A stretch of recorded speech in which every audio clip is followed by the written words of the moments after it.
The moment is upon us. Kairos has arrived.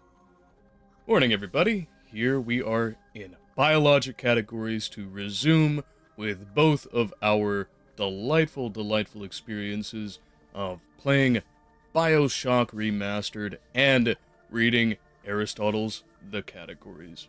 Both fantastic little pieces, as we had discussed in the first time, and really rich in content for not only the philosophic implications that they are both built upon, but also the actual material itself as it comes to us in the forms of both the tome and also the game. And per the title, where we started last stream, with Aristotelian shock, starting with the categories, and then moving to Bioshock, we will instead be going the inverse direction this time, and thankfully, going a little bit smoother than last, I should think. Introduction aside, the standard housekeeping bits.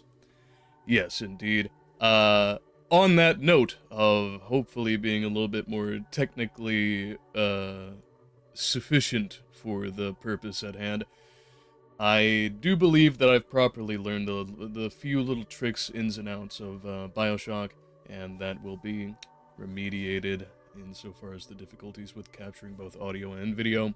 And as far as the categories, I had to learn a little trick about audio. I made the silly little mistake of leaving the talking playlist running while I was recording the audio for that. So I had to learn to borrow, not an original line by any means that I had seen in my journeys of learning how to unmake a cake. So, for anybody out there who has faced a similar scenario where they might have problems with interspliced audio or even some background noise, there are a lot of programs out there that will do it for you. There's even some AI ones online, at least so they purport, that can take care of that. But I'm not an especially wealthy man, I assure you. Kairos is not a billionaire, no matter what all the Temu ads wish to spread around the world. But the way around that I found, which has been most effective and thankfully has saved the audio from being something interlaced with my specific brand of brand type music to, something that is not. Most people don't go to audiobooks to listen to specific music on loop, I'll put it that way. Audacity has saved the day, imagine that. If you have a general range that the thing is within, the music, I mean to say, for the volume, the decibel, you can use a noise gate to cut that out.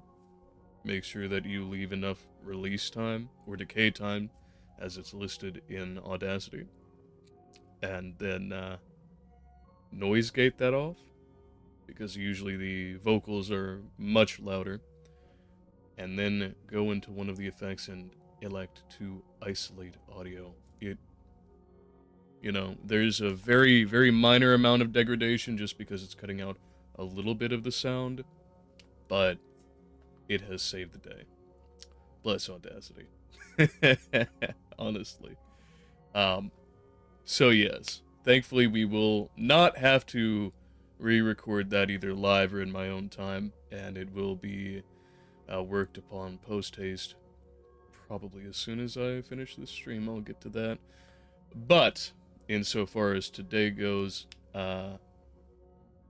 we are still looking for folks who are interested in having some of their material, their art, their writings, their drawings, their music even to showcase here, and I've got a few people in the works, a couple, but as a small-time channel with this being a launch of a certain segment and piece on the social media pages and posts and everything.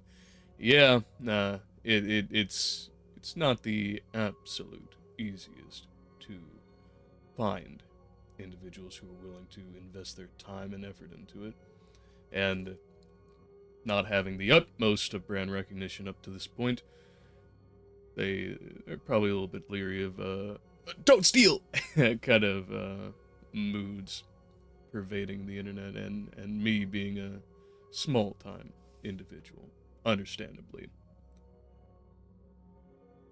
But with that all being said, let us then get over to Bioshock. And hopefully not end up recording my entire... Yep, there we go. Alright. And good and good and good. Excellent. And let's not start all the way back. That's curious that it would go quick save. Ah, I surely do not. Let's go over to the gaming if we would. I surely don't recall coming back later. But maybe it's from where I fired the game up to make sure everything still looks good. Anywho. This must be... I see. Never mind. So we are then in Neptune's bounty.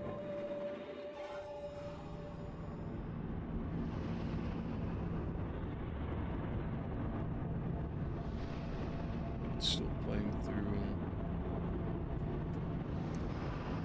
Yes, my speakers. Have to recall that detail.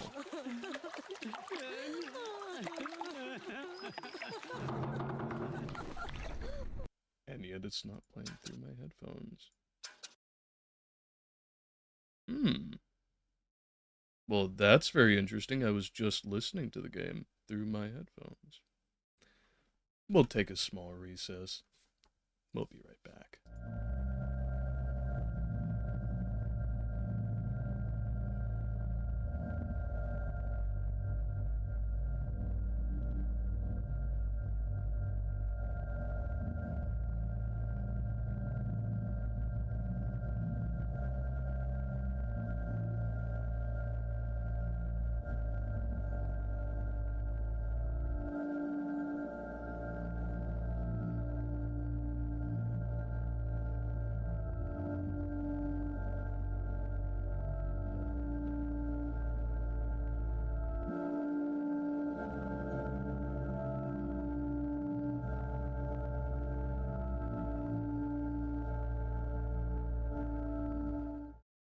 And we resume. Yes, I had not encountered that bug before. It's like they don't even recognize Rapture no more. I hear they've been rounding up people in Apollo Square. Diane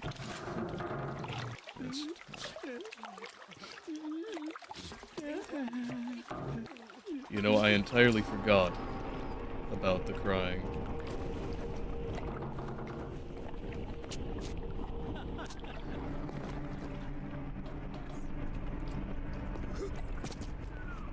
Now you have the pleasure of Andrew Ryan's company.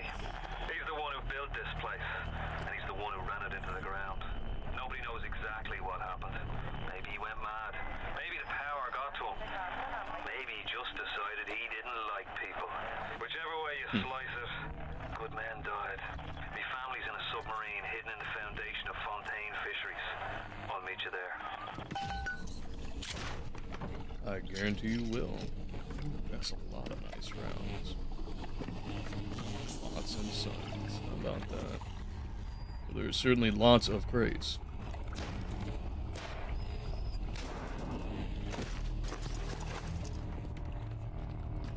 But I say, I do wonder. Yep, the whispering is back. It's curious.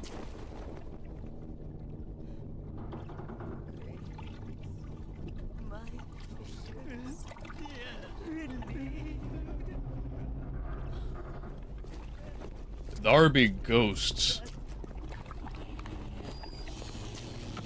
That's an interesting little detail that they would put in. To the effect of delivering not only a bit of, you know, visual spectacle as soon as we arrive, but also giving us some auditory suggestion as to the overall tone, and building an atmosphere from the snap bang moment we arrive. Especially with the Bibles here, and the reels, they make it clear. Smuggler.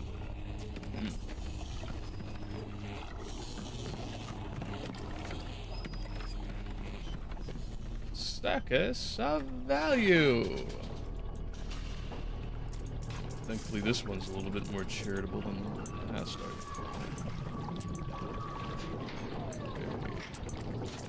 Hope there's no busted up stuff in here.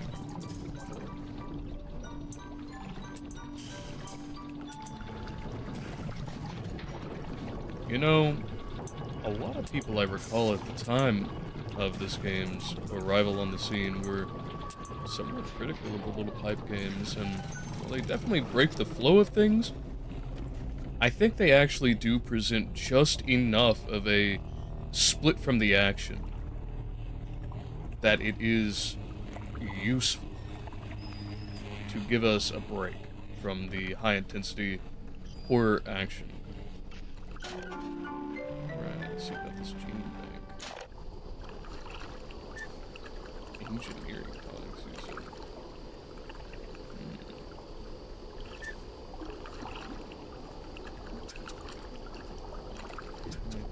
Oh, that sounds about right, okay. And onto the physical tonics. It looks to be all I've got. No problem. I think I'll stick with such. Though I feel like telekinesis will be eminently useful in niche situations. But I don't know how often I'll need it outside of that. Is that an E? Why, it surely is. Ooh, spoopy. That's a nice little bit of foreshadowing there.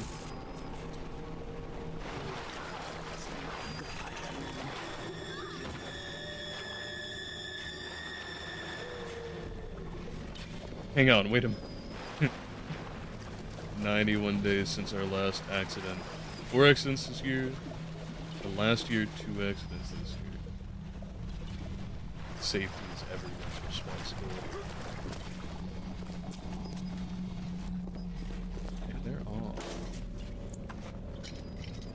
I know it can come across as a bit cliche, but having a bit of shadow play is something that I think is entirely underrated. But days go by like wind. I believe you. And then to have rose petals fall from the ceiling right next to a little sister's portal, that is some strong symbolism. But to what I was saying, if I could find an entire game built on the manipulation of light, I would not be dissatisfied.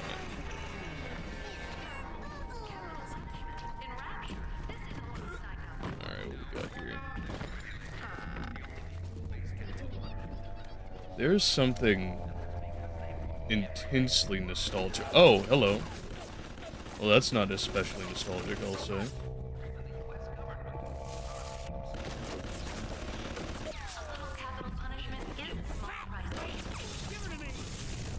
Go, go, go, go, go, go, go, go, go! Yeah! Oh, I can't hack it? Oh. Hey, hey, whoa, whoa, whoa, whoa, whoa, whoa. Ooh, I'm glad there's some iframes.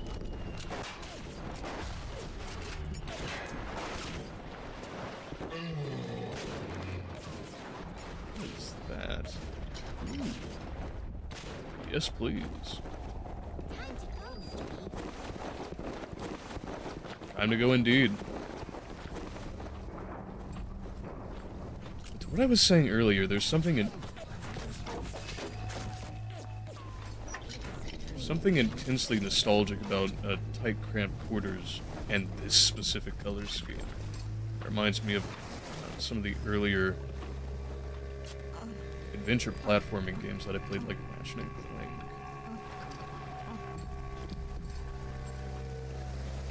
You tell them.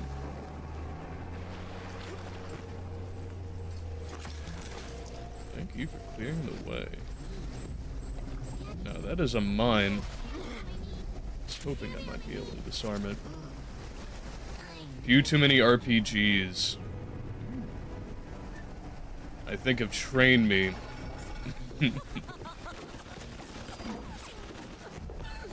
Between 3D isometrics. Alright, let's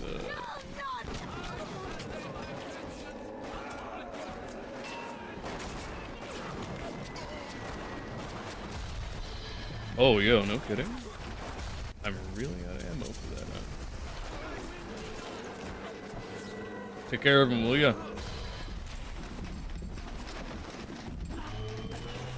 Oh no, oh no, oh no, oh no. Woo! Just gonna let him run all around?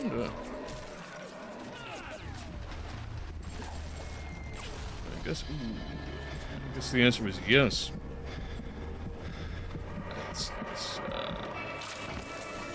Less than calculating, man, calculating.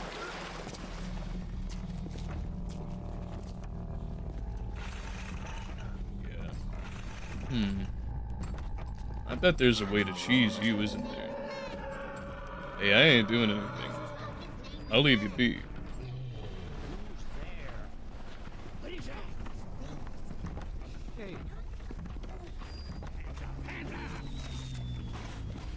Well, you know, it's funny that I was talking previously about the limited use of these things.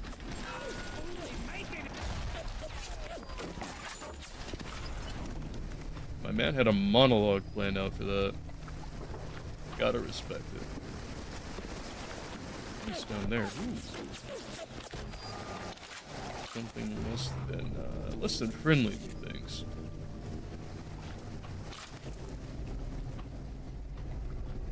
Yeah, I do see that I'm wounded, but I think I'll make it. Yep.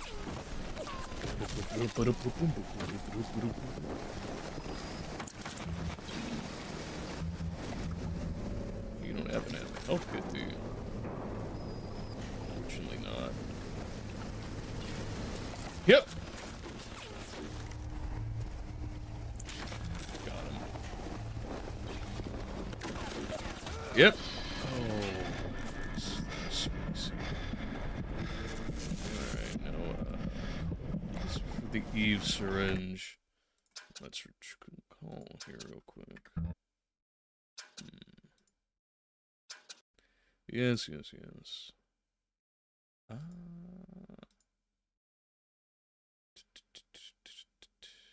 Oh, I guess they're automatic? Yes? No? Huh. Okay. Well, let's hope it works as cleaned. And so it seems to. Now, this one will let me hack it.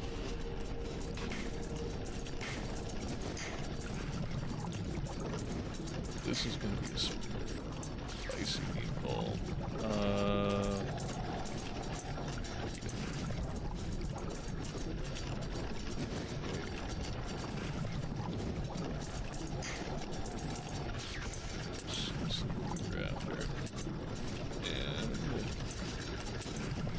got some speed on it.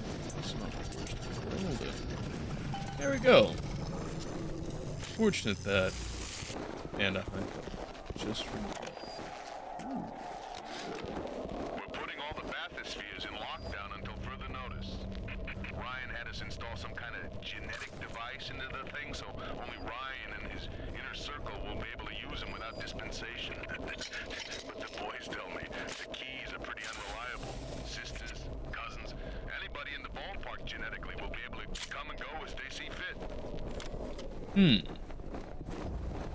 Well, that's a pretty significant hint.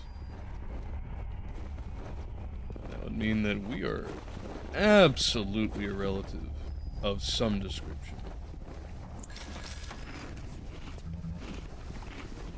You know, I don't necessarily think that I would trust a cream cake found on a splicer. At minimum, everybody do be using needles up in here. Let's see about this top one. Oh, okay.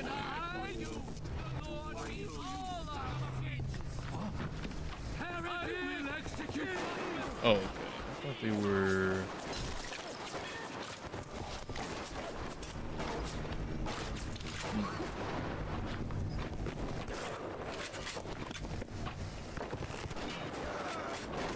Yeah, I'm gonna need to use that machine gun here.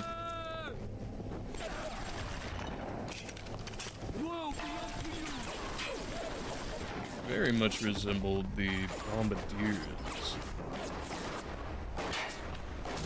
You can hit me through here? Man, that is ruthless.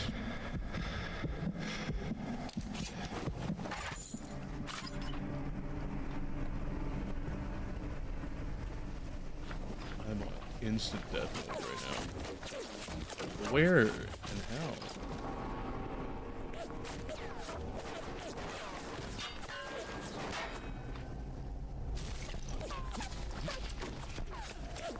I guess they ran over there. Doesn't make me feel any more safe, I assure you.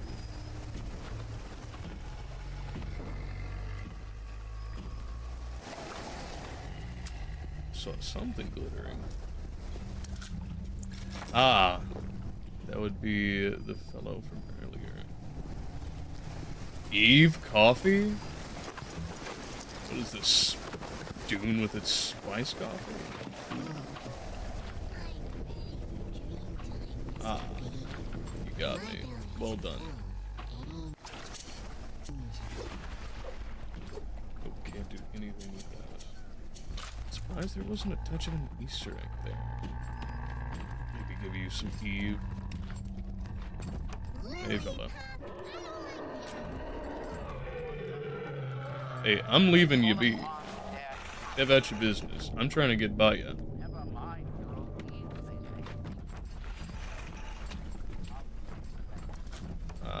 That's not good.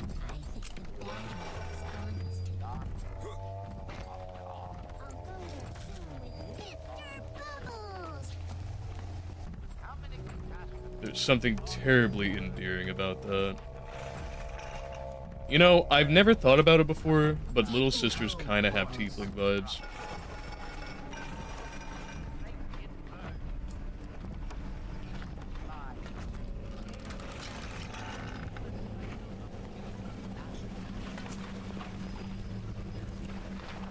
Oh boy, Fontaine Fisheries. Guarantee there's something fishy about this place.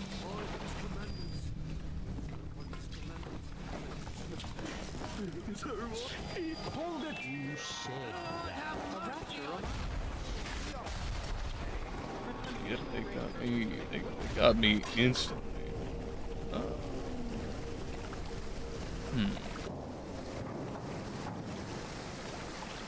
Let's see. Will I go in?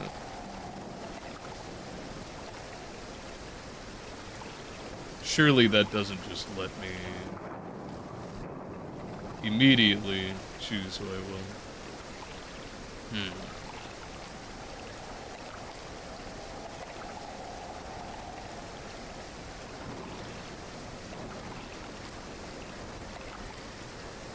good options here by this point. Yeah, let's not the line.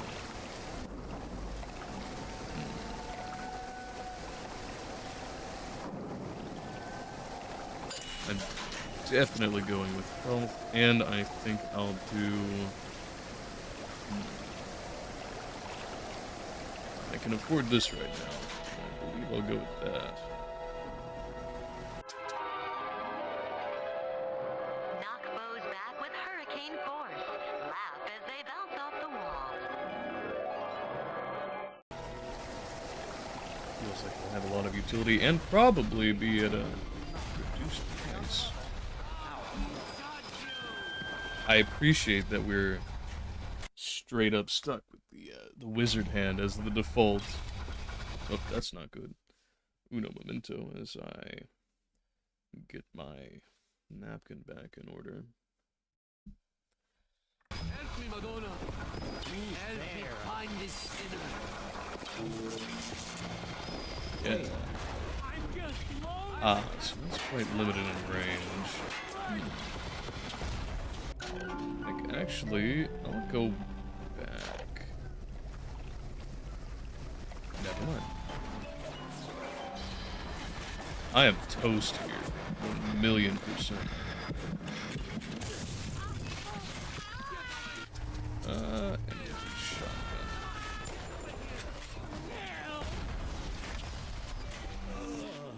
That's the mother's milk. Blood.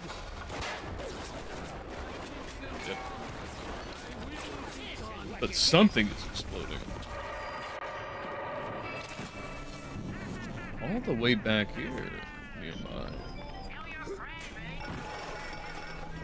I mean, it makes sense, but that definitely sets the punishment rather stark.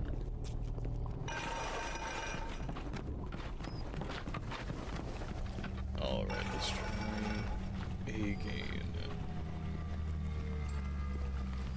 Though I am glad to have almost instantly drop me. Gotta get out of here. Explore this side. Number 4 master. Hopefully a few less enemies and a few more health kits.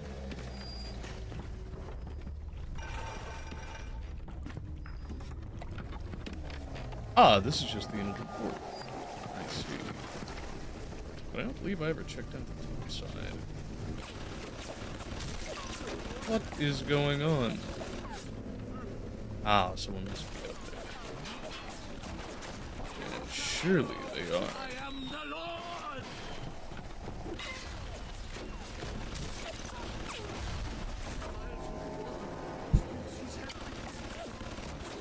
Alright. Not sure what entirely got me there. But evidently.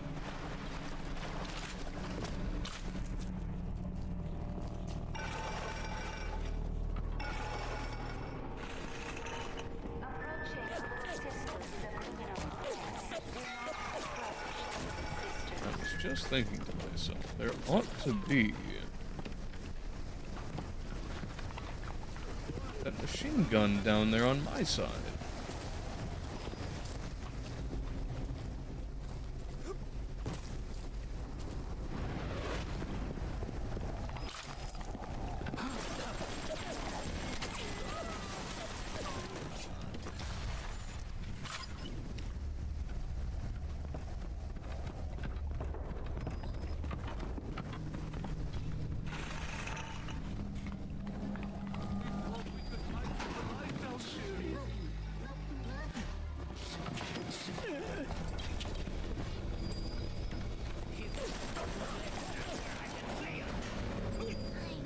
That machine gun's kind of busted.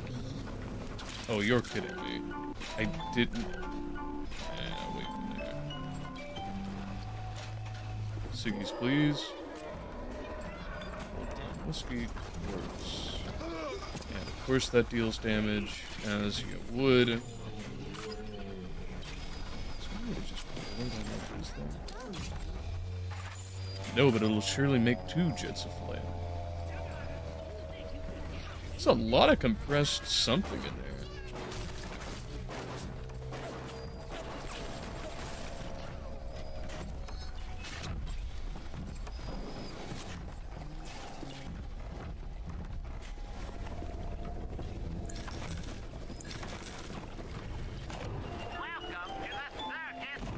I'm absolutely hacking that and buying a few.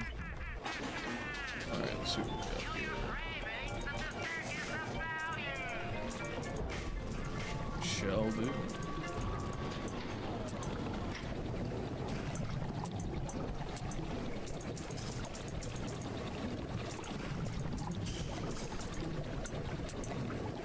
Convenient. Well, they really left that one in a state prepared for me, eh?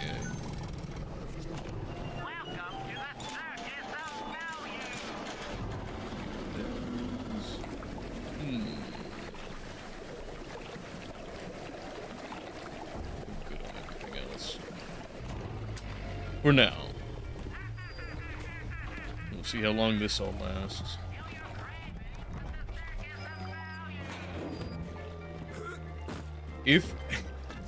If only we could get an RPG, I would be...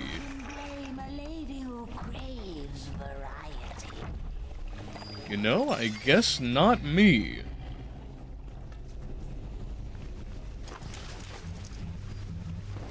Was that the corpse talking to me?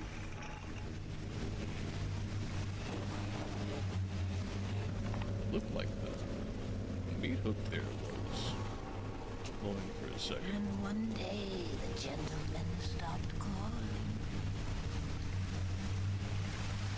I wonder if this section was the inspiration for Granny Rags and Dishonored. That's very definitely old Granny Rags vibes.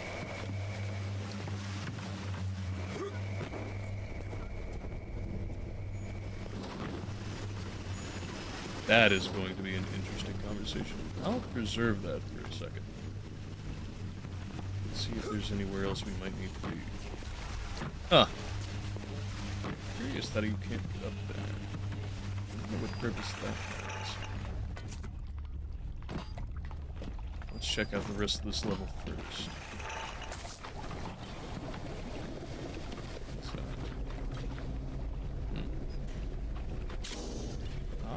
Very nice.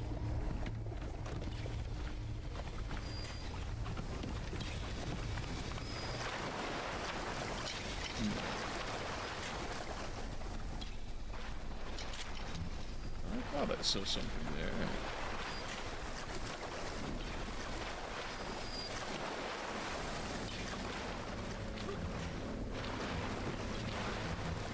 Ah, that would be a good spot for the telekinesis. I wonder if I can shoot it off.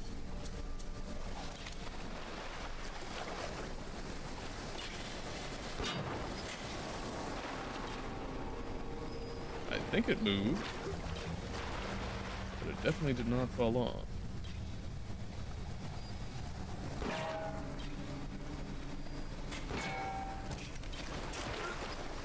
That would be a negative.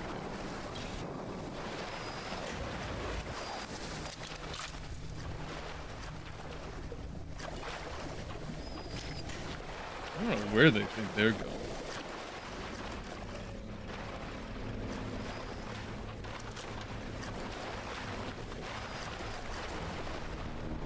That would at least explain why there's stray fish everywhere. You don't say. Oh, this one's going fast, I can tell. Really? Not so, actually.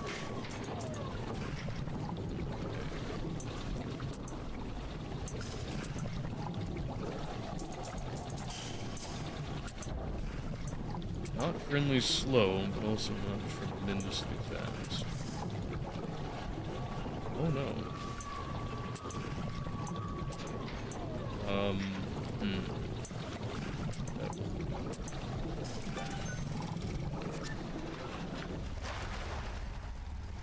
Jeez.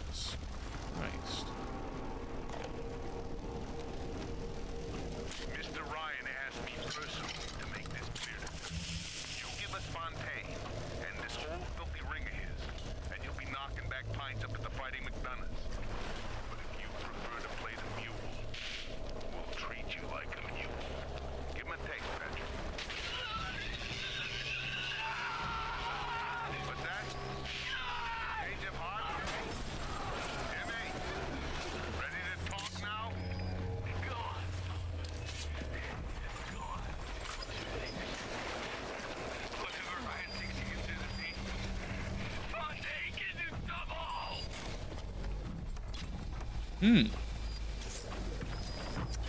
that's definitely a page.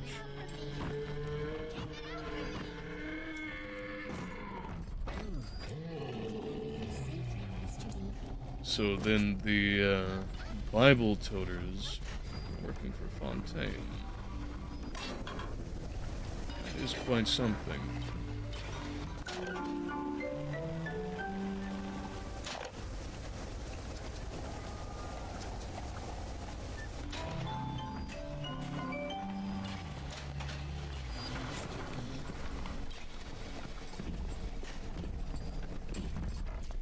Woo!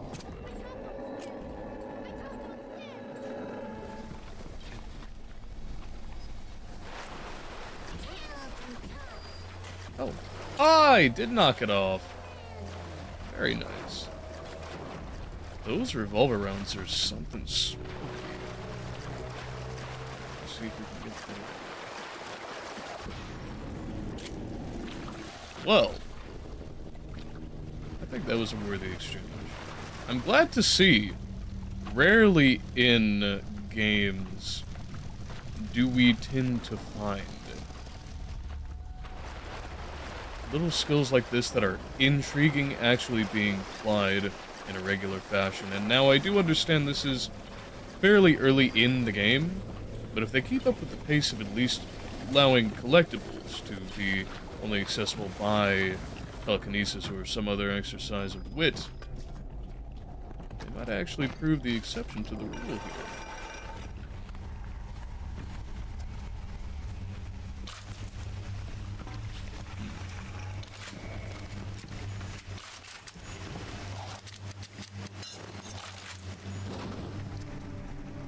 Knock. Atlas breaking out on ahead. Says you were looking for an invite to the fisheries. Nuts, I say. But if your heads up to the Wharf Master's office and find old Peach on research camera, maybe I could manage an invite. Well, what was that? My friend, you are fucked. I didn't do anything. I was over here pouring coffee. Okay then. One on research camera. Ah. The humming. That's what you meant. Well, given that this place tends to find itself covered in blood.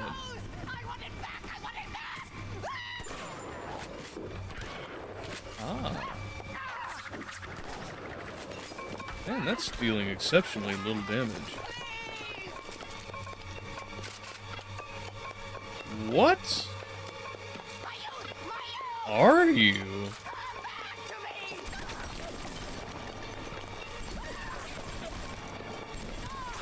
I'm gonna need some armor piercers, but they are clearly glitched.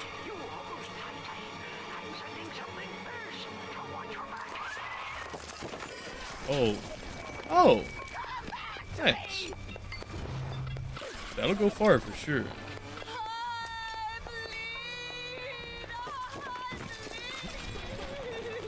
That should do.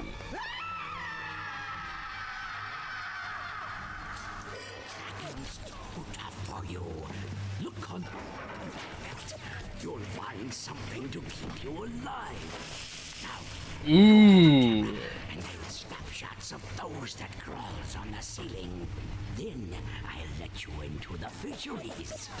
Just remember, sonny friend, I smell an ounce of Fontaine on you, and I'll have you in a box. Atlas gives you the vouch, but I ain't turning my eye just on his say-so. Yeah, I wouldn't either. I understand now why. Man, jumping at ghosts. Fontaine's dead, and everybody knows it. In the ground for months, and half the place still jumping at his shadow. Christ, even Ryan. You never mind all that. We got work to do. Yeah, we sure do, especially with this fine-ass grenade launcher. Yeah, I see now why the grenade boxes were all empty. They weren't simply little hand tossers. They were something spectacular. I know I don't have to use this right now, but I'm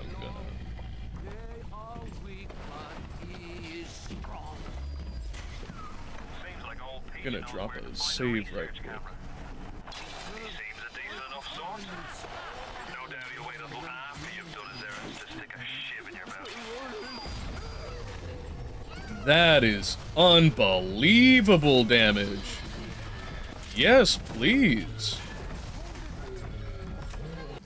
Now let's see if we can get rid of the rest of this. Oh no! Actually, I do have a kinesis bit. Go ahead, launch another one. I can't pick it up. Alright.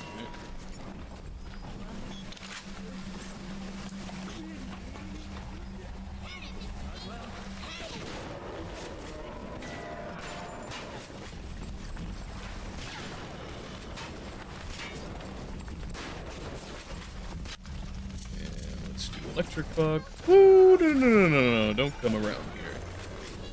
Wait for me to come out. What was that? I guess he hit me. I hope that didn't reset his health. I'm gonna guess that it did.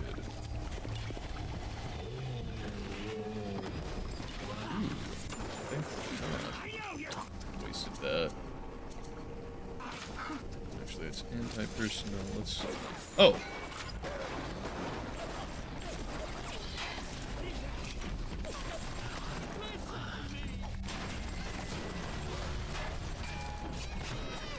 Wow, whole drum didn't do it, man? That is a shocker. That's what I'm talking about. What is going on here? Come on. It's Mama. Go ahead.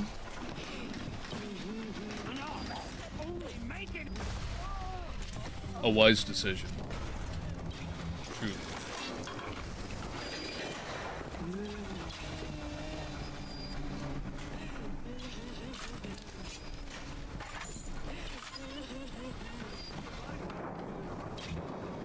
Nothing in the rivet gun, huh?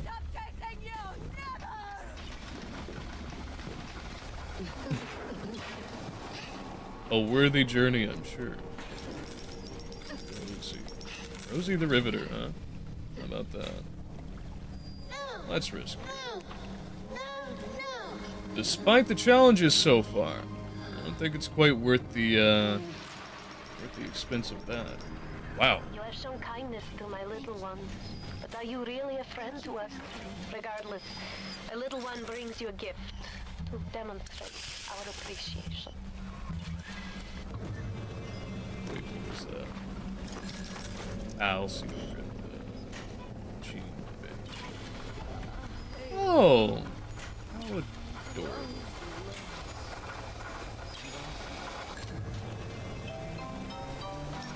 Yeah, that will do.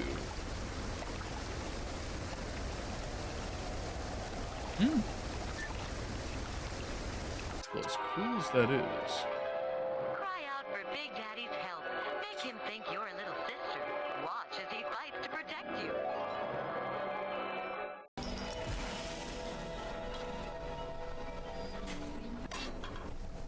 Nice. Well, I think we'll definitely take that. Light up foes to 1,000 degrees. That one, thank you. But cut on the terrain a bit.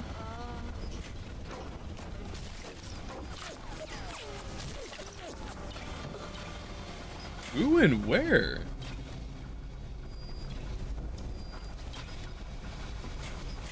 We'll find out soon enough, I'm sure. But let's see about those last bits. I'll go with this is here and ages 12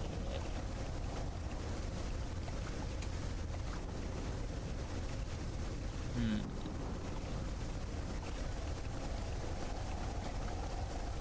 I will... Yeah, that'll be handy. I guarantee. Oh, it really is just a glowing goo orb.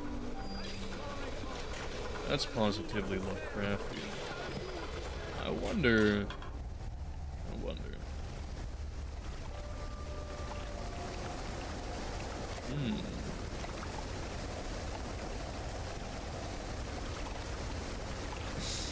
Extra nutrition. Love it. Okay. I don't have... others.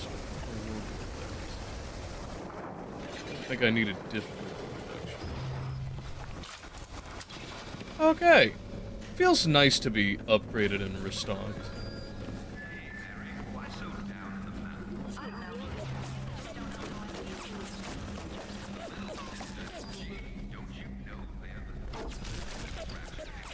That should be accessible.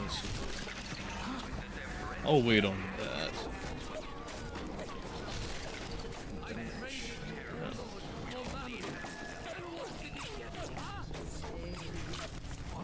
Oh. Man, that darkness is surely dark.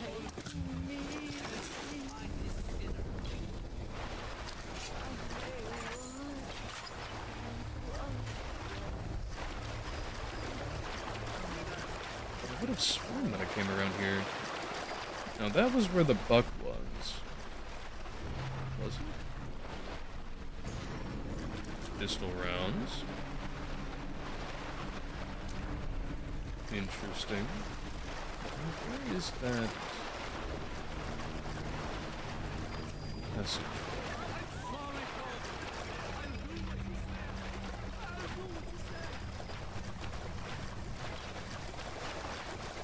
I'm sure.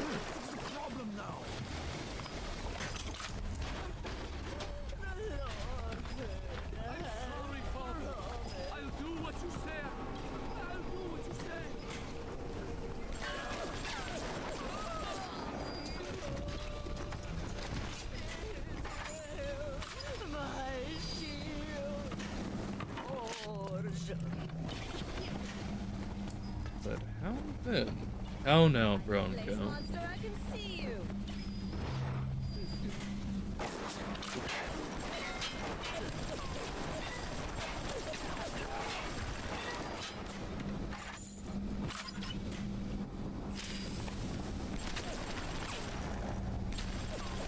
Man, they just keep coming. Still no grenades. They're awfully stingy with those. But at least it was well spent on the Big Daddy. You guys are just thick as thieves, eh?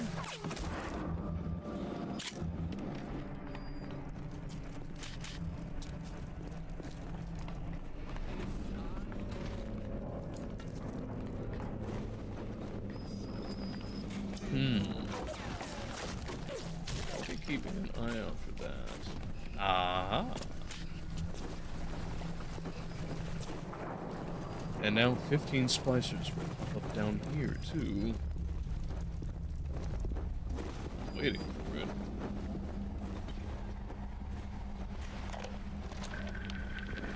Something must be done about Fontaine. While I was buying buildings and fish futures, he was cornering the market on genotypes and nucleotide sequences. Rapture is transforming before my eyes. The great chain is pulling away from me. Perhaps it's time to give it a tug.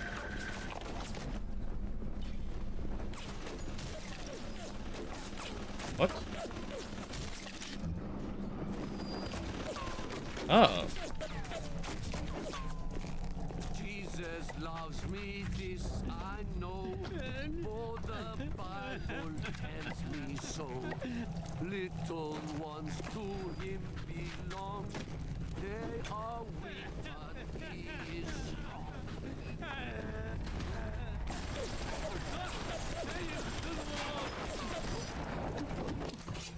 Resilient.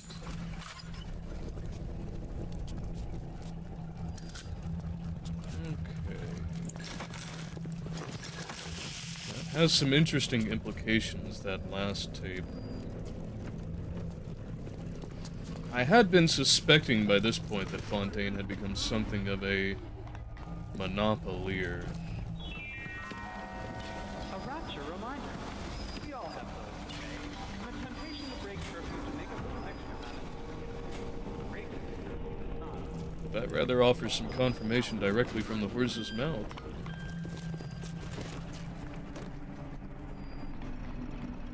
Of the philosophy of the Great Chain, then. To my previous commentary, I don't believe it is necessarily improper to associate the ebbs and flows of the market and the influence that comes in a...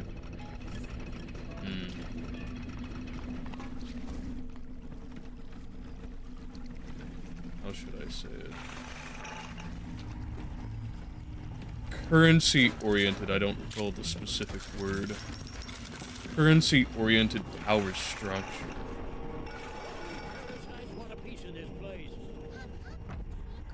But it does point to an evident folly there within.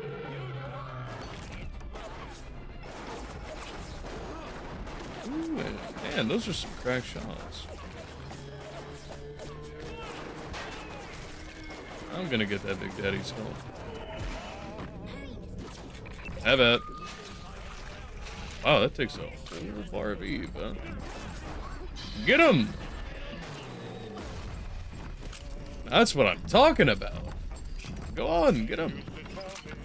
Are you afraid of me, Mom? Go! I hope that doesn't wear off. Shoot him! Blow him up! Nice.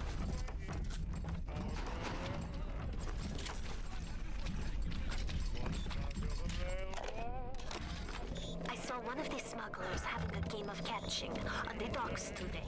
And this surprised me because his hands were crippled during the war. He was unloading the barge the other day when he was bitten from the sea slug.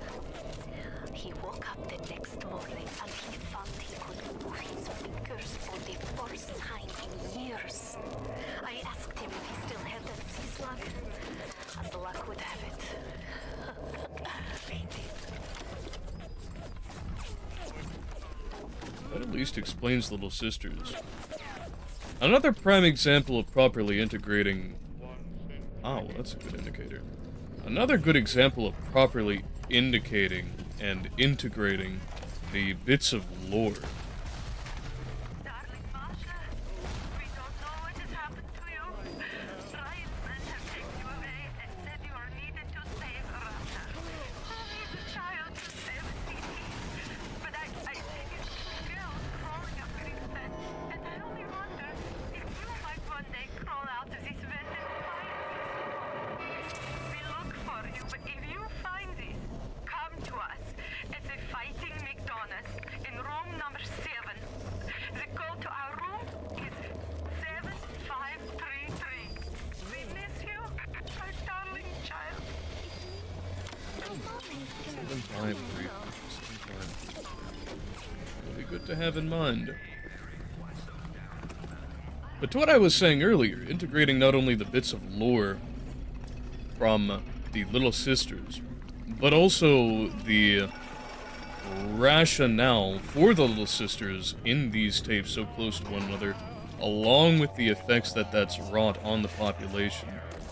It gives us a very evident picture of exactly what kind of chain of events has led to the present developments.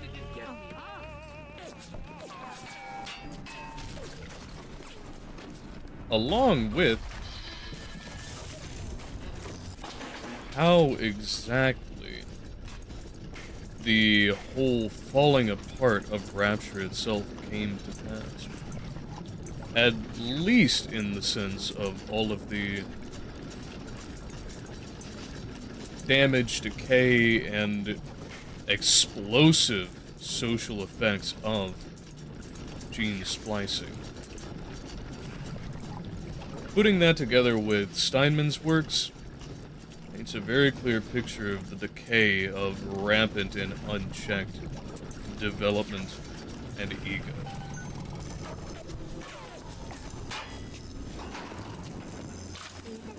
My primary contention with the Great Chain, then, is not necessarily so much its simple conception as such,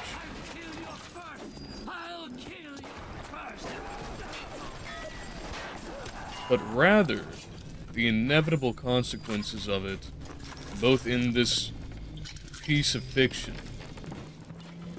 which does point towards realistic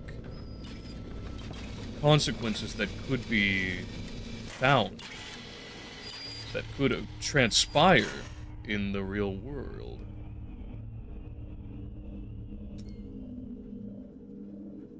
But evidenced even insofar as the bot shutdown panel, where if there are security bots that have been culled, you can pay $20 and instead of getting full of lead, you can just shut them down.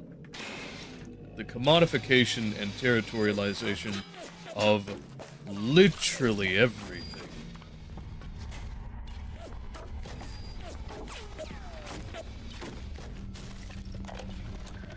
This Fontaine fellow is somebody to watch.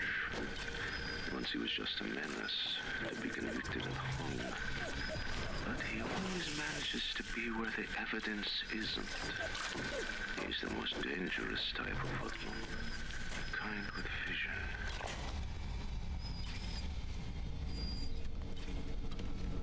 To go further on that, then, I'm not going to reach that.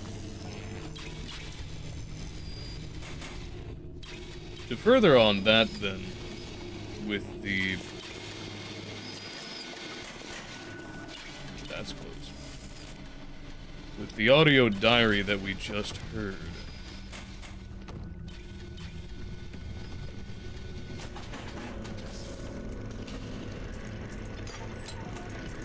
The mindsets that we get from all of this, inevitably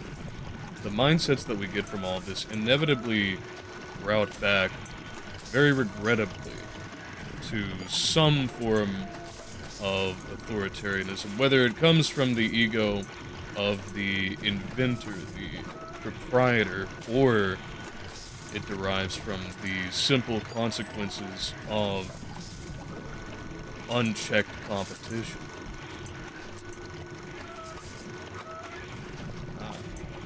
That is workable. Easy. I hope that comes into my favor at some point.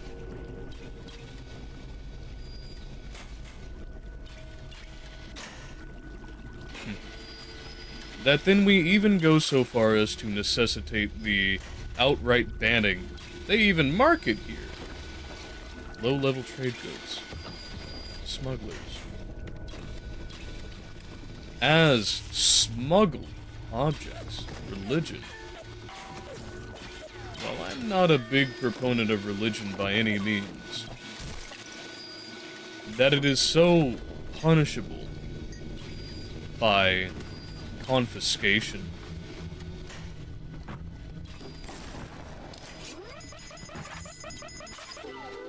Yikes, that's not good. Alright, I guess I'll pay for it.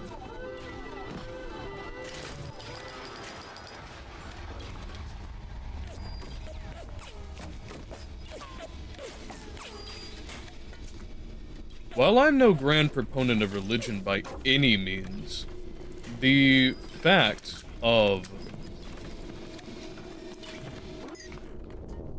every little piece of low-level trade goods, in this case, artifacts of religion, being outright contraband,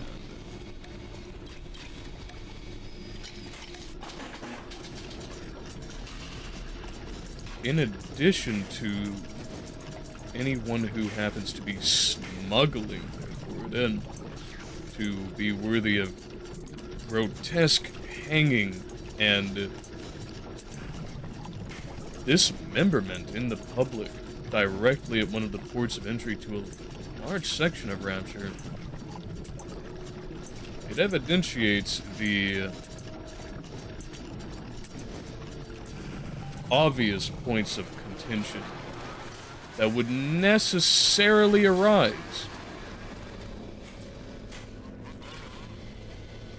from any system where authority in and of itself is denominated as currency. Looks just like one you'd see topside. According to this magazine article I scratched up, it can also analyze genetic information, biological structures, and lots of other $5 words.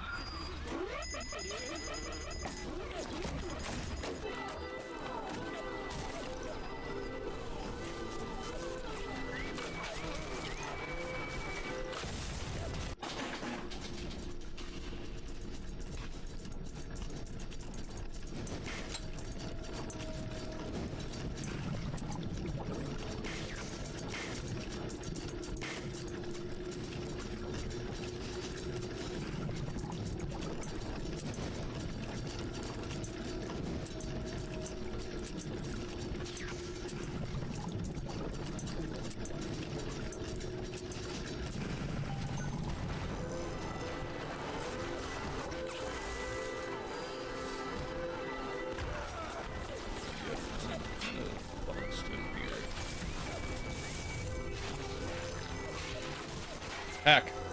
Hack. Go. Hack. Let me hack it. Okay, then. I guess that settles that.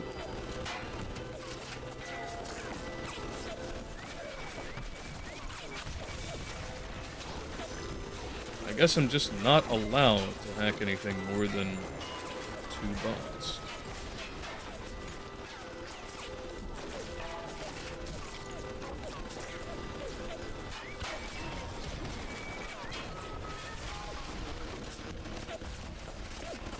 One of mine.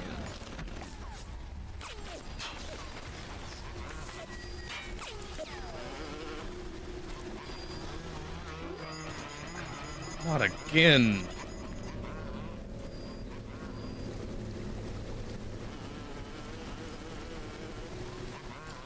Oh, looks like it took care of the turret. Which did that. Oh boy. Shoot it? Looks like it.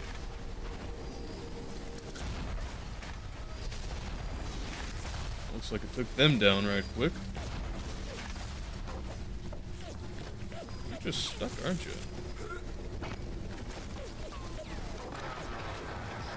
Let's see if we can fix that. Okay. Bing. Bong. Wow, I didn't realize that was a tracker. That is very unchill. But it might come in handy.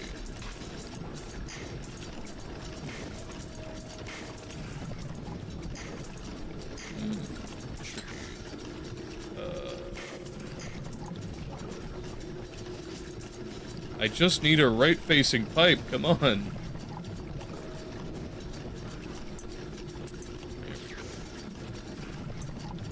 Oh no, I'm kind of boned here, aren't I? Maybe.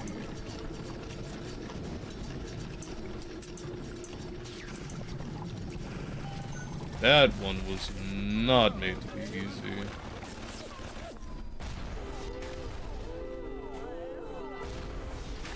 What?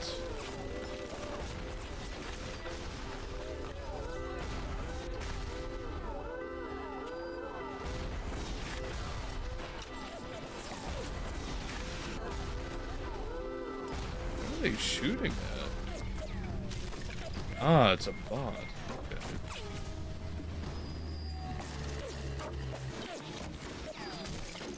Do I hear a Big Daddy thumping around?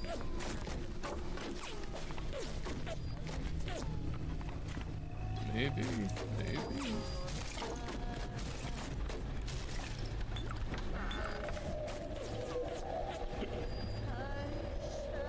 Arcadia. Naturally.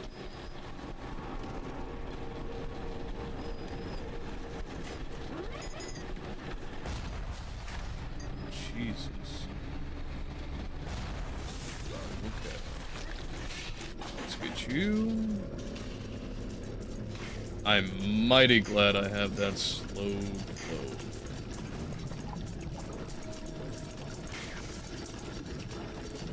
And up and to the right. I think after we finish with this bit, we'll start back up with the categories.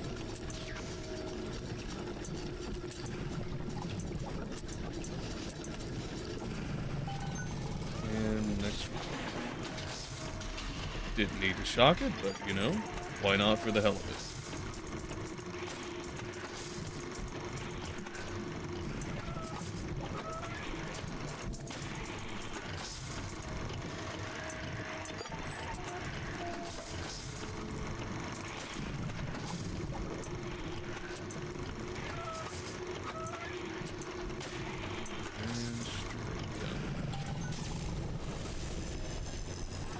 Save me some headache. From where? What enemy? Alright. A lot. Ooh. Now that is what I'm happy to see. I was thinking those mines might have been a separate entity unto themselves, but not quite.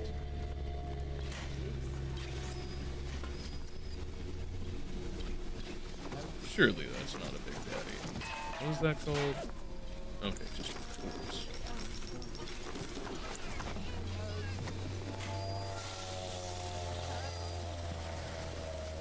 A bunch of bots have been knocked down over here.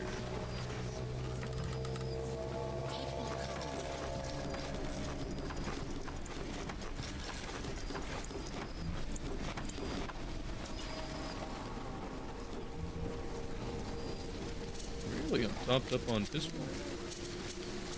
I thought that. But maybe.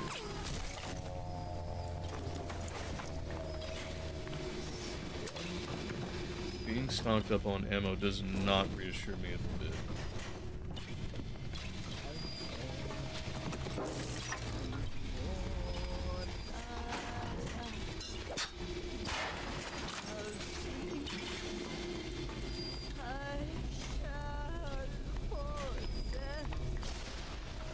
Who would ever have the gall to come through here? Interrogation. I guarantee we're gonna bust into that from the other side. A note on the game design here. Something that is quite a bit different from the flow that we've been experiencing thus far. Where we have had a rather straightforward design of vertical backtracking kind of to and fro. Have at 'em. Oh, that's not good. Vertically oriented backtracking to and fro, with the environs being explicitly built around the story in and of itself, more than as a bit of challenging environment. It gives this section in and of itself, it gives this section, as we have been encountering it, long stretches of hallways with big, powerful turrets and tons of cameras that you have to time yourself very carefully around, or, you know, get through the hacking challenges to pass. This part is very clearly then more built around that challenge rather than the story, but it is yet integrated into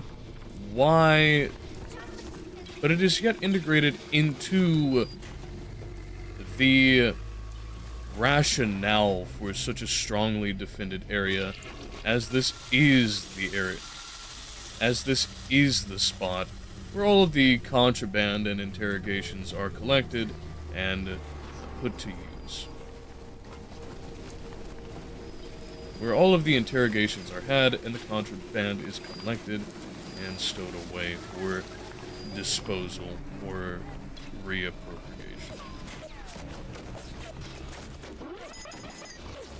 I don't want that to get made. Let's see about going around the other side then.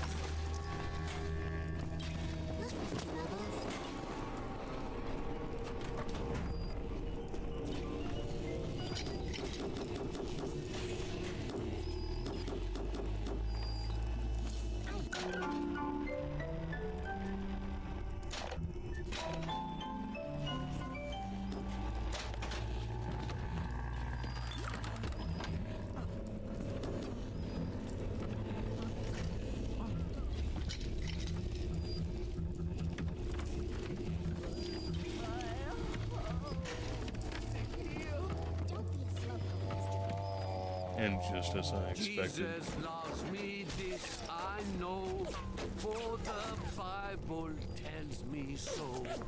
Little ones to him belong, they are weak, but he is strong.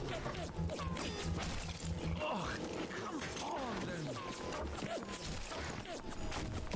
then. Or the, His light shineth even down here in the murk.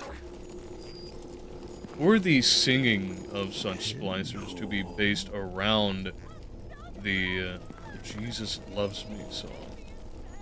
Especially in the context of the obvious contraband of religion, as is declared from the very beginning, and emphasized in that it is considered explicitly contraband. Also, even if you don't pick up all of the audio diaries, gives you the approximate idea, even if you don't have it necessarily confirmed, of the general contention and vector by which Fontaine has made these social movements. Blended with the fact that they're using meat hooks, speaks all the more strongly to the manifestation of symbolism all throughout every little piece of the environs of Rapture. Take pictures of enemies with the camera to research them. Really? Good. You got the camera. Now give me some snaps on those spider splicers. And don't come back down here till you've got my research. You know. Well, that's interesting. Increase damage to them. They're vulnerable to anti-personnel rounds. I admit I could have guessed that. Oh, it's got a limited amount of film. Interesting.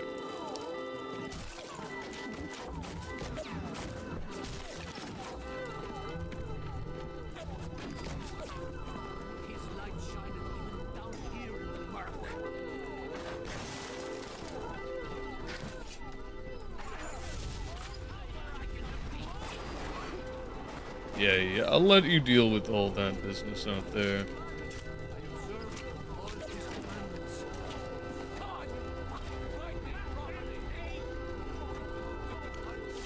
Come on, where's my little fly boys? No second.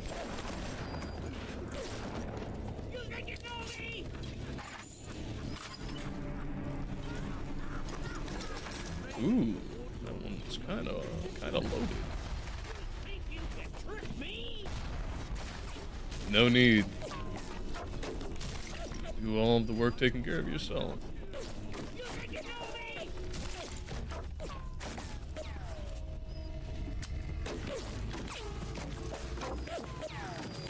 That environmental change, taking us from passing through all of this to walking back out and a massive explosion knocking down all of our access the way back. That's a great way to push forward not only the exploration of the levels, but to give us a narrative cause we're blocking our way back. And it incentivizes that you actually pay some mind to everything that is about the area before you pass through it and leave it behind.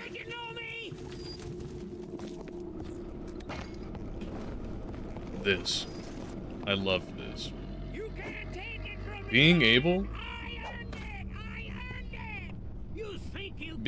to skip over entirely these nice little upgrades and the like, if you aren't paying any attention, means that not only are you compelled to observe your entire area about you, but you also have to mind where you're traversing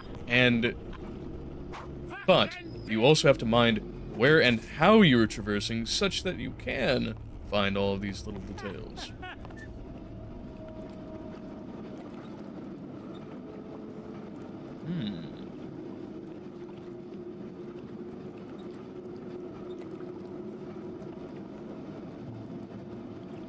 Interesting. I'll pass on that, but that's a neat one. Of course, if you are going to have such a focus on detail, then you necessarily need to have an environment that's worth looking at, both to you as the developer, and to the player who will be coming into it.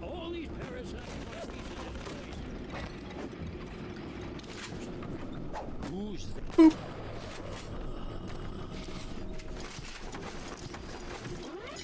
Yikes.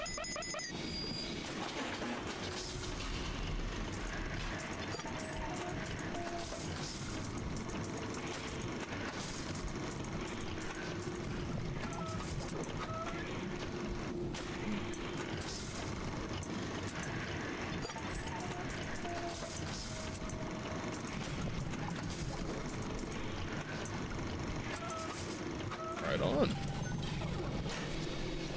I wonder how many of these are getting copied.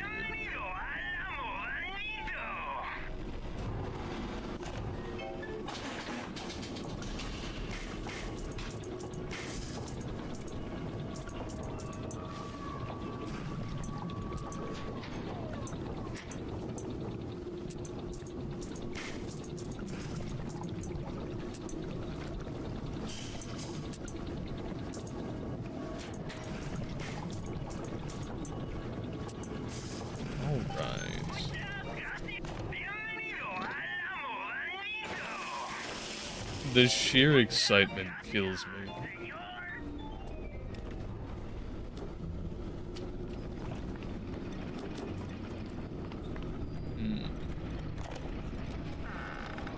This little sea slug has come along and glued together all the crazy ideas I've had since the war. It doesn't just lose damage to balance it, resurrects them. I can bend the double helix.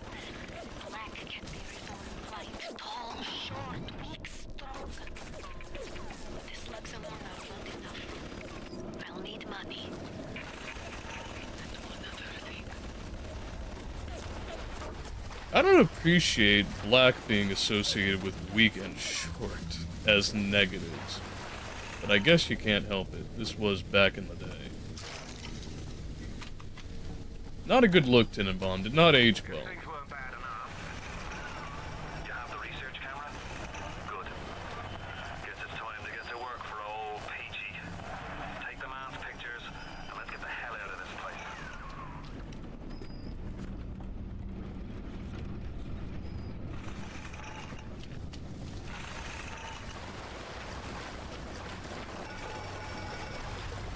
We all move the great chain. Okay, so it looks like we're about to pass into a new area.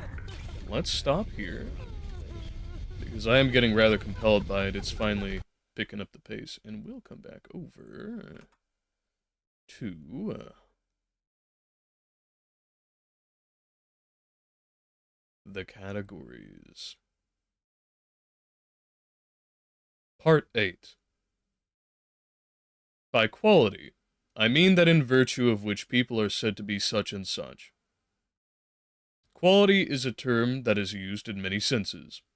One sort of quality, let us call habit or disposition. Habit differs from disposition in being more lasting and more firmly established. The various kinds of knowledge and of virtue are habits. For knowledge, the various kinds of knowledge and of virtue are habits. For knowledge, even when acquired only in a moderate degree, is, it is agreed, abiding in its character and difficult to displace, unless some great mental upheaval takes place, through disease or any such cause. Through disease or any such cause. The virtues also, such as justice, self-restraint, and so on, are not easily. The virtues also, such as justice, self-restraint, and so on, are not easily dislodged or dismissed, so as to give place to vice. By a disposition, on the other hand, we mean a condition that is easily changed and quickly gives place to its opposite. Thus, heat, cold, disease, health, and so on are dispositions. For a man is disposed in one way or another with reference to these, but quickly changes, becoming cold instead of warm, ill instead of well. So it is with all other dispositions, also, unless through lapse of time. So it is with all other dispositions also, unless through lapse of time, a disposition has itself become inveterate and almost impossible to dislodge, in which case we should perhaps go so far as to call it a habit. It is evident that men incline to call those conditions habits, which are of It is evident that men incline to call those conditions habits. It is evident that men incline to call those conditions habits, which are of a more or less permanent type, and difficult to displace.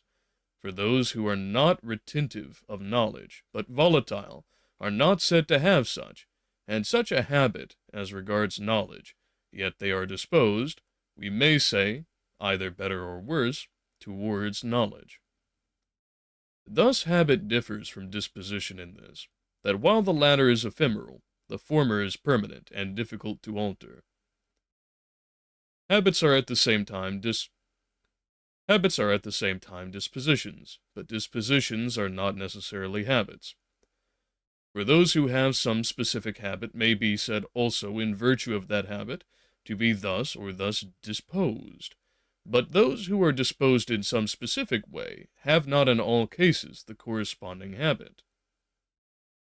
Another sort of quality is that in virtue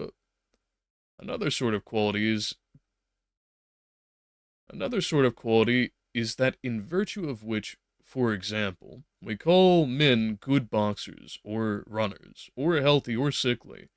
In fact, it includes all those terms which refer to inborn capacity or incapacity. Such things are not predicated of a person in virtue of his disposition, but in virtue of his inborn capacity, or incapacity, to do something with ease, or to avoid defeat of any kind. Persons are called good boxers or good runners, not in virtue of such and such a disposition, but in virtue of an inborn capacity to accomplish something with ease.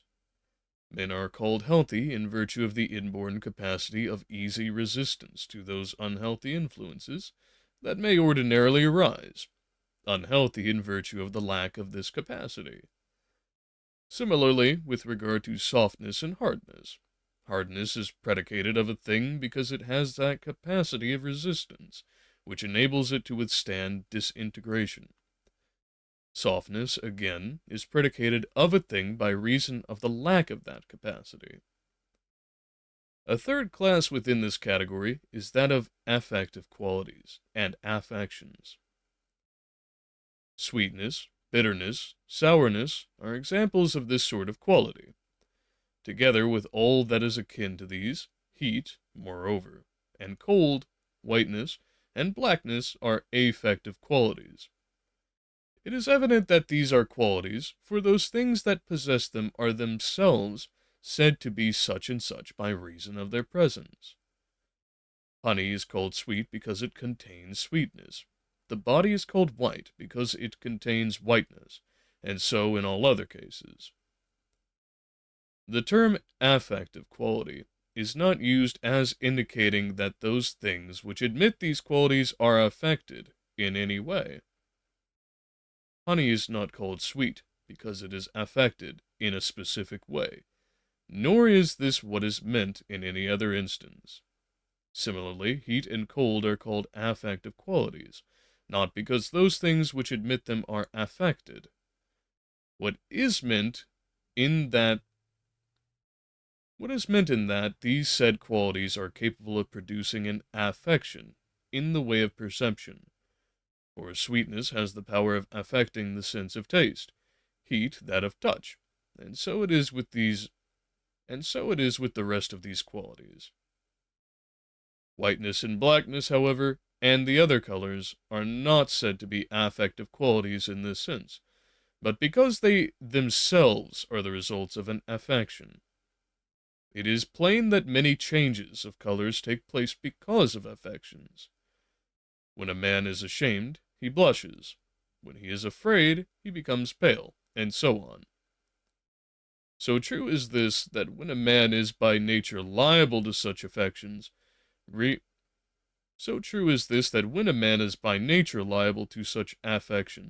arising from some concomitance of elements in his constitution, it is a probable inference that he has the corresponding complexion of skin. For the same disposition of bodily elements, which in the former instance was momentarily present in the case of an access of shame, might be a result of a man's natural temperament. So it is as to produce the corresponding coloring also as a natural characteristic. All conditions, therefore, of this kind, if caused by certain permanent and lasting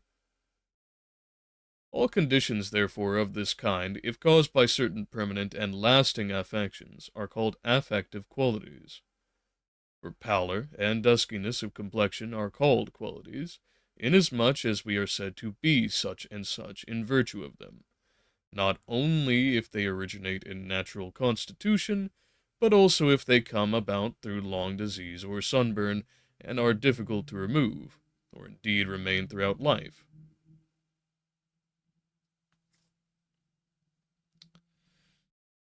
Perennial problem of vehicles.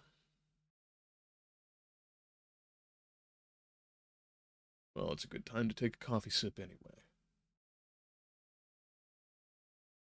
And I'll check to see if our chat is keeping up. Good. Looks like it is. Alright, they buggered off for the time. For pallor and duskiness of complexion are called qualities, inasmuch as we are said to be such and such in virtue of them, not only if they originate in natural constitution, but also if they come about through long disease or sunburn, and are difficult to remove, or indeed remain throughout life. For in the same way we are said to be such and such because of these. Those conditions, however, which arise from causes which may be easily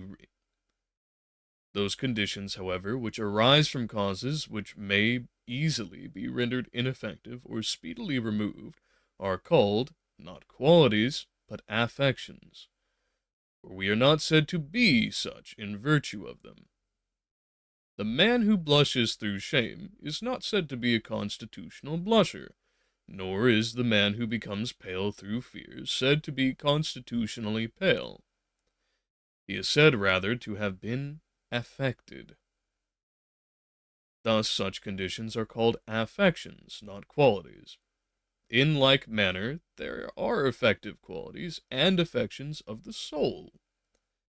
That temper with which a man is born,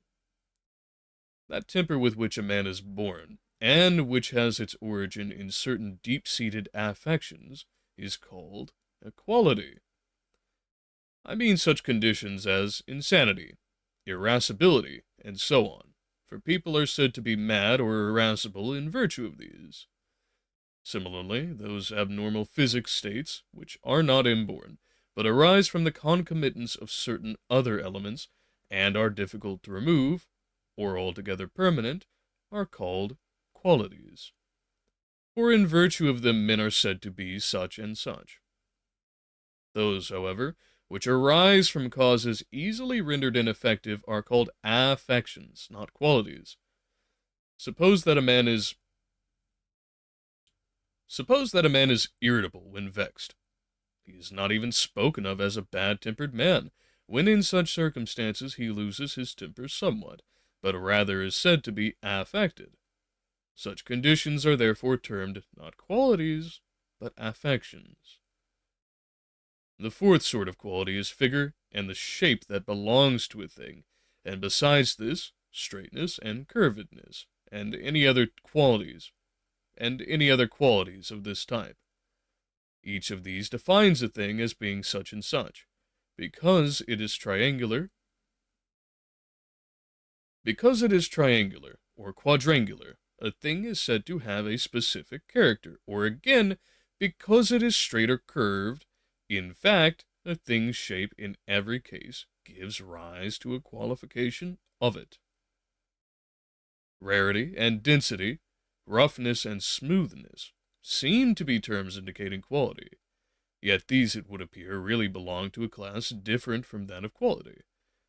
For it is rather a certain relative position of these parts composing the thing thus qualified which, it appears, is indicated by each of these terms. A thing is dense, owing to the fact that its parts are closely combined with one another, rare because they are interstices between the parts. Smooth because its parts lie, so to speak, evenly. Rough because some parts project beyond others.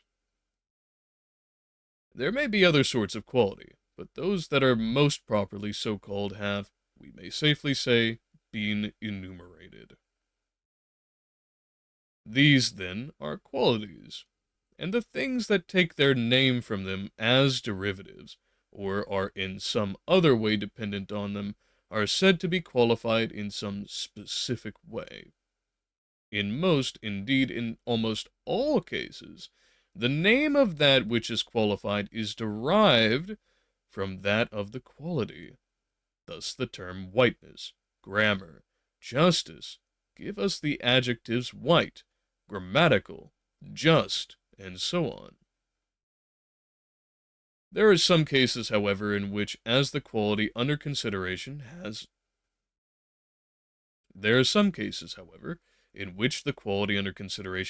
no name. It is impossible that those possessed of it should have a name that is derivative.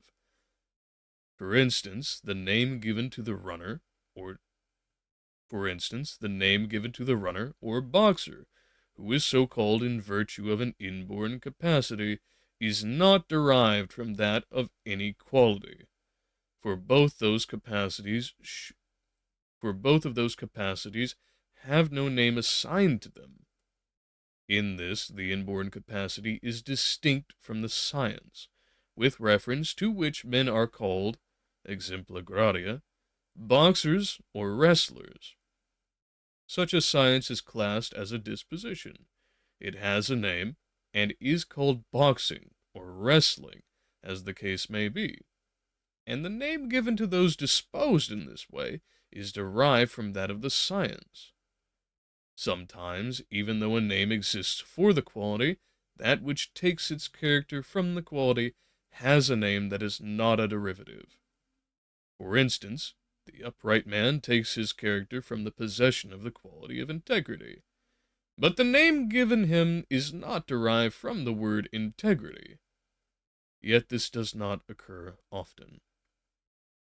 We may therefore state that those things are said to be possessed of some specific quality, which have a name derived from that of the aforesaid quality, or which are in some other way dependent on it.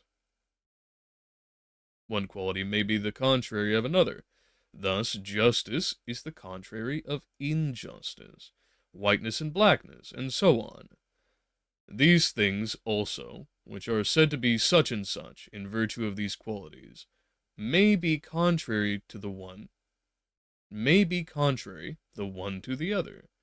For that which is unjust is contrary to that which is just, and that which is white to that which is black. This, however, is not always the case. Red, yellow, and such colors, though qualities, have no contraries.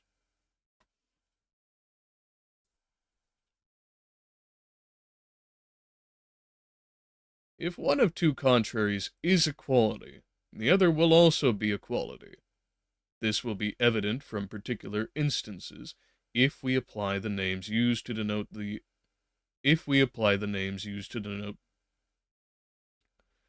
This will be evident from particular instances if we apply the names used to denote the other categories.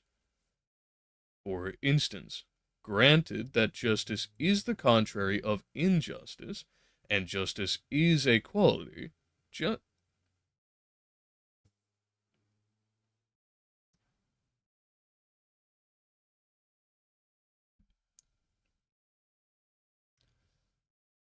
Granted that justice is the contrary of injustice, and justice is a quality, injustice will also be a quality.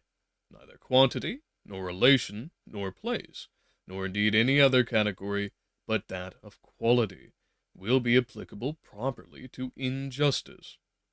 So it is with all other contraries falling under the category of quality.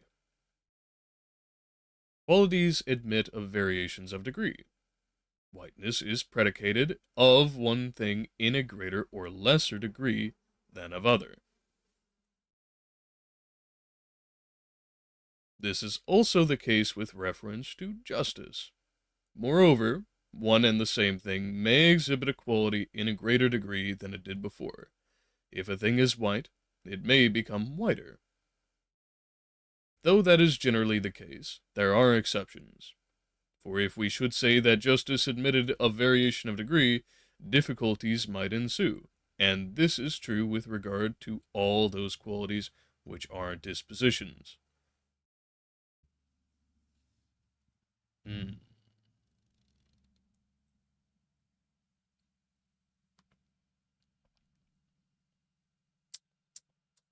I cannot wait till the winter when people are just not driving by. I know I persist in my unpleasant disposition towards it, but I am genuinely considering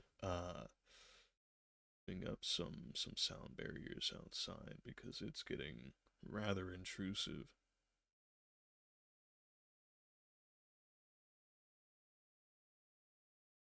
Or if we should say that justice admitted of variation of degree, difficulties might ensue, and this is true with regard to all those qualities which are dispositions.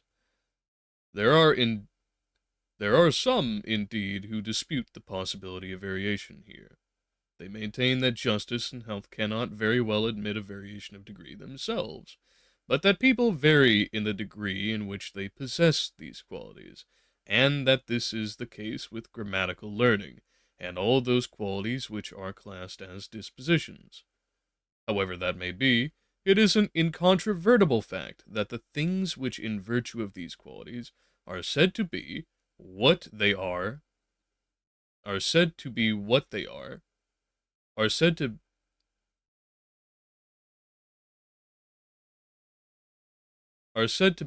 are vary in degree in which they vary in the degree in which they possess them. For one man is said to be better versed in grammar, or more healthy, or just than another, and so on.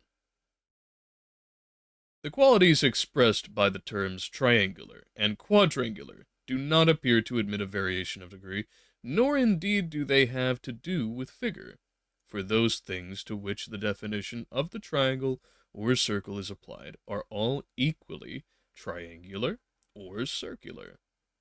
Those, on the other hand, to which the same definition is not applicable, cannot be said to differ from one another in degree. The square is no more a circle than the rectangle, for to neither is the definition of the circle appropriate. In short, if the definition of the term proposed is not applicable to both objects, they cannot be compared. Thus it is not all qualities which admit of variation of degree. Whereas none of the characteristics I have mentioned are peculiar to quality, the fact that likeness and unlikeness can be predicated with reference to quality only gives to that category its distinctive feature. One thing is like another only with reference to that in virtue of which it is such and such. Thus this forms the peculiar mark of quality. We must not be disturbed because it may be argued that, though proposing to discuss the category of quality, we have included it in many relative terms. We did say that habits and dispositions were relative. In practically all cases, the genus is relative, the individual is not. Thus knowledge, as a genus, is explained by reference to something else, where we mean a knowledge of something. But particular branches of knowledge are not thus explained. The knowledge of grammar is not relative to anything external, nor is the knowledge of music, but these, if relative at all, are relative only in virtue of their genre. Thus, grammar is said to be the knowledge of something, not the grammar of something. Similarly, music is the knowledge of something, not the music of something. Thus, individual branches of knowledge are not relative, and it is because we possess these individual branches of knowledge that we are said to be such and such. It is these that we actually possess. We are called experts because we possess knowledge in some particular branch. Those particular branches, therefore, of knowledge, in virtue of which we are sometimes said to be such and such, are themselves qualities, and are not relative. Further, if anything should happen to fall within both the category of quality and that of relation, there would be nothing extraordinary in classing it under both these heads.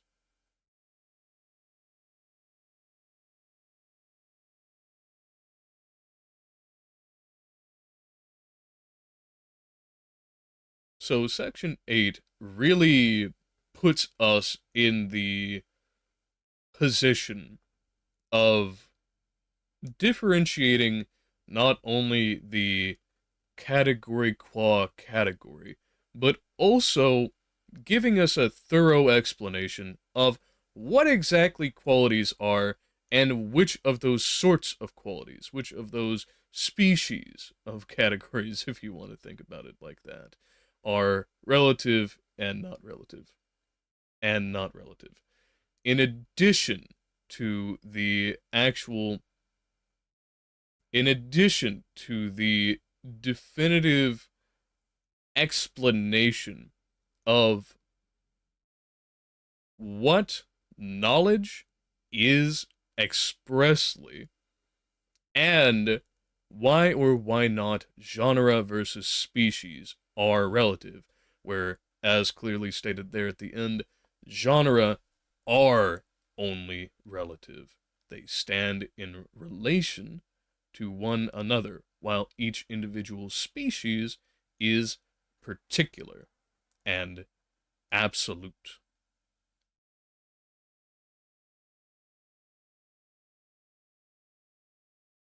Section 3, Part 9. Action and affection both admit of contraries. Before I move on, I should probably talk about that, yeah. Well, I suppose affection is rolled into it. Part 9. Action and affection both admit of contraries, and also of variation of degree. Heating is the contrary of cooling. Being heated of being cooled, being glad of being vexed. Thus they admit of contraries, but they also admit of variation of degree, for it is possible to heat in a greater or lesser degree, also to be heated in a greater or less degree. Also to be heated in a greater or less degree. Thus action and affection also admit of variation of degree. So much, then, is stated with regard to these categories.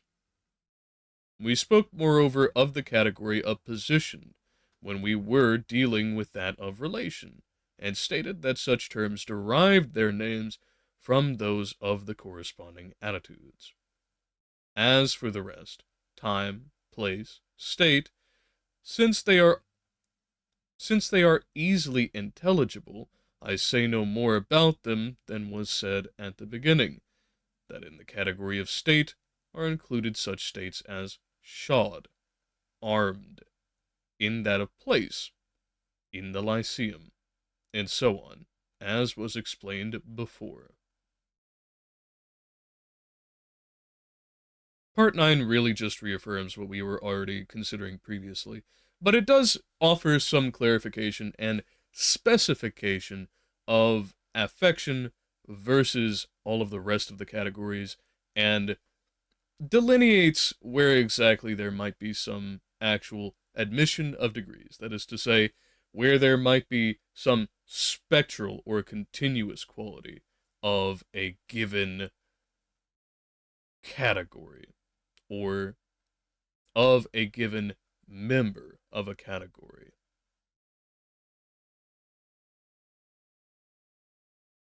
Part 10. The proposed categories have then been adequately dealt with. We must next explain the various senses in which the term opposite is used. Things are said to be opposed in 4 senses. 1. As correlatives to one another. 2. As contraries to one another. As contraries to one another. 3. As privatives to positives. 4. As affirmatives to negatives. Let me sketch my meaning in outline. An instance of the use of the word opposite with reference to correlatives. Is afforded by the expression double.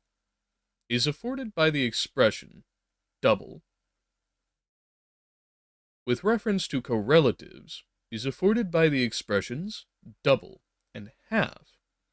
With reference to contraries, by bad and good. Opposites in the sense of privatives and positives are blindness and sight. In the sense of affirmatives and negatives, the propositions, he sits, he does not sit. 1. Pairs of opposites which fall under the category of relation are explained by a reference of the one to the other, the reference being indicated by the preposition of, or by some other preposition. Thus, double is a relative term, for that which is double is explained as the double of something. Knowledge, again, the opposite of the thing known, in the same sense, and the thing known also is explained by its relation to the opposite. Knowledge. For the thing known is explained as that which is known by something, that is, by knowledge. Such things, then, as are opposite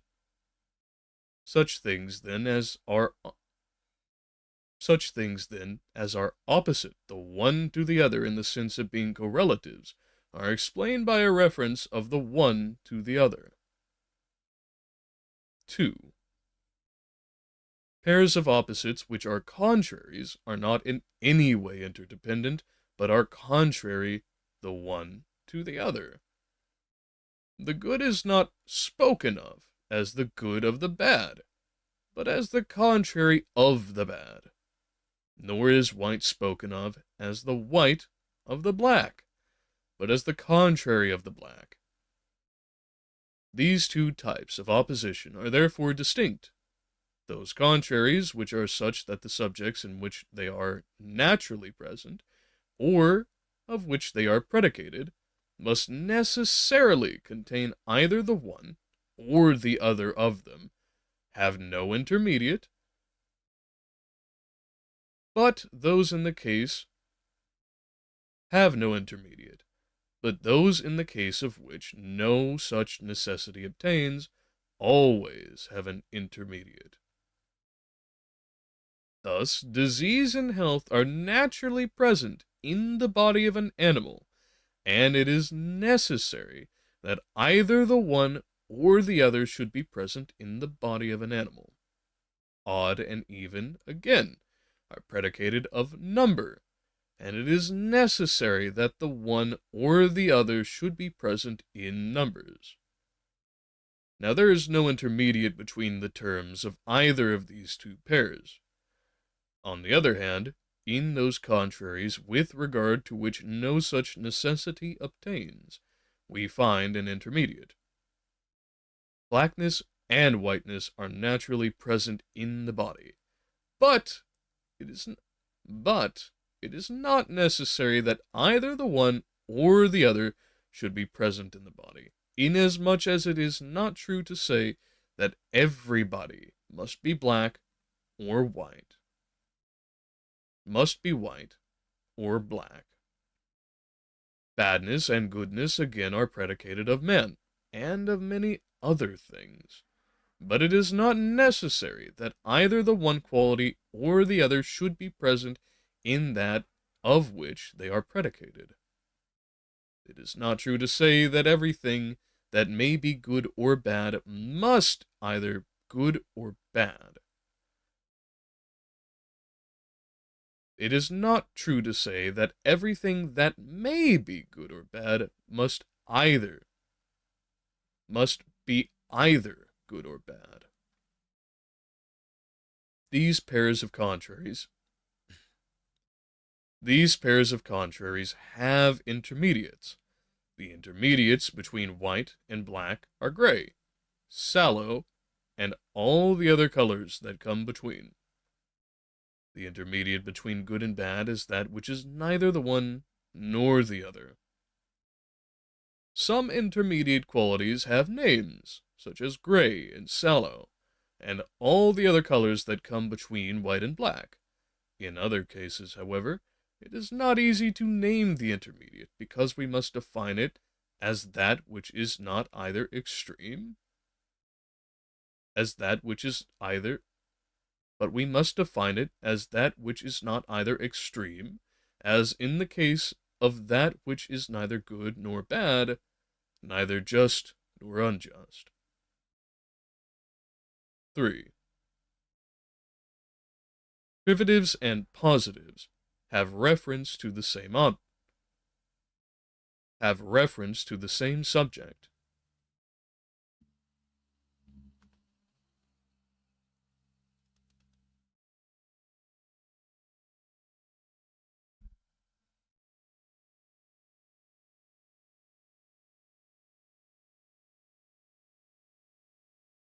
Thus, sight and blindness have reference to the eye. It is a universal rule. That each of a pair of opposites of this type has reference to that which the particular positive is natural. We say that that is capable of some particular faculty or possession has suffered privation when the faculty or possession in question is in no way present in that in which and at the time at which it should naturally be present. We do not call that toothless, which has not teeth, or that blind, which has not sight, but rather that which has not teeth or sight at the time when by nature it should. For there are some creatures which from birth are without sight, or without teeth, but these are not called toothless or blind. To be without some faculty or to possess it is not the same as the corresponding privative or positive. Sight is a positive, blindness a privative, but to possess sight is not equivalent to sight. To be blind is not equivalent to blindness. Blindness is a privative. To be more blind is to be blind is to be in a state of privation, but is not a privative. Moreover, if blindness were equivalent to being blind, both would be predicated of the same subject. But though a man is said to be blind, he is by no means said to be blindness. To be in a state of possession is, it appears, the opposite of being in a state of privation, just as positives and privatives themselves are opposite.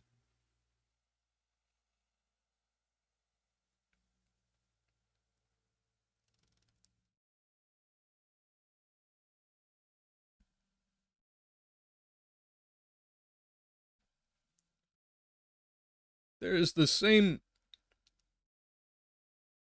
the same type of antithesis in both cases, for just as blindness is opposed to sight, so is being blind opposed to having sight.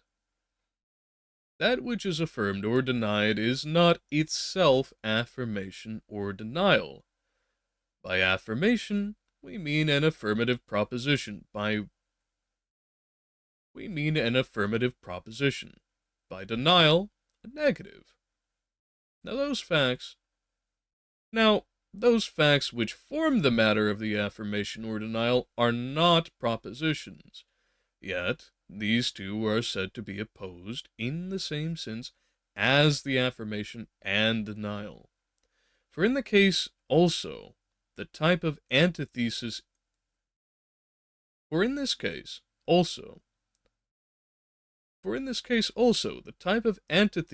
is the same.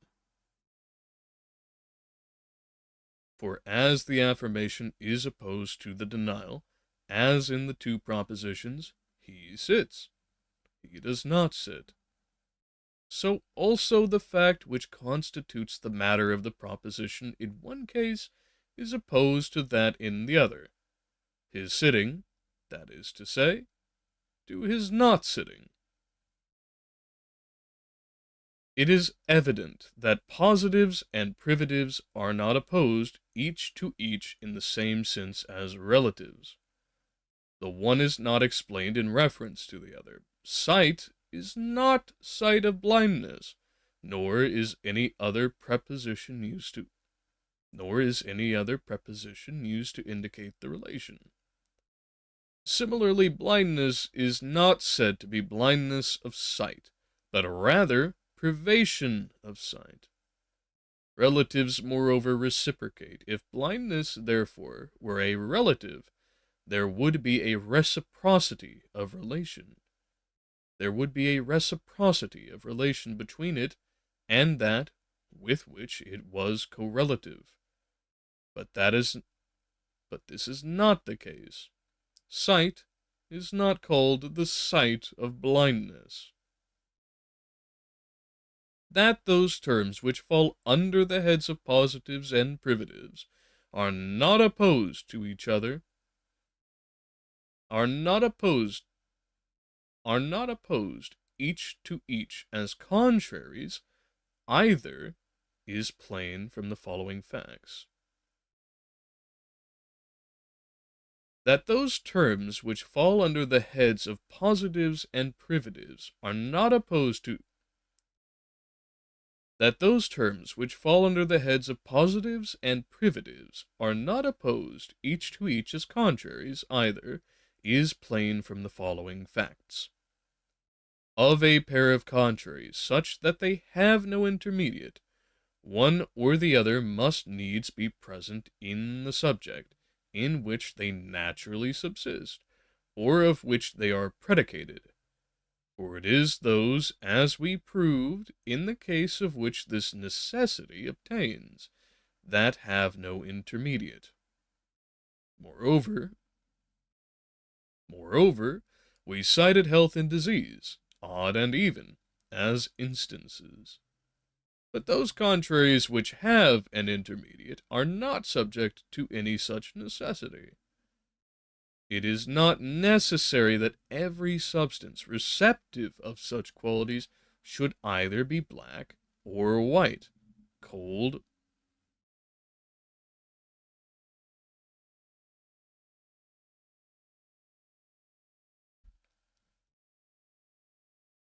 It is not necessary that every substance receptive of such qualities should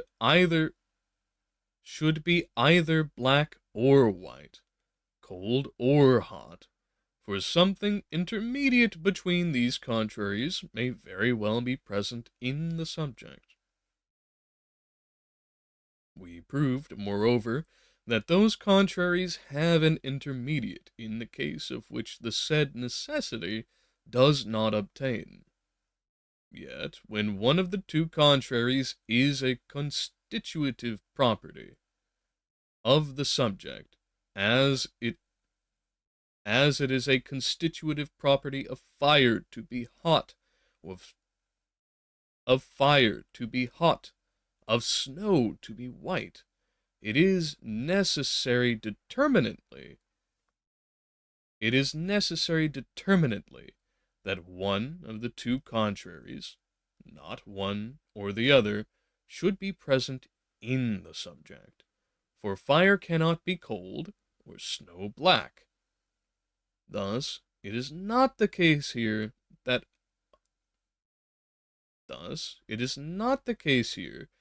one of the two must needs be present in every subject receptive of these qualities, but only in that subject of which the one forms a constitutive property. Moreover, in such cases it is one member of the pair determinately, and not either the one or the other, which must be present.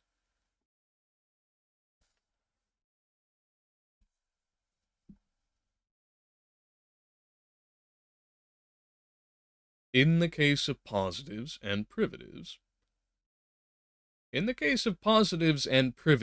on the other hand, neither of the aforesaid statements holds good, for it is not necessary that a subject receptive of the qualities should always have either the one or the other. That which has not yet advanced to the state where sight is natural is not said either to be blind or to see.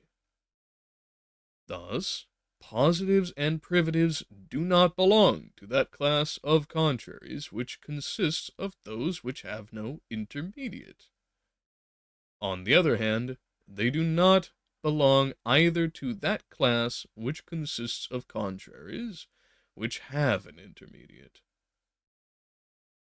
For under certain conditions, it is necessary that either the one or the other should form part of the constitution of every appropriate subject. For when a thing has reached the stage when it is by nature capable of sight, it will be said either to see or to be blind, and that in an indeterminate sense, signifying that the capacity may be either present or absent.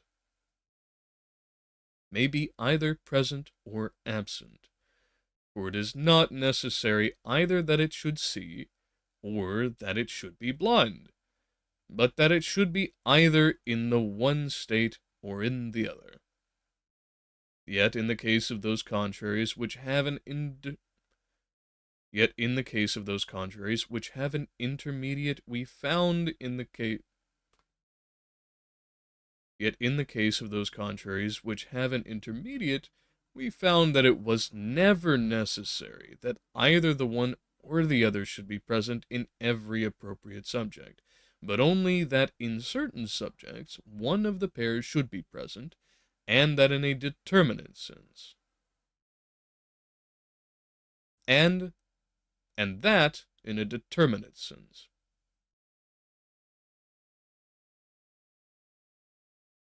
Yet in the case of those contraries which have an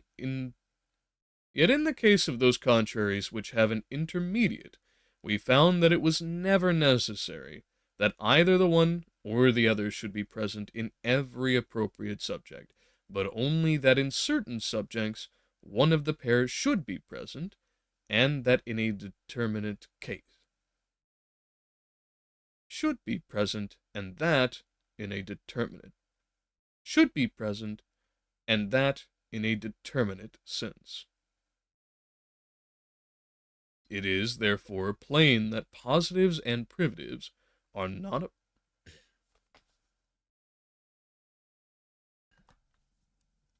It is, therefore, plain that positives and privatives are not opposed each to each in either of the senses in which contraries are opposed.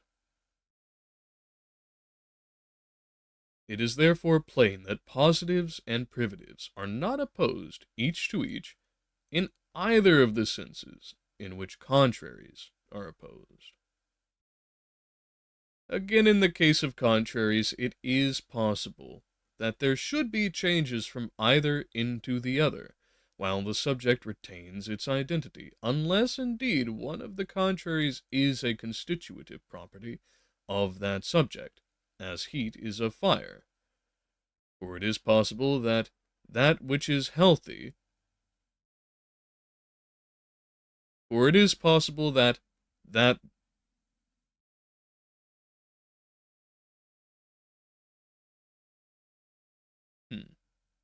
I think I've stumbled upon another printing error.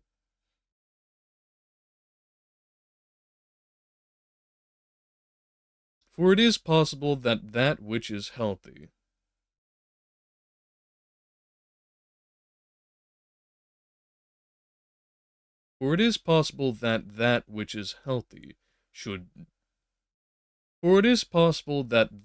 is healthy should become diseased, that which is white, black, and that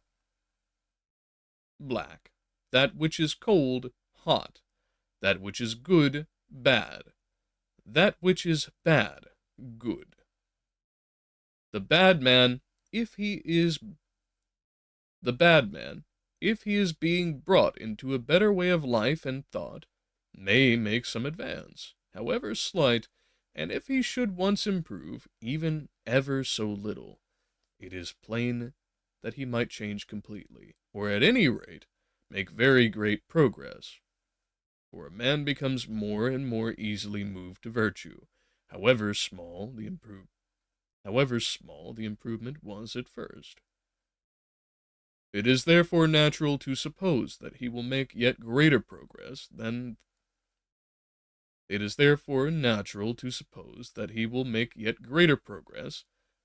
has made in the past, and as this process goes on, it will change him completely and establish him in the contrary sense, provided he is not hindered by lack of time. In the case of positives and privatives, however, change in both directions is possible. There may be a change from possession to privation, but not from privation to possession. The man who has become blind does not regain his sight. The man who has become bald does not regain his hair. The man who has lost his teeth does not grow a new set. 4. Statements opposed as affirmation and negation belong manifestly to a class which is distinct, for in this case, and in this case only, it is necessary for the one opposite to be true and the other false.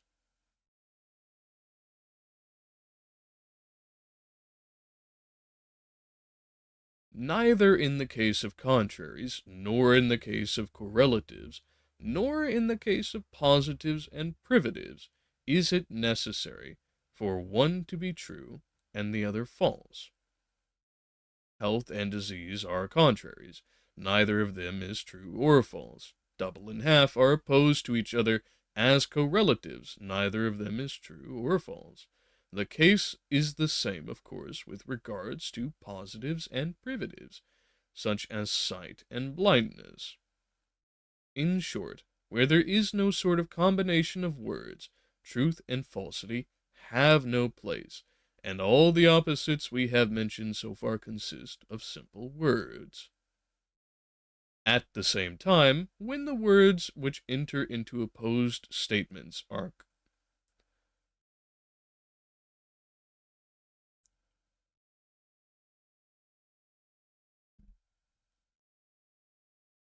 At the same time, when the words which enter into opposed statements are contraries, these more than any other set of opposites would seem to claim this characteristic.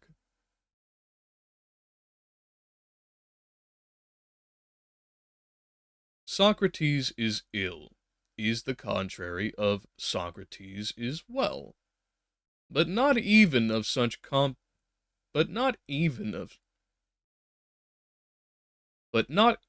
such composite expressions is it true to say that one of the pair must always be true and the other false. For if Socrates exists, one will be true and the other false. But if he does not exist, both will be false. For neither Socrates is ill, nor Socrates is well, is true, if Socrates does not exist at all. In the case of positives and privatives, if the subject does not exist at all, neither proposition is true. But even if the subject exists, it is not always the fact that one is true and the other false. For Socrates has sight is the opposite of Socrates is blind, in the sense of the word opposite, which applies to possession and privation. Now, if Socrates exists, it is not necessary that one should be true and the other false, for when he is not yet able to acquire the power of vision, both are false, as also if Socrates is altogether non-existent. But in the case of affirmation and negation,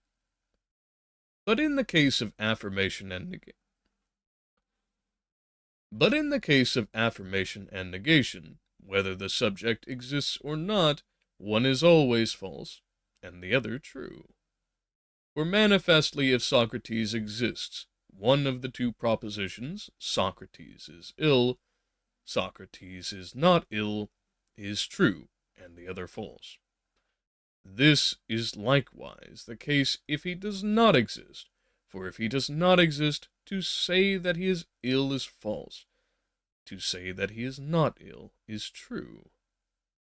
Thus it is in the case of those opposites only, which are opposite in the sense in which the term is used with reference to affirmation and negation, that the rule holds good, that one of the pair must be true, and the other false. Let us take a quick scroll up to refresh ourselves, as we have just read a good sum of very dense material.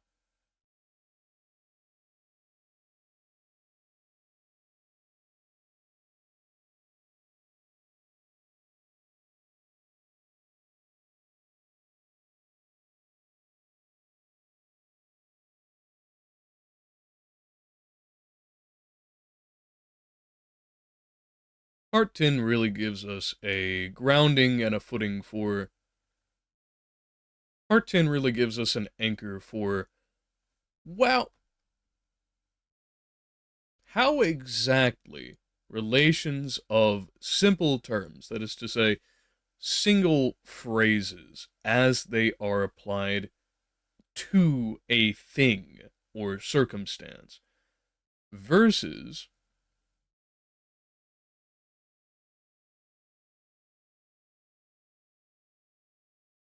ought necessarily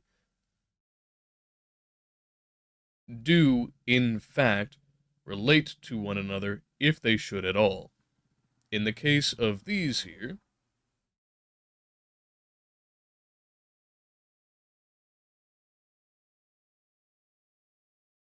in the case of correlatives, contraries, privatives to in the case of correlatives, contraries, privatives and positives, and affirmations and negatives, we are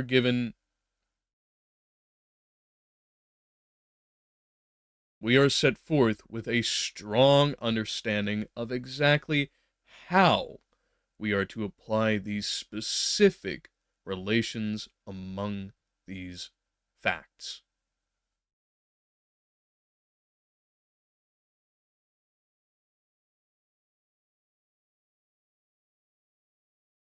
In which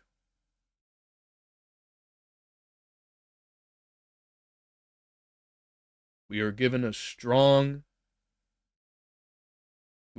the proper way in which opposition exists properly, in which opposition exists in each.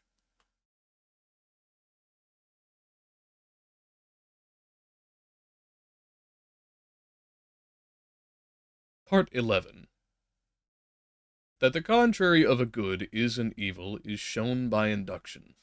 The contrary of health is disease, of courage, cowardice, and so on.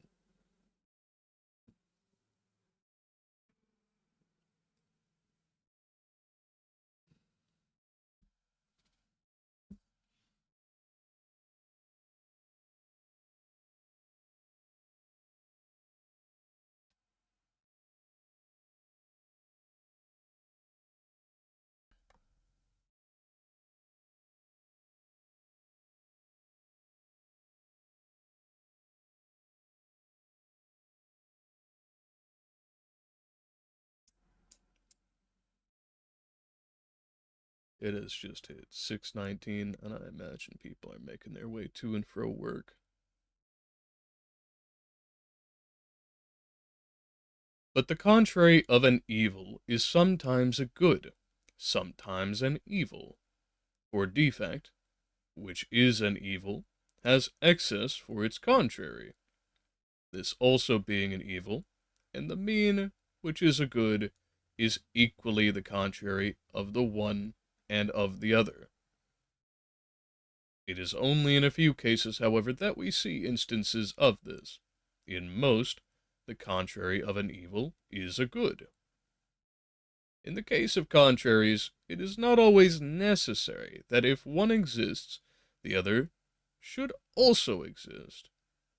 For if all become healthy, there will be health and no disease. And again, if everything turns white, there will be white, but no black. Again, since the fact that Socrates is ill is the contrary of the fact that Socrates is well. Again, since the fact that Socrates is ill is the contrary of the fact that Socrates is well, and two contrary conditions cannot both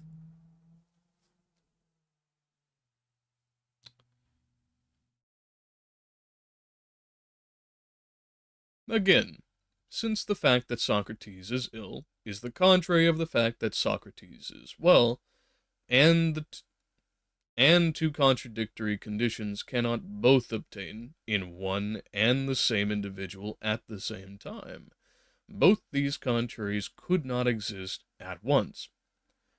For if that Socrates was well was a fact, then that Socrates was ill could not possibly be one. It is plain that contrary attributes must needs be present. It is plain that contrary attributes must needs be present in subjects which belong to the same species or genus. disease and health require as their subject the body of an animal. White and black require a body, without further qualification. Justice and injustice require as their subject the human soul. Moreover, it is necessary that pairs of contraries should in all cases either belong to the same genus or belong to contrary genera, or be themselves genera. White and black belong to the same genus. Color, justice and injustice to contrary genera, virtue and vice, while good and evil do not belong to genera, but are themselves actual genera, with terms under them. And part 11 really gives us more of a feel for where each of the aforementioned features, substances, proper, both primary and secondary. Substances proper, the primary substances proper, actually align themselves, and that they do specifically.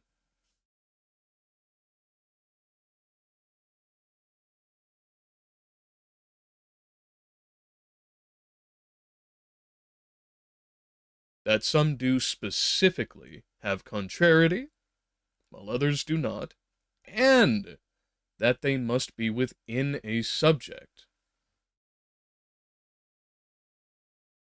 and that some must be a part of a subject, and that some must be predicated of a subject to be.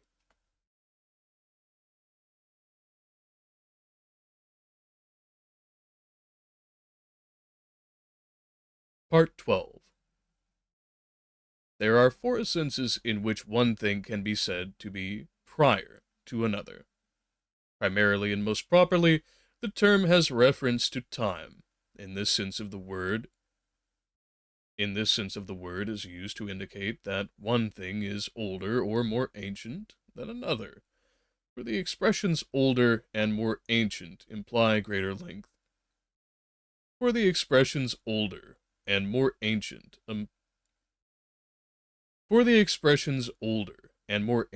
imply greater length of time. Secondly, one thing is said to be prior to another when the sequence of their being cannot be reversed. In this sense, one is prior to two. For if two exists, it follows directly that one must exist. But if one exists, or if two exists, secondly, one thing is said to be prior to another when the sequence of their being cannot be reversed.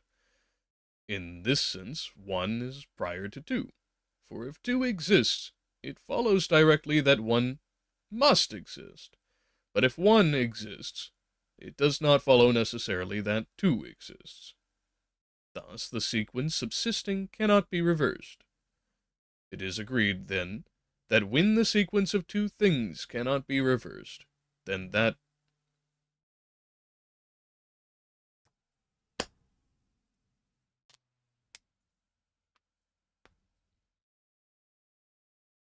It is agreed, then, that when the sequence of two things cannot be reversed, then that one on which the other depends is called prior to that other.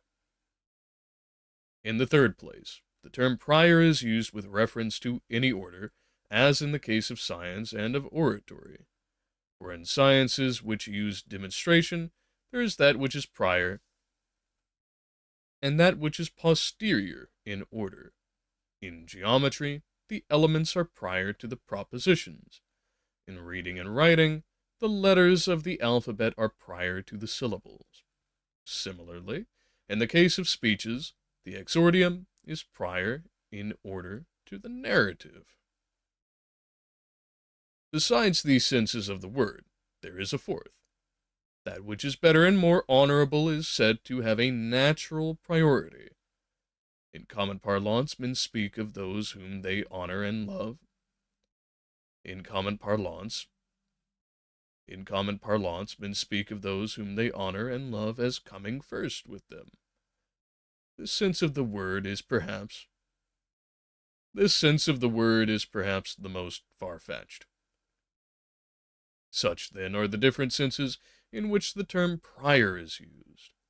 Yet it would seem that besides those mentioned here, there is yet another. For in those things, the being of each which implies that of the other, that which is in any way the cause may reasonably be said to be by nature prior to the effect. It is plain that there are instances of this. The fact of the being of a man carries with it the truth of the proposition that he is, and the implication is reciprocal. For if a man is, the proposition wherein we allege that he is true, and conversely, if the proposition wherein we allege that he is true, then he is. The true proposition, however, is in no way the cause of the being of the man, but the fact of the man's being does seem somehow to be the cause of the truth of the proposition, for the truth or falsity of the proposition depends on the fact of the man's being or not being. Thus, the word prior may be used in 5 senses. Part 12. Part 12 is, in my opinion, one of the starkest points that Aristotle makes. The entire forerunning content of the categories is very, very metaphysically tied, very, very close to, is very, very metaphysically tied to identity as such. Tautologic, fact, truth, reality, existence, before any assertion of universals, or even the proposition of universals. And Part 12 asserts that there is necessarily, as a corollary of identity, causality, that in order for something to exist, it necessitates that there is a prior state of existence. To put it in other words, as is clarified at the end here, in order for a proposition to be true, there must first exist something to enable its fact, to enable its truth. And this is indispensable.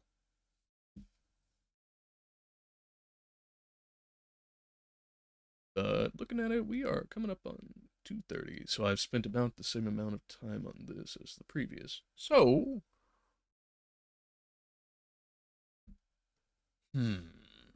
options. We're at page 41, and I would imagine that the book actually cuts out at page 50.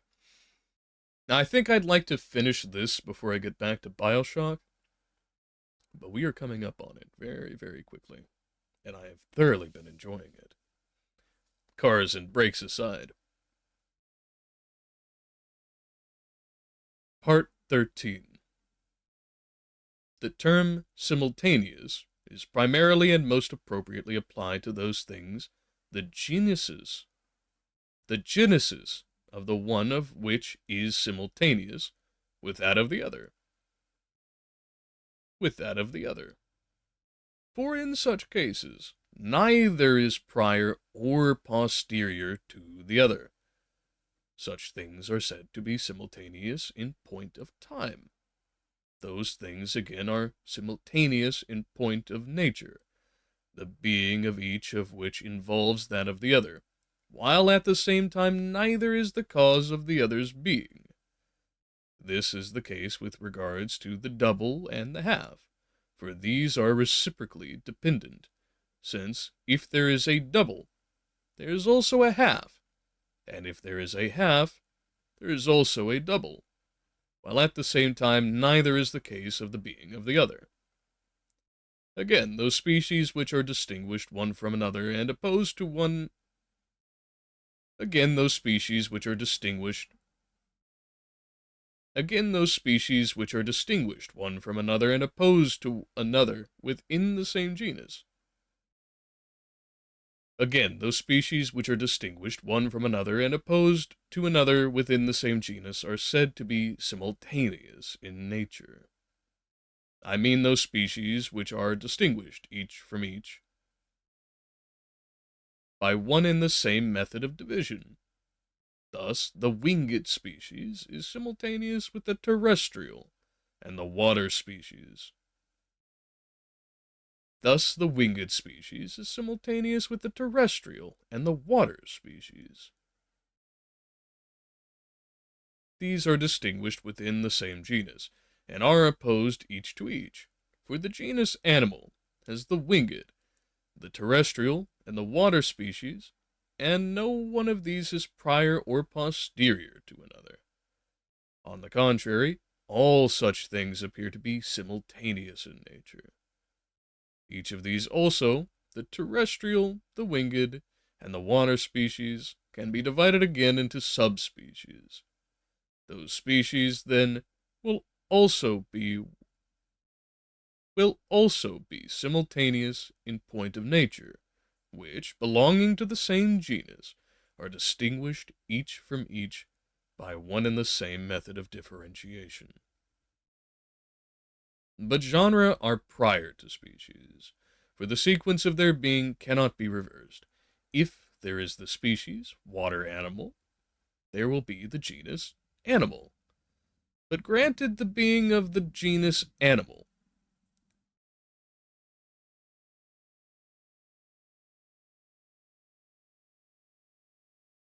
it does not follow necessarily that there will be the species, water animal.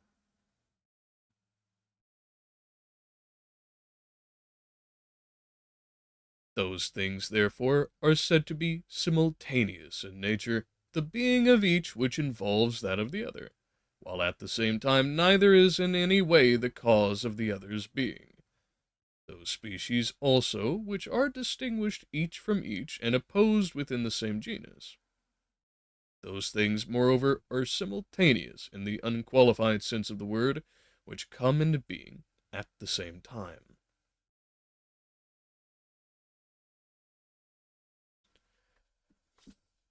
Part 13 very much affirms what I was saying previously about the absolute importance.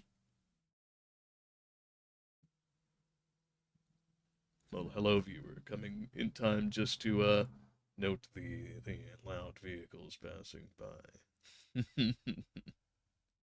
I know there's a delay, but welcome anyhow. So part 13 very much gives us the explanation for why anything is able to exist as not a priori. That is to say, is able to exist non-priorly. Strictly because there are many things which, by the very nature of their coming into existence simultaneously, that being without causal features that make them sequential to one another, are simultaneous. If we had, for instance, the priorness of identity and causality, which I do not hold to be the case, although some might, there would be a certain order to each individual instance, each particular, and thereby, as we have seen described within the continuity of genre to species, a priority. But in reality itself, in the metaphysic sense, we do not experience such. We do not know of such. We simply understand that as a simultaneous feature, things both possess identity and causality in the same turn, at least insofar as I'm aware. Part 14. There are 6 sorts of movement: generation, destruction, increase, diminution, alteration, and change of place. It is evident in all but one case that all of these sorts of movement are distinct each from each. Generation is distinct from destruction, increase and change of place from diminution, and so on. But in the case of alteration, it may be argued that the process necessarily implies one or other of the other 5 sorts of motion. This is not true, for we may say that all affections, or nearly all, produce in us an alteration which is distinct from all other sorts of motion, for that which is affected need not suffer either increase or diminution, or any other sorts of motion. Thus, alteration is a distinct sort of motion, for, if it were not, the thing altered would not only be altered, but would forthwith necessarily suffer increase or diminution, or some one of the other sorts of motion in addition, which as a matter of fact is not the case. Similarly, that which was undergoing the process of increase, or was subject to some other sort of motion, would, if alteration were not a distinct form of motion, necessarily be subject to alteration also. But there are some things which undergo increase, but yet not alteration. The square, for instance, if a gnomon is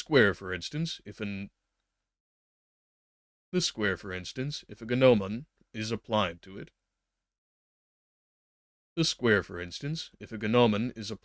it, undergoes increase, but not alteration, and so it is with all other figures of this sort.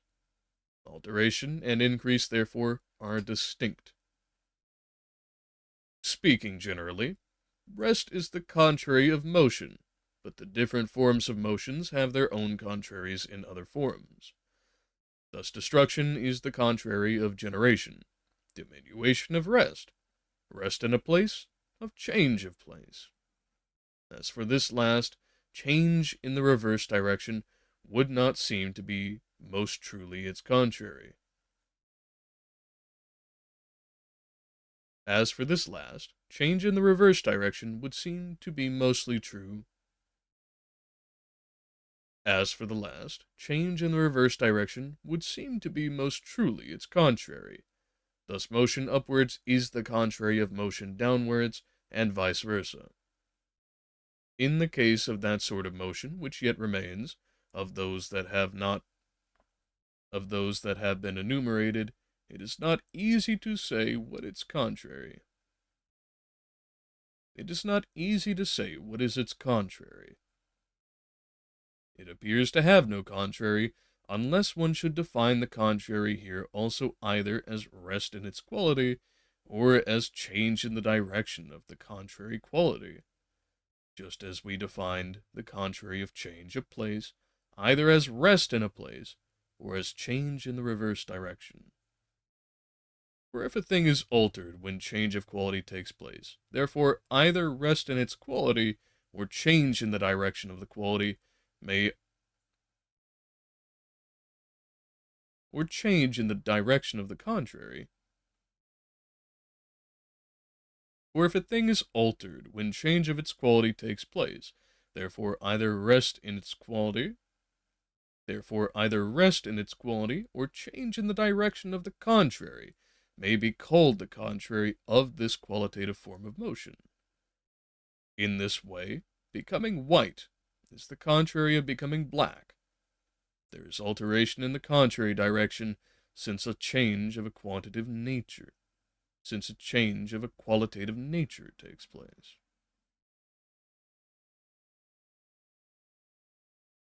There is alteration in the contrary direction, since a change of a qualitative nature takes place.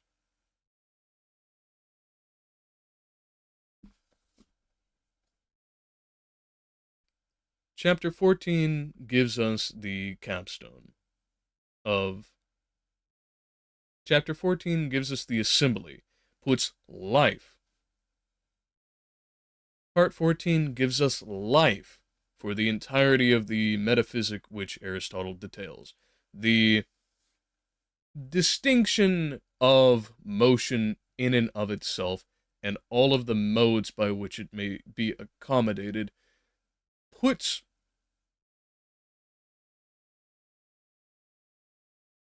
change on the table, kinesis, if you will. And this admits not only the potentialities as were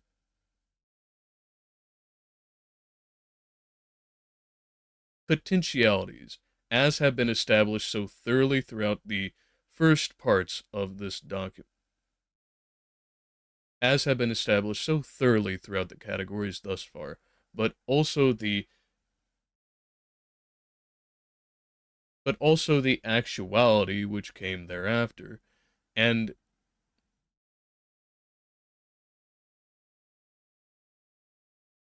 it puts not only the potentialities which have been described in the earlier parts of the categories with the actualities which have been described in the latter part up to this point, but finally all together.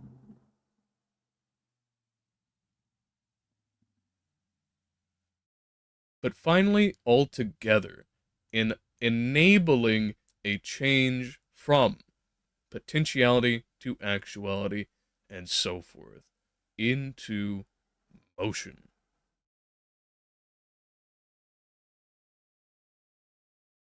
Part 15.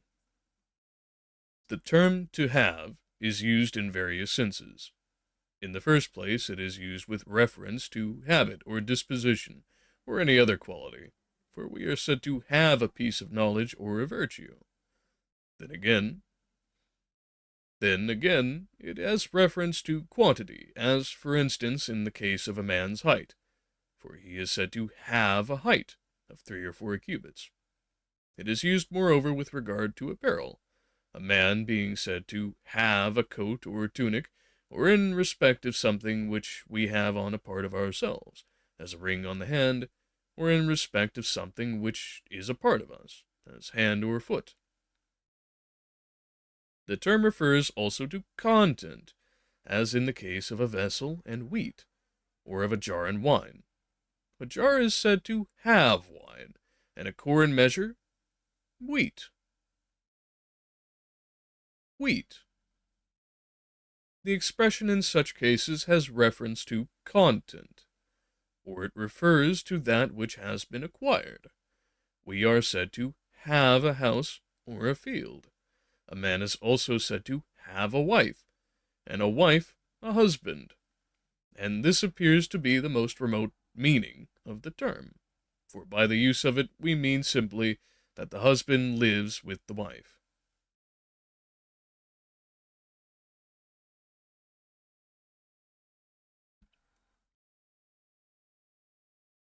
Other senses of the word might perhaps be found, but the most ordinary ones have all been enumerated.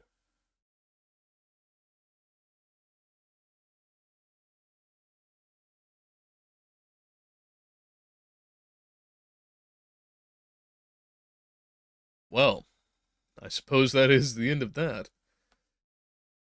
So part 15 concludes everything that's been established. Potentiality, actuality, motion, and how we get to all of these things with how they are actually had, possessed, held, holdings, havings, a an application of a quiddity, a quantity, or a quality to the multiplicity, if you will.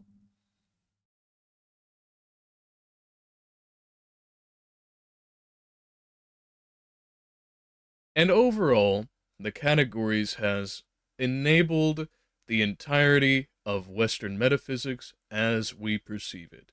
While there have been minor modifications to accommodate for the increases in our sciences, be they empiric, and I don't necessarily mean in the rationalist sense, or in the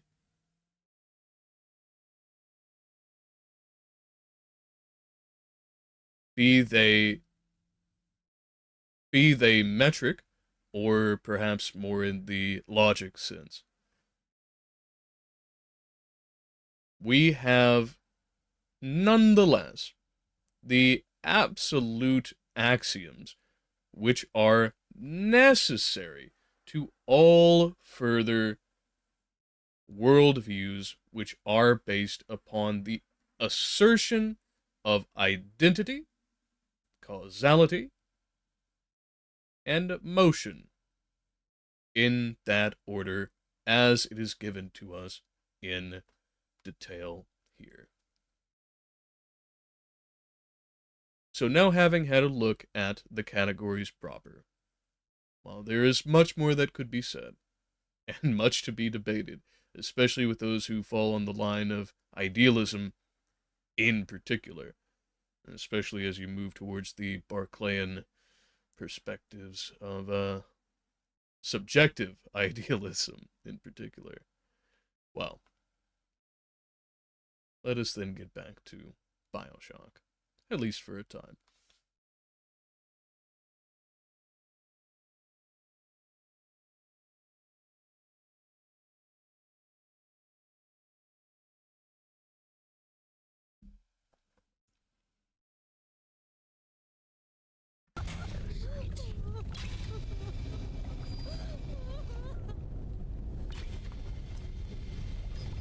And nothing like coming right back to crying.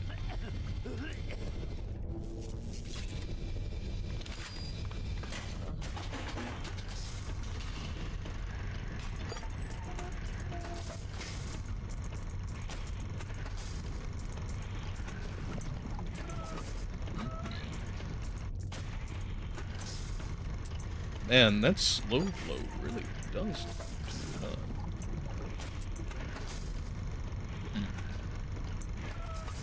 I am very concerned whether we'll have enough long pipes. Or I should say straight pipes.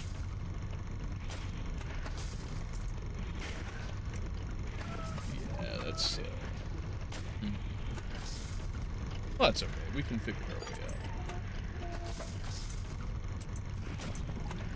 That should do it. I'm glad to see that 2K decided that they would actually throw us a little bit of a curveball for a change. So we are only in the second area. Oh, howdy. Yeah, you can deal with all that. I'll stay back here. Thank you very kind. Let's swap to this one.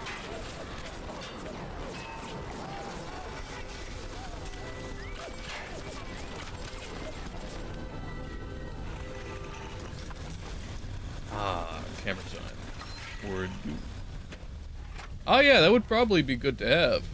Alright. Do they have to be alive for us to get them? See. Interesting. Ah, so it does impose a penalty. Well, that's good. Vulnerable to anti-personnel rounds, I should hope.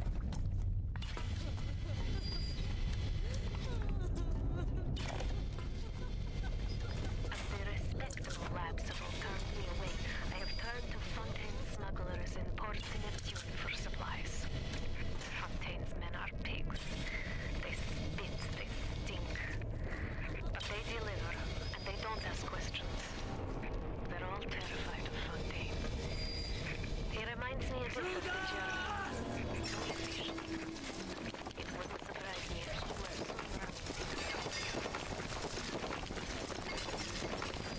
How right you were, Tenenbaum.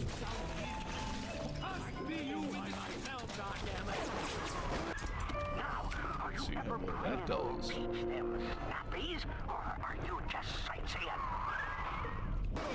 Really, catching multiple in the same go. It's a benefit. Interesting.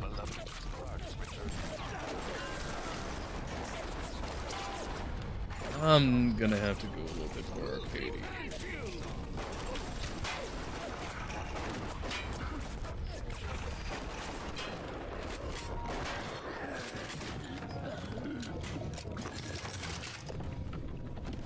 Of all the things that could be said negatively about this game, I think one of the major criticisms may very well end up that the weapons themselves feel awfully, how should I say it, unimpactful is probably the best.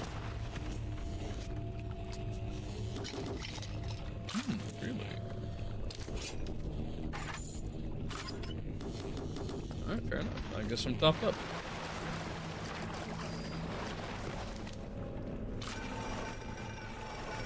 I can hop down there. I surely can. Secrets. I bet there's secrets. I had the immediate instinct to shoot the walls to see if they were a loser. Ah! What? Where? Who? Where? Why? Oh. There you are.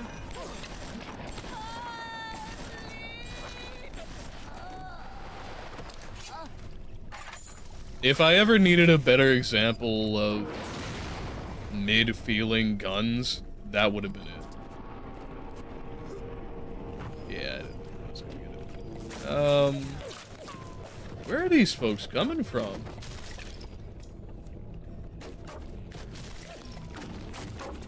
Is that a body? That's a body. Hey! I wonder who that might be. If I take a photo of it, get anything out of it? No, apparently not.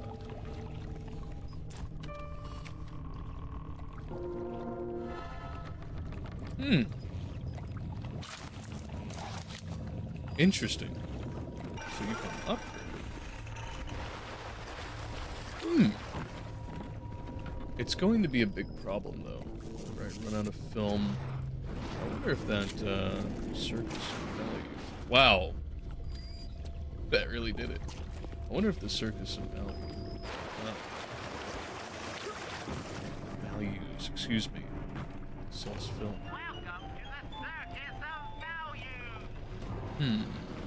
So it does.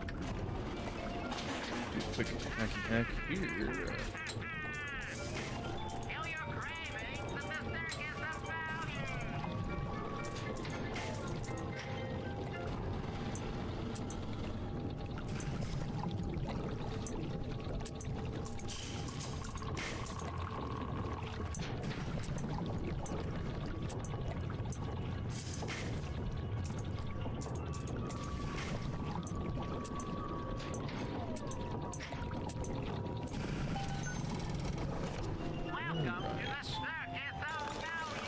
Dump all of my money into film, as you do.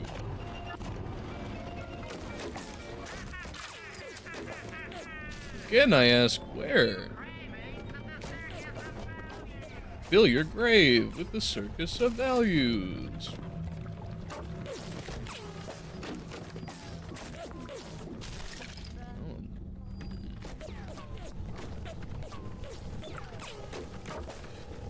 The Chechnya vodka didn't even touch him. This man's liver must look like brisket.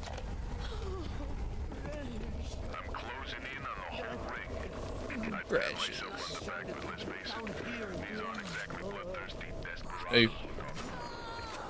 Rapture's full of poets, artists, tennis players on high rivers. This Fontaine. He seems to know his way around the grift. He keeps his nose clean, but not so clean that the right people don't know he's not to be trifled with.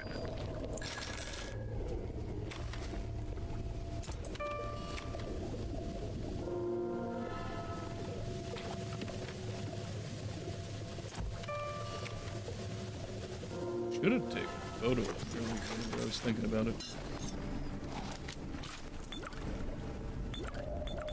Ah, now finally.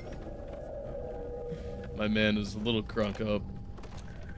Diane, my dear, I'm sorry, but I'll be late again tonight. Rosenberg is demanding to speak about this Fontaine business. I'm trying to build a proper financial market, and this idiot keeps going on about atom this, genetic modification, that. I'll go spend an hour pretending to pay attention to the poor fellow and be home as soon as I can.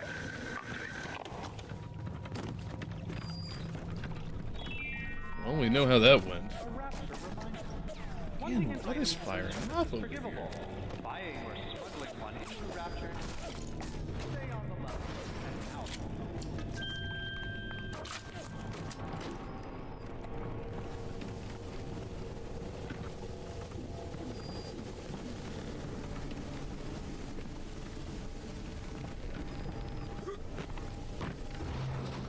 Let's see what goodies we had behind the bar.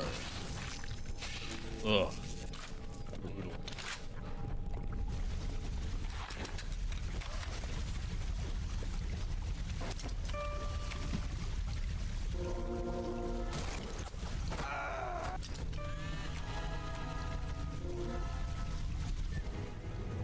Oh, interesting.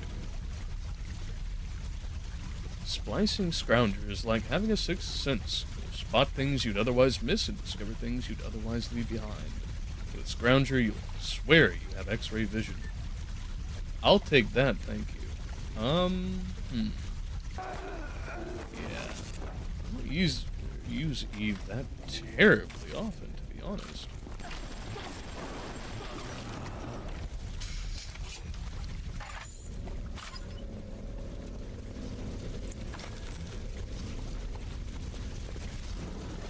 Is there any value in taking a photo of them anymore?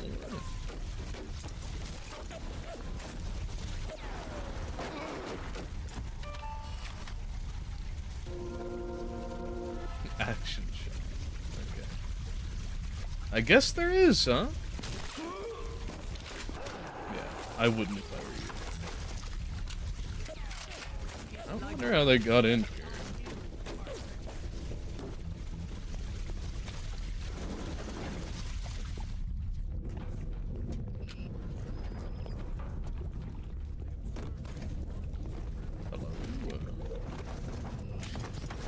Ah! Well, that's a surprise. No wonder you got, splattered. Rapture's changing, but Ryan can't see the wolves in the woods. This Fontaine fella, he's a crook and a proper tea-leaf, but he's helped me atom, and that makes him the governor. Sinking the profits back into bigger and better plasmids, building them Fontaine poorhouses, like Fontaine recruiting centres.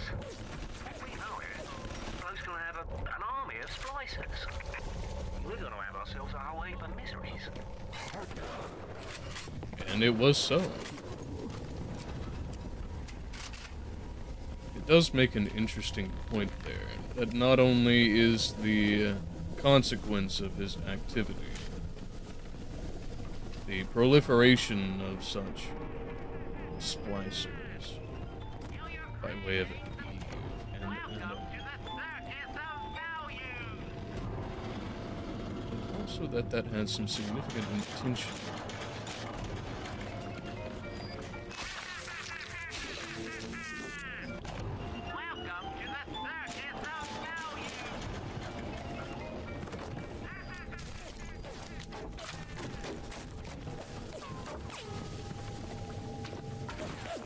Alright, let's see if I can enter it now. Yeah, this is the spot. Whoop! Face full of lead. Yep!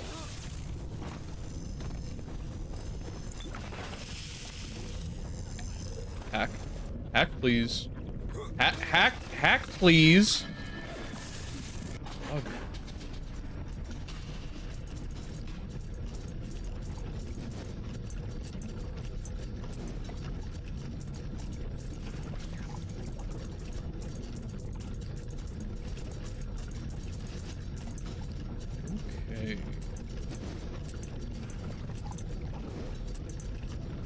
should be coming towards the end of this level, I do believe.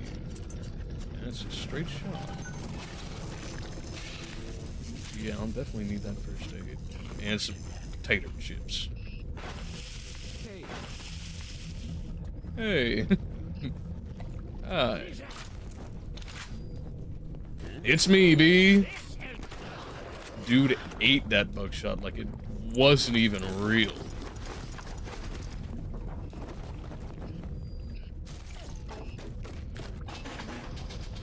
Okay. That's a short one. Let's do that. And then that.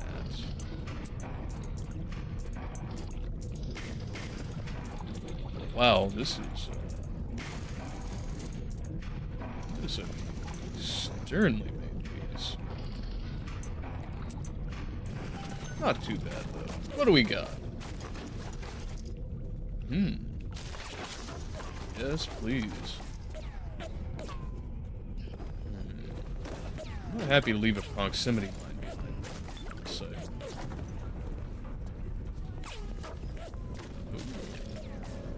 Man, even the little things.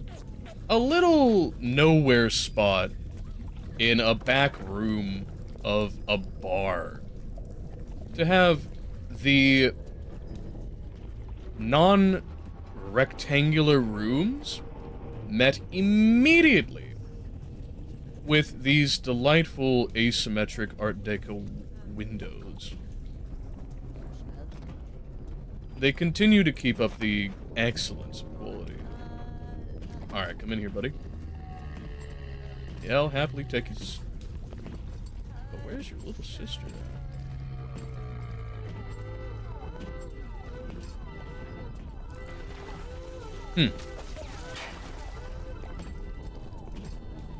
Well, I suppose we'll find out as we go.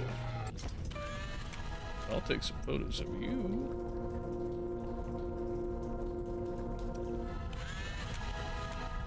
Okay.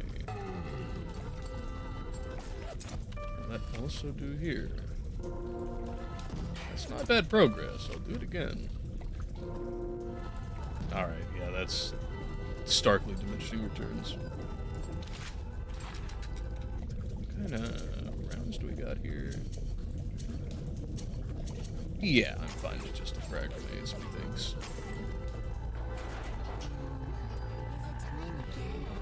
Here's where the little sister is. Alright, now you need to get out of the way.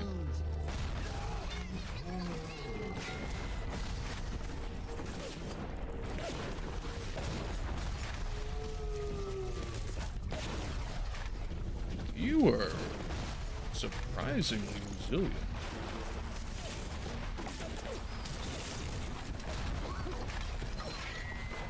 Ooh, that's not good.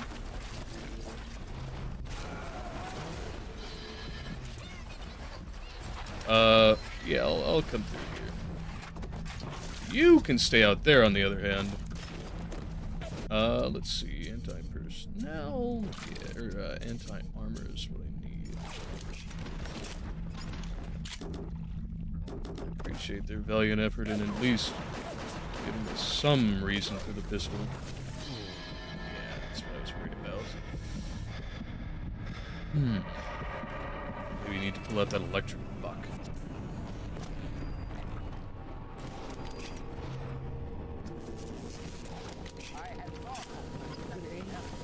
Just get past you all. Same. Alright. Yep, it's me again. Ooh, wow. Sure. Whatever you say, buddy.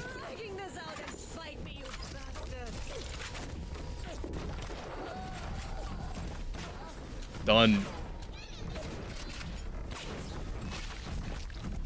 And another... yep.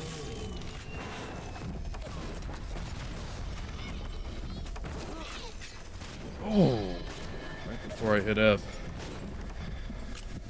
Oh, they're definitely teaching me what for. Big Daddy indeed. Okay. Wow! Okay. Fontaine fella. He's a crook and a proper tea leaf, but he's got the axe, and that makes him the governor. Seeking the profits back into bigger and better plastics, building them Fontaine poorhouses. Like Fontaine Why do you keep reloading? we know it. Bloke's gonna have an army of prizes. We've got to have ourselves a whole heap of victories. That was some awful timing to need that Eve. I hope it didn't take it from me once I get back. Cool. Ah. Should have taken it before I hopped out. Huh? Ooh. I met Ryan the day me and the lads were installing the bathroom plumbing up.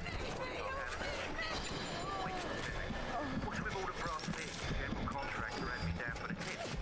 Well, I said, this contractor. If it's price you're worried about, I'll be picking up the brass, so not to worry, Squire. And why would you be doing that, Susie? Well, Mr. Ryan, profit or not, no man bells water out of prison Leaky. until I build a dock. Just like Rapture.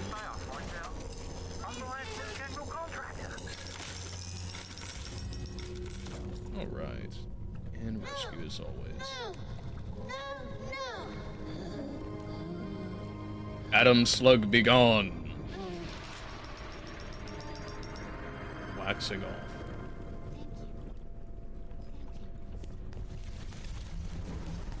No problem, kiddo. Okay. Now that it looks like, someone shook up a morgue and dumped it over the floor, we can get moving and grooving. Love it.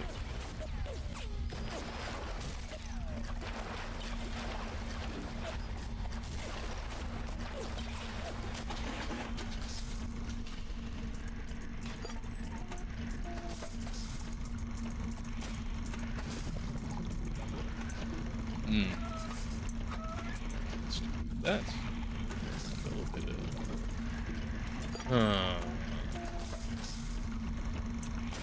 that.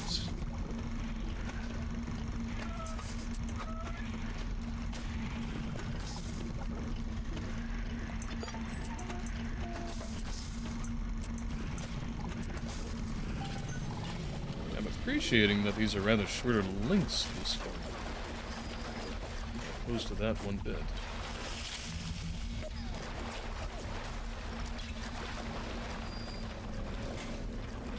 Aha!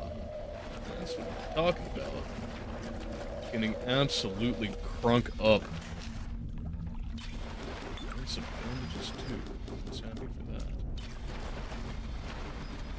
What an odd place for a health station.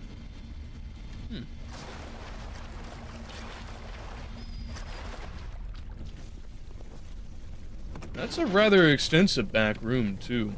I say that they really did take advantage of the practical implications that would come from having a bar such as this. Let's get that out of the way. Boop. Boop.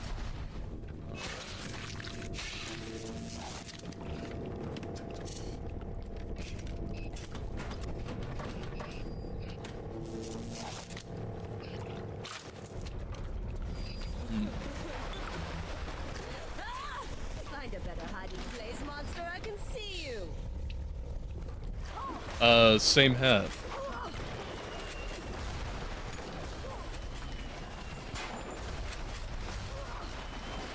Did you just blow yourself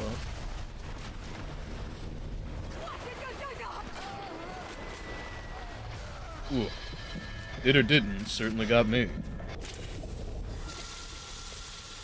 Let the taps flow for 100 years.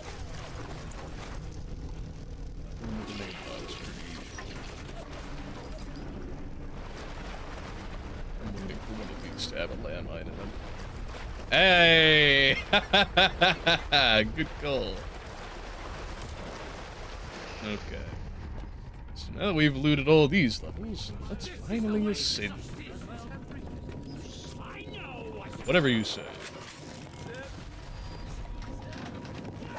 Take a photo of you, actually. Hold still. Smile.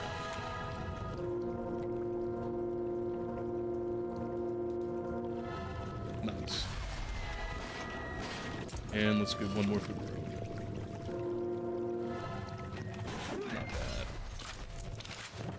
Boop.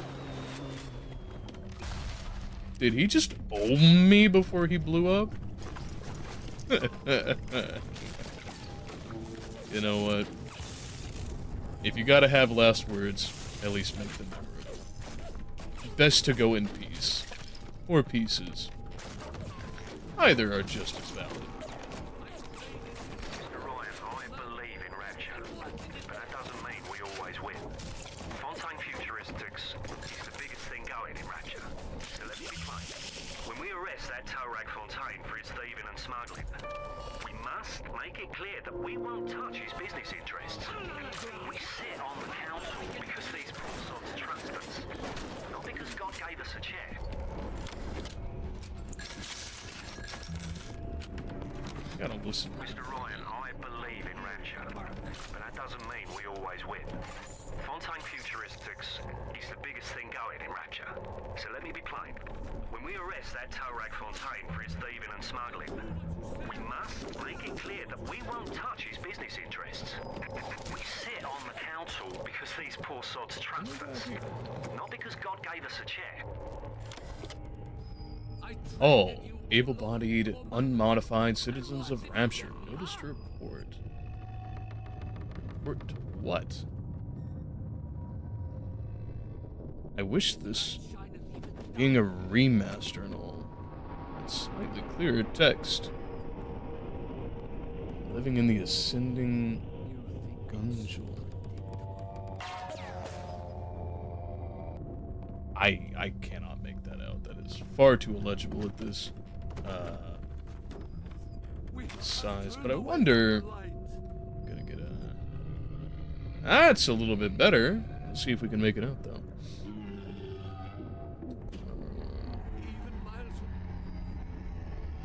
Yep, that is absolutely lorem ipsum. Incredible. Well, at least I got to verify it. Good job for having some mechanic that allows it. Boop. Does he? You know, I was talking about the lack of impact these weapons rather deliver.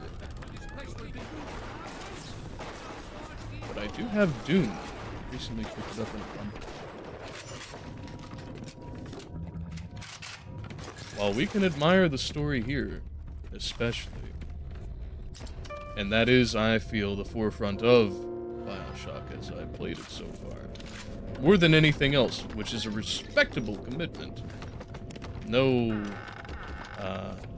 denigration unto Bioshock for that. I am looking forward to feeling impact. So, I'm concerned that I did not go that way first. Up and down and all around. Where do we go? Nobody knows.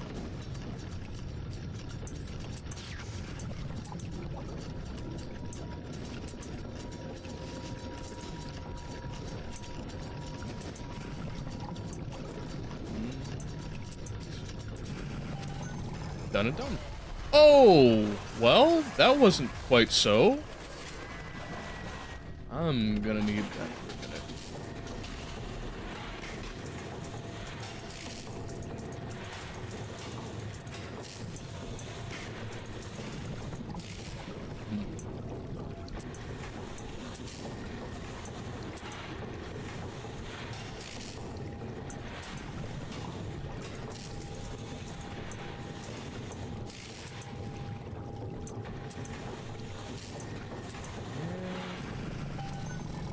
Health, please.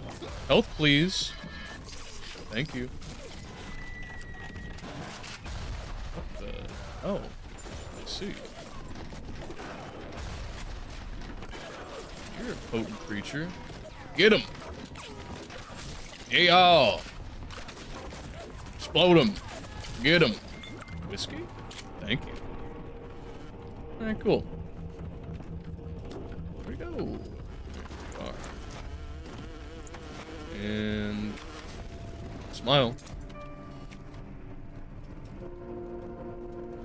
Not bad, not bad. Multiple subjects. I guess he counts too, huh?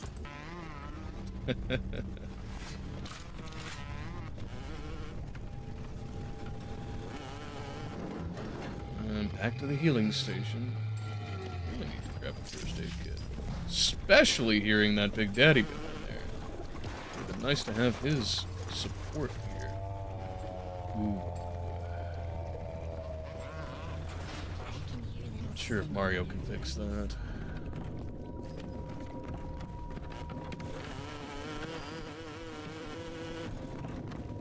Just want to check out this. Here to visit the scum of the earth. Yeah, I guess.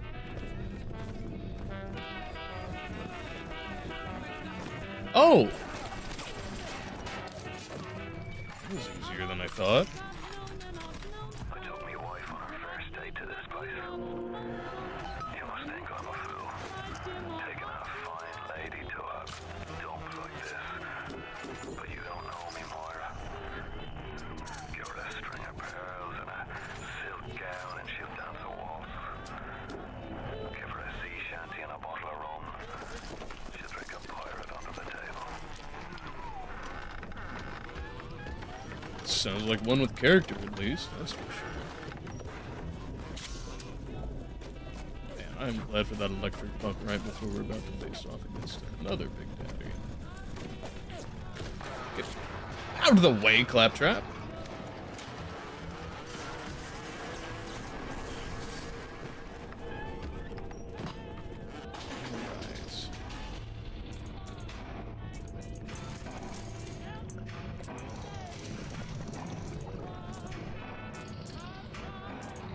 Alright. That's gonna suck.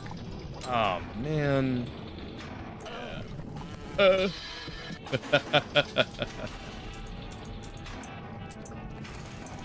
Should have done that.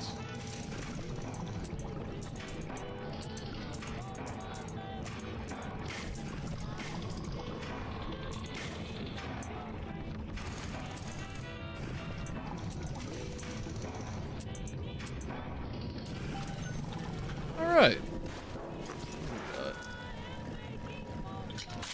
Not a bad selection, frankly.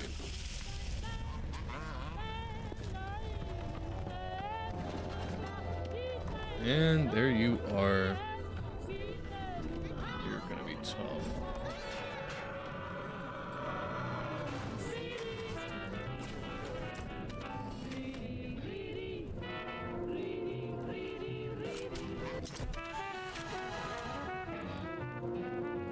Nice. Hmm.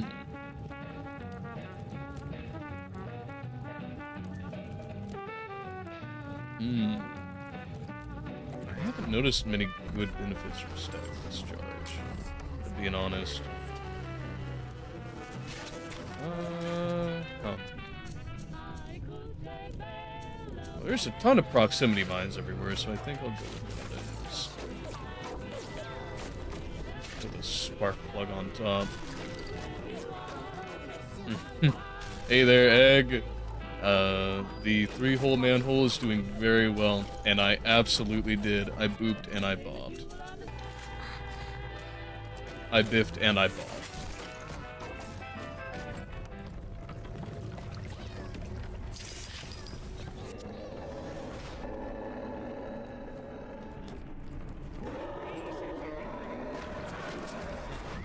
I wonder. Boop. Now that I've spent an entire bar of evil on you, if I shock the dickens out of you, here, you go fight them. What the hell is killing him?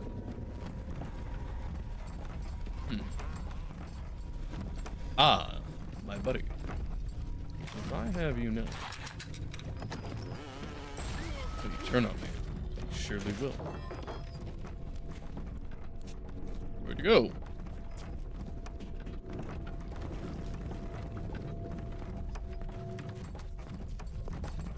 Ah, there you are. A proximity mine of your own.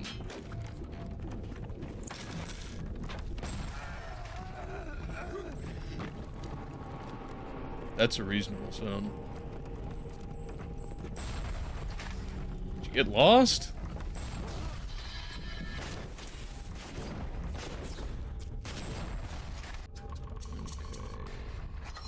Okay. Grenade.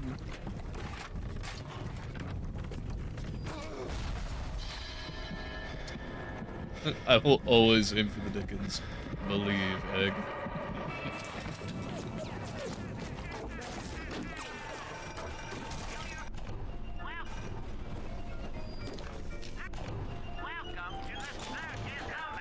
I need some money, buddy.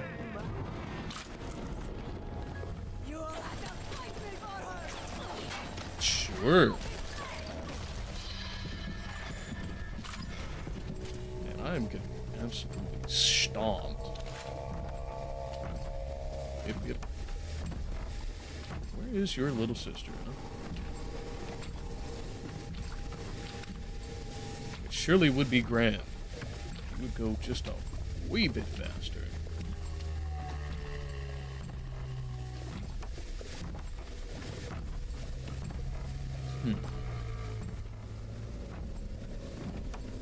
I really hope this is not the same one that I fought earlier. I would highly doubt it. I really hope not. Lockbox, excuse me. Aha! That is one steamy Mimi.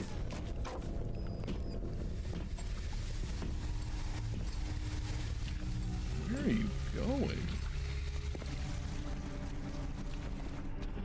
I remember there being a little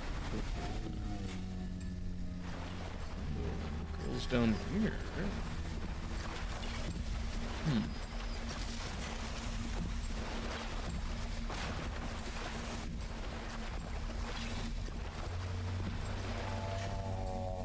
So there is. Oh, lucky that. I hope this camera will help me out here.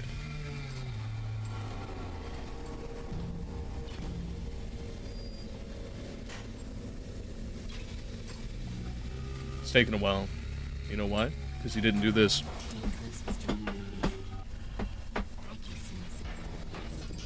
Bet you can.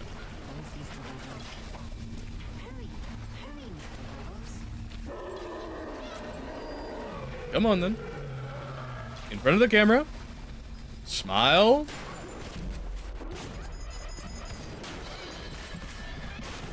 Why? Oh, why is the electric truck not doing anything to you?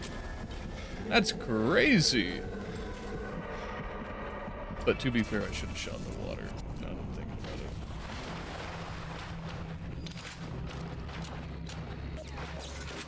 The thought of me wife and child hiding in that filthy submarine makes me blood boil. Help me get them to safety and I'll be in your debt for life. You don't have to worry about that. I'll get on that. Just as soon as I'm done fiddle fucking around.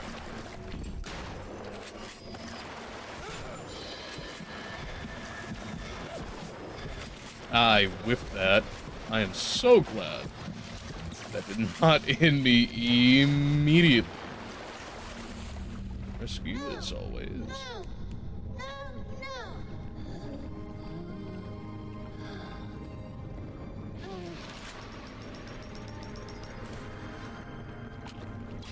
You saved me. I sure tried, kiddo.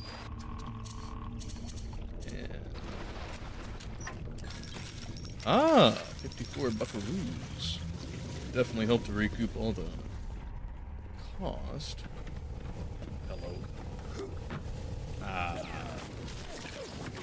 Thought there was a health dispenser there.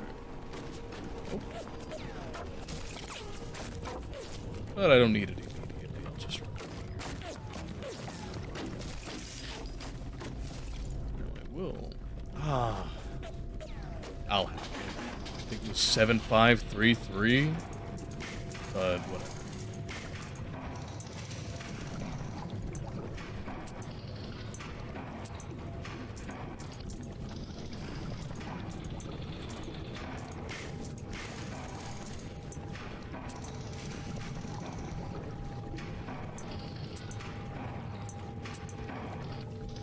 Curvy do, but we got it.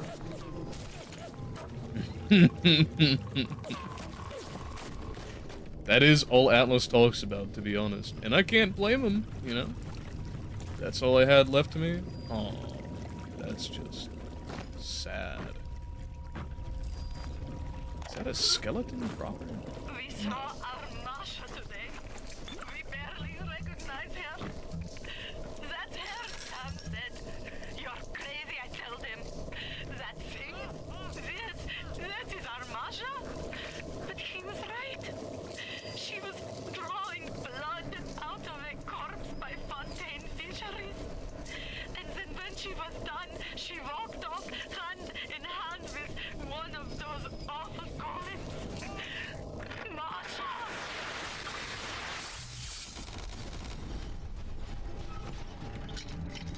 That does give rise to the question. I wonder what exactly got though. But at least we have an end, a definitive end to that story.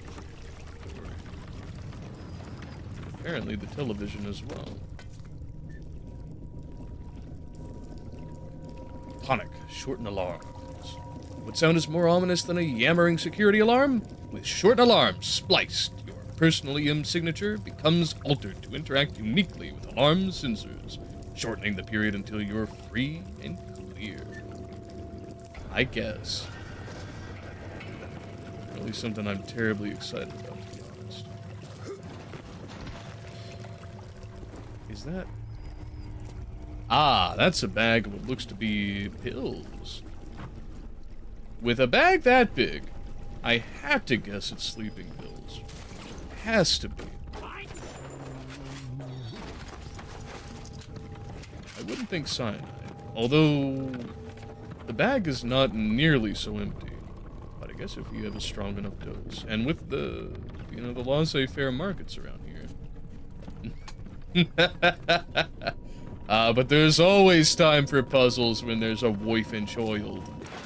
Always.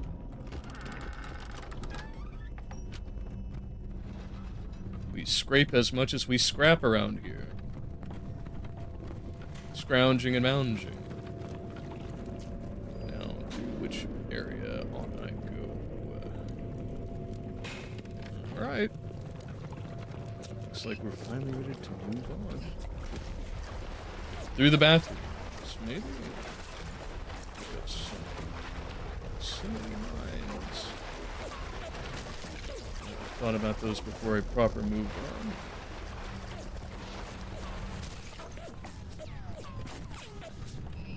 Where's that stairwell? It surely isn't it. It says it is. But you know it's not. That's that room, that's the locked room. That's the back room.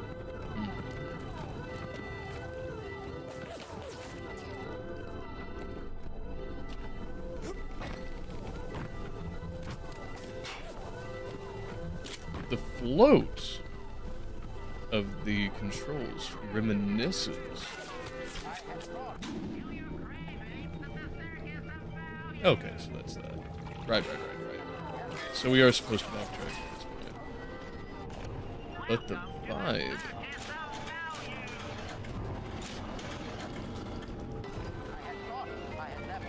of the movement feels very akin to Counter-Strike. I can't believe I let them hang out there. And more lockboxes. The smuggler is the friend of the parasite. It is your duty to report. Nothing like trash cigarettes to get you through the day.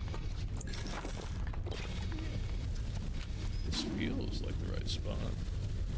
Yes, perhaps.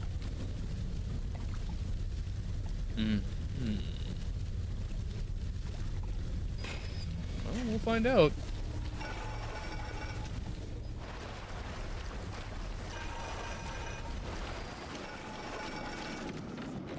No, okay, so we are in the upper wharf. I don't know if I went to check out the wharf masters. I'm navigating so thoroughly on intuition. I admit I have not paid much mind.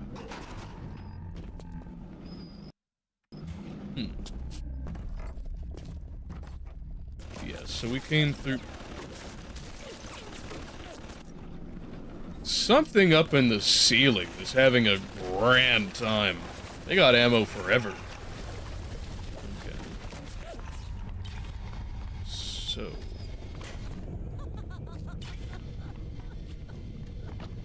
if we've already been through the boost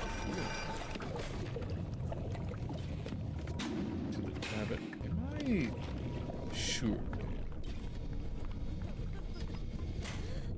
I must be missing something.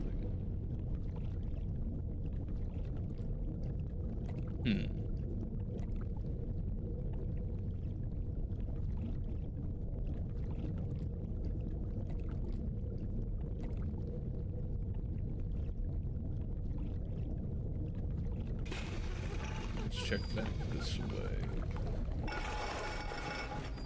To the tavern. Orion Club.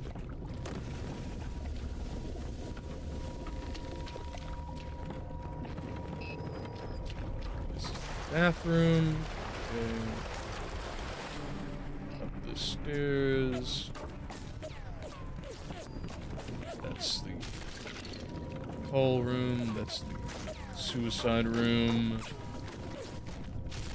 That's where we left more than a little paint. And this is the rum room. So I think we ought to backtrack by this point.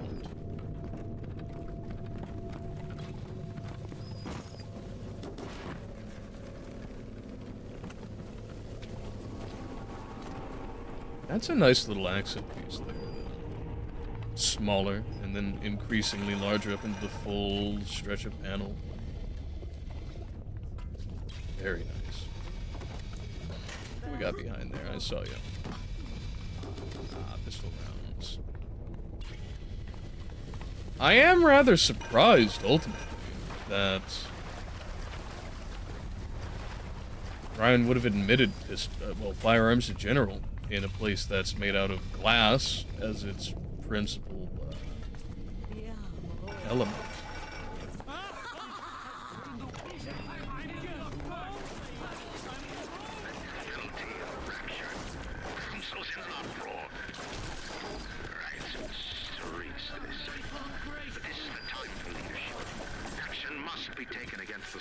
Man did a black flip. Contact with the surface exposes Rapture to the very parasites we fled from. A few stretched necks or a small price to pay for our ordeals.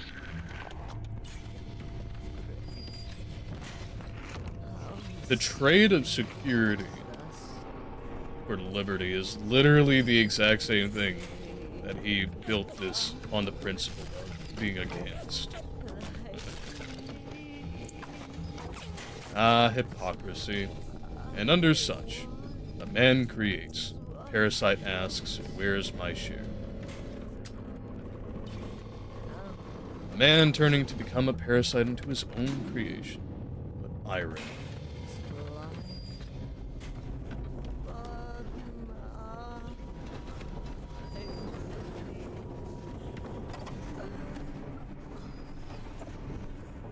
I'm glad I got a lift.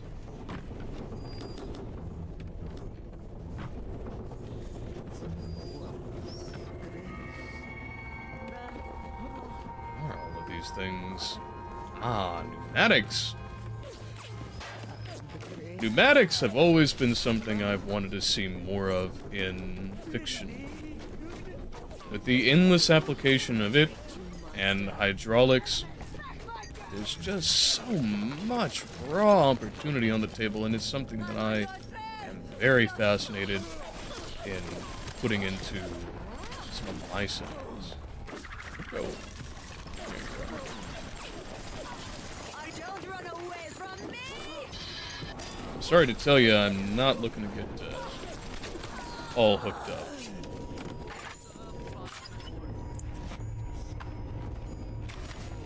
Spider splicer organ? What the hell?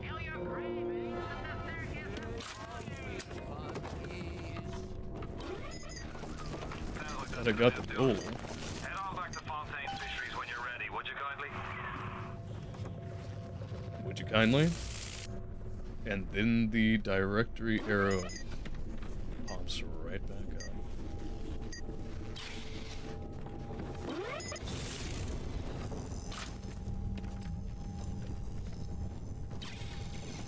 All of these subtle narrative elements woven into the minutiae, nuances of every little piece of scenery, UI element even. Would you kindly ask these cameras?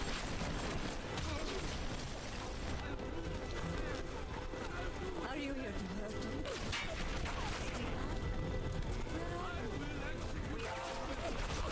Man, you are an insistent. As well as whatever is chewing up my rear over there. Ouch. Yeah, it's not too late. Let's start there then.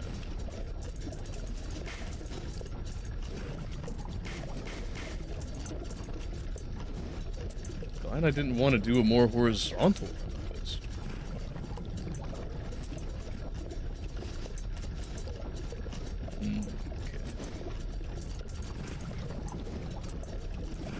Finished.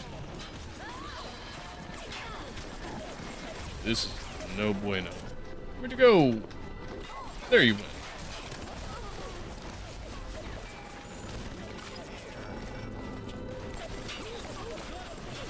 Did I just summon an entire army? Where'd you all come from? Why now? I mean, I guess I'm happy for the ammo, but, what? Why are you on the ground? Is that not the one I just hacked? I guess. See, that's breaking of causality right there. You know, I will kindly egg. When and where.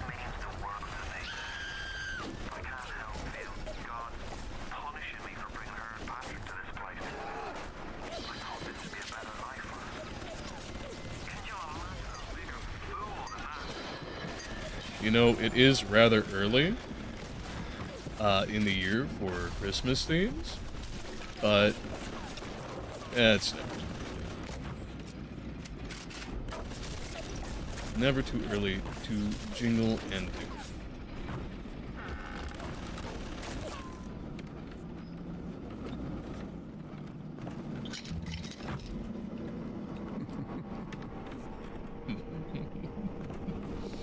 Yeah, laugh it up while you have the opportunity.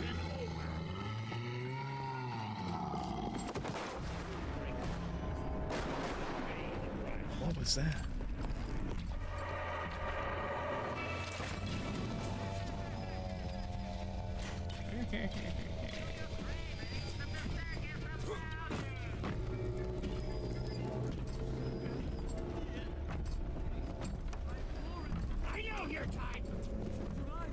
Do you?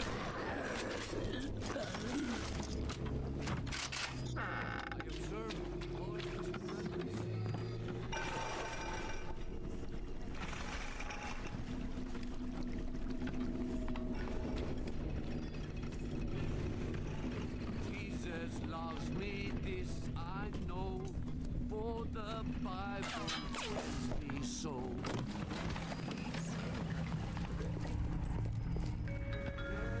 The Little Sisters Orphanage in troubled times.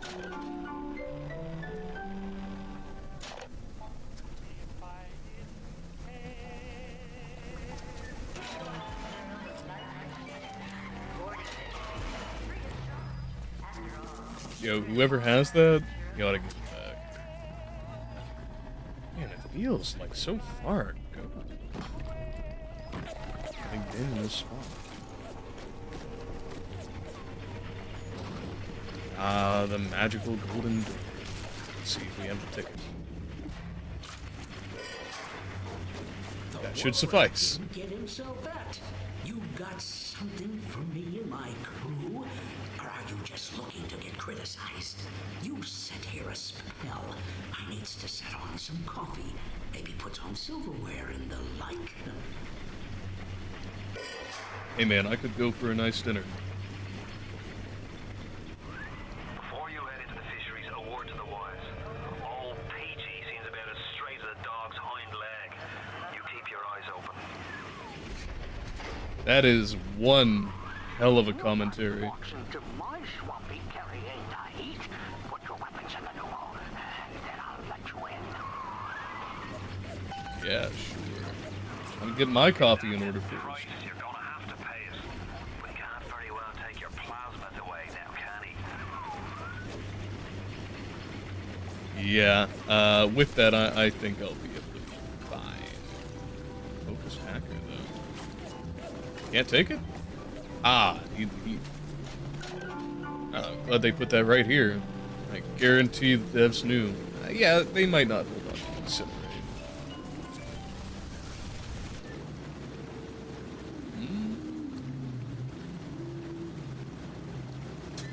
Sure.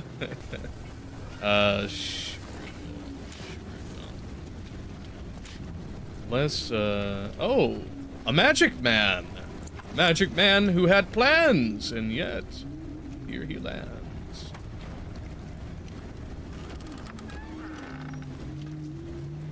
I guess we'll move on to this right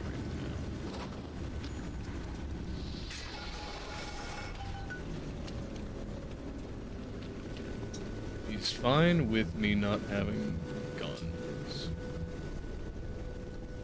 But will allow me my wrench. Interesting. And also, why did we have to throw the weapons down the pneumatic tube? I mean, we could have just hit them? There are crates and everything. There were alternatives, I'm telling you. Alright, now into Dr. Iso's mansion. Ah, that's a brilliant effect. When your boss waggled out of hell, he done told the devil he'd be right back. And the devil says, sure thing, Mr. Fontaine. I'll hold you a spot. Ryan promised Fontaine was dust, and now here you are doing his dirty. I guess that makes Ryan a bum, and you a... Go on. What does it make me, fam?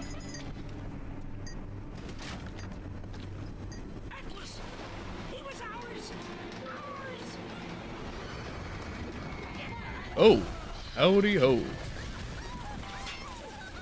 This is gonna be tough. Oh yes, this is going to be bad.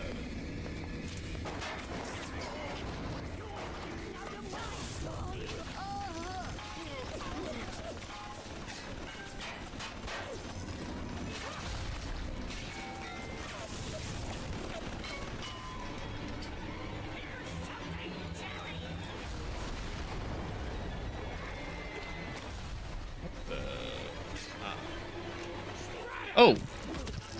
Spread them, you say? I'll pass this.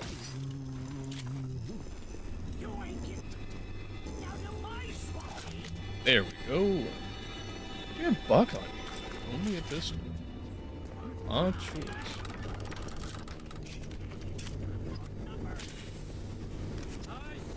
But despite the dramatic character of all this, which I do admire intensely, in order to get that character in the first place, we would have had to have a sincere element.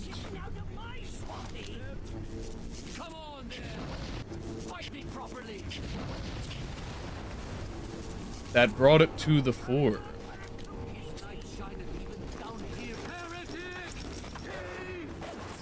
We had to have the weapons lost, the sight gone, or at least minimized for a time, and the sudden onflood of enemies in due course.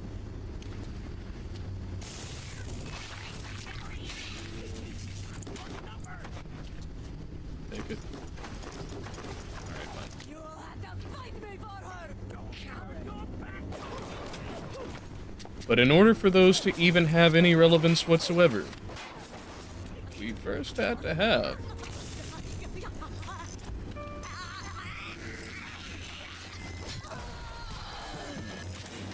a real and tangible threat.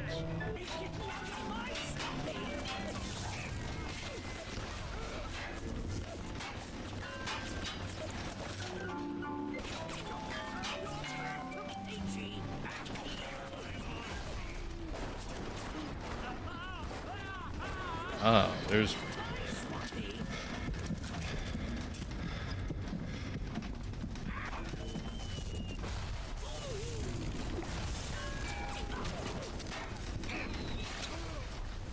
I'm dead here. I'm absolutely dead.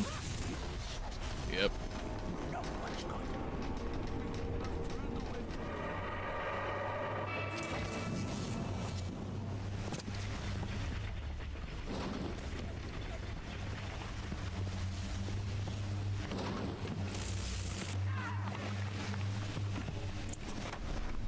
How am I supposed to get in again, then?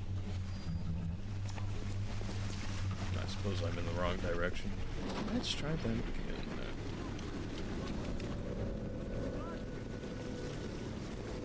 Of all the places to have a Vita chamber, for the sake of the story, that's probably not a good one. Admittedly.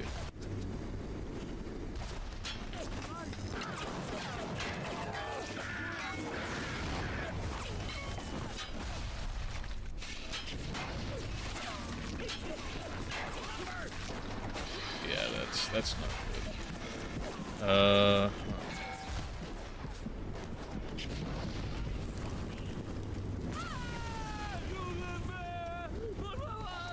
Don't make this harder than it needs to be.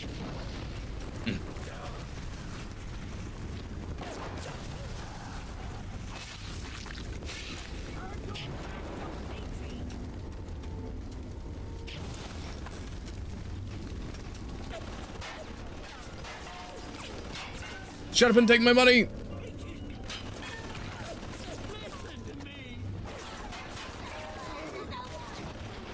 Let's see if we can do something about that.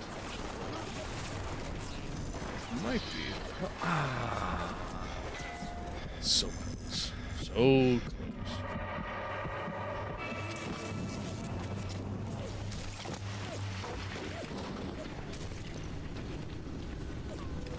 I wish I could dive into that and get my shit.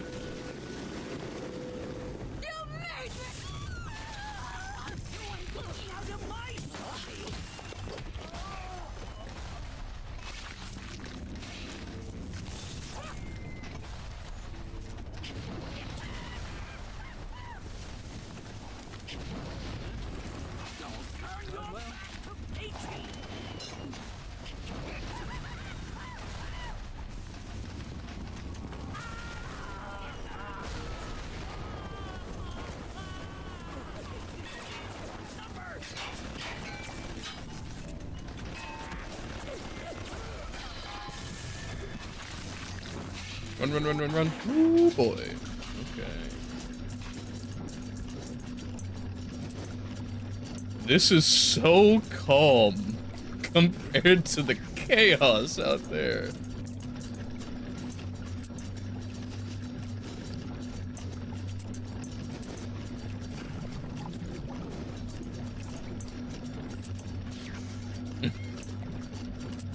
The serenity in juxtaposition is priceless. Alright, now get him.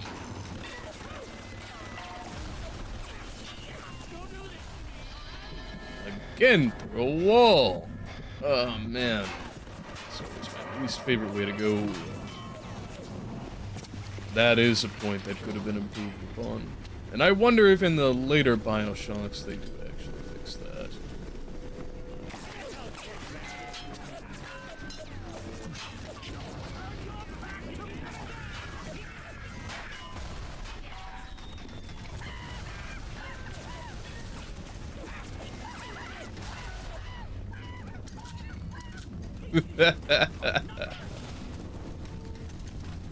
What wild yells.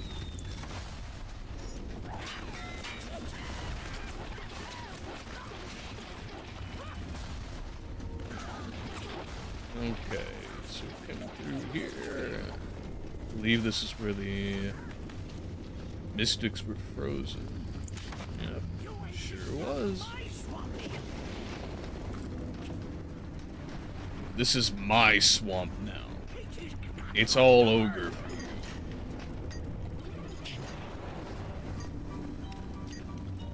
You ain't getting out of my swampy.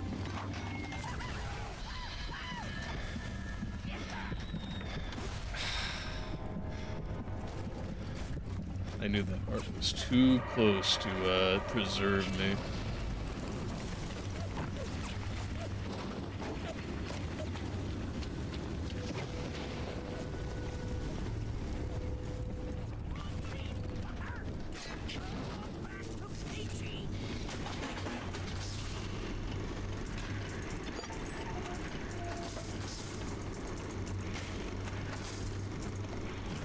I wonder where hydraulic hacking got put into Jack's repertoire.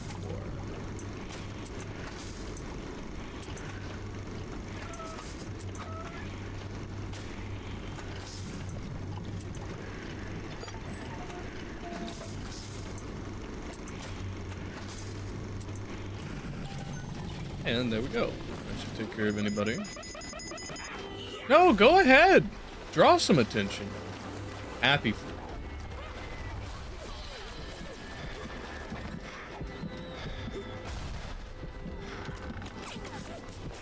Only I found nice medkit someplace.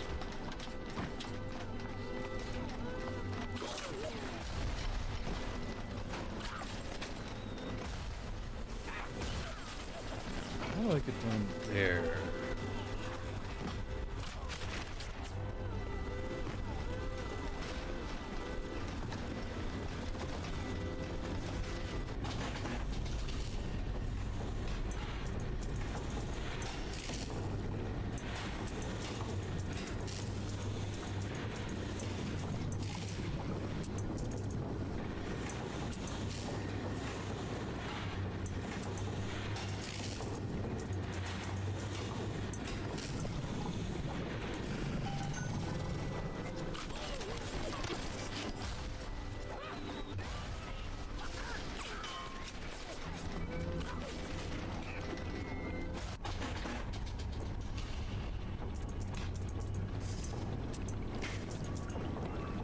Never mind then.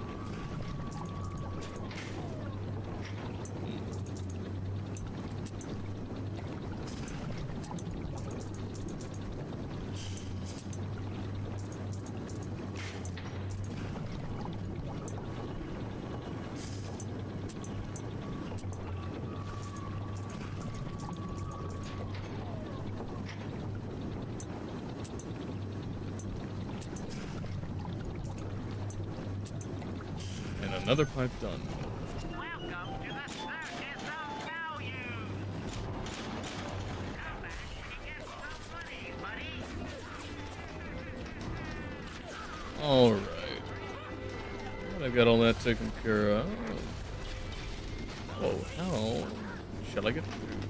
You ain't getting out of my swampy. That's definitely the way through. The enemies continue spawning.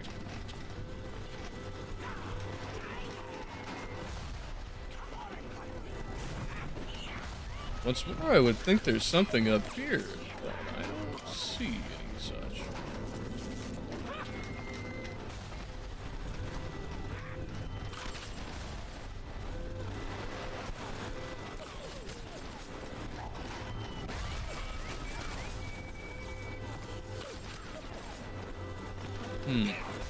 Ah, that would probably be it. Think, Kairos, think. Oh, what up? Yeah, good luck with that.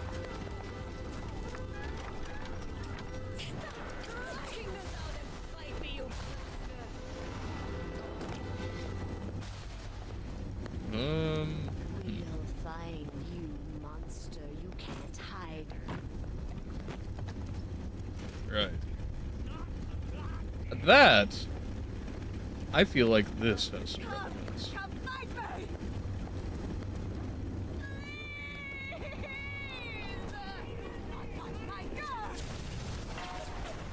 That seems the way. Okay. Or at least a way.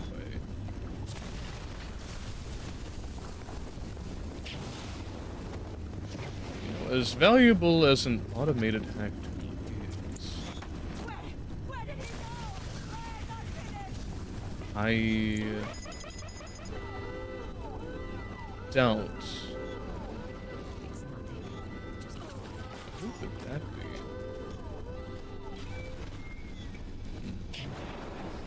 No one in particular, you see. I don't think that this would be the way to open that door.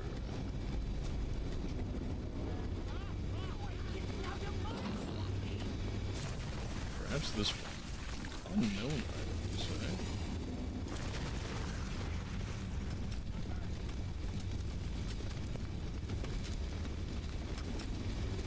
Oh no, that's definitely not the one. I don't want to go for that yet, but I might well.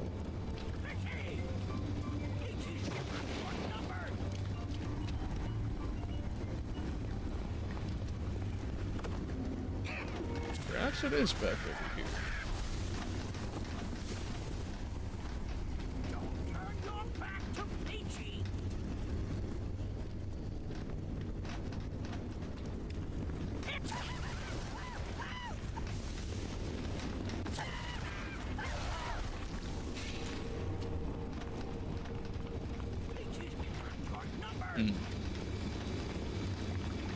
I'm sure Peachy does.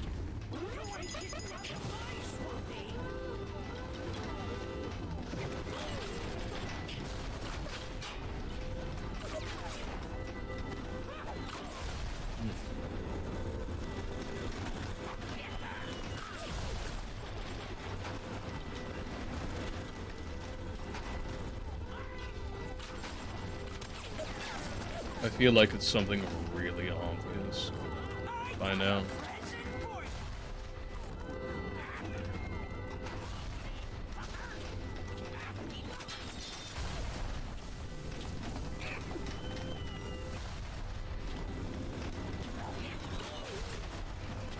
Alright, hint time.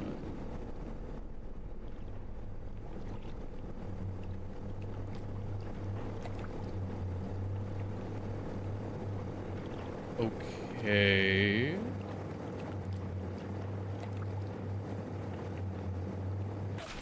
But I have already found the hidden passageway. So what then might I be missing in the passageway? That does not seem like it takes anything anywhere.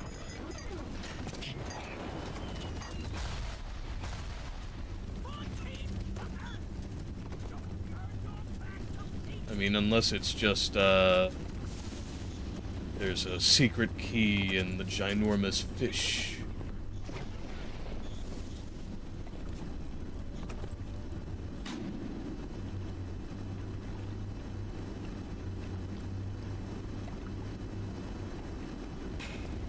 Or was this just supposed to be a general, help?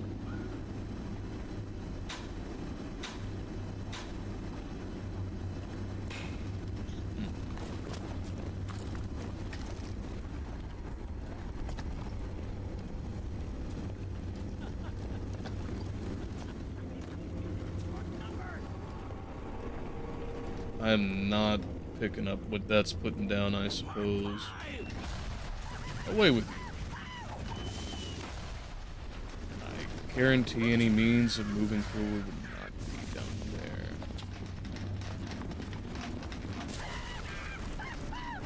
I'm getting a hint to search for loot this late in the game.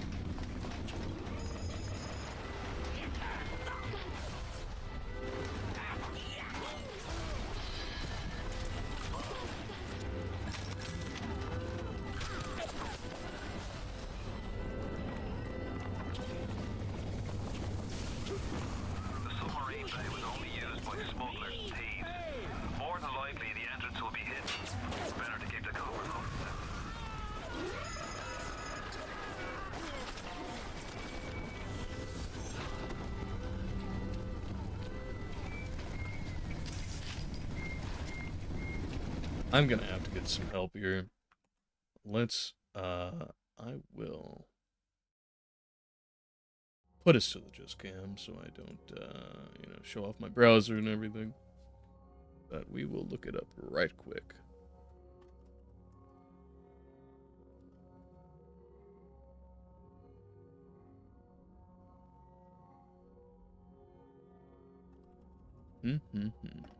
Bioshock Submarine Bay.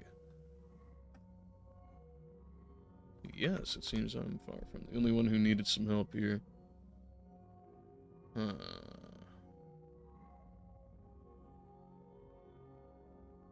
That's interesting. I suppose there's more than one. Kill all the splicers, disable the turrets, and it's up that way. You go down some stairs. Well, I know that much.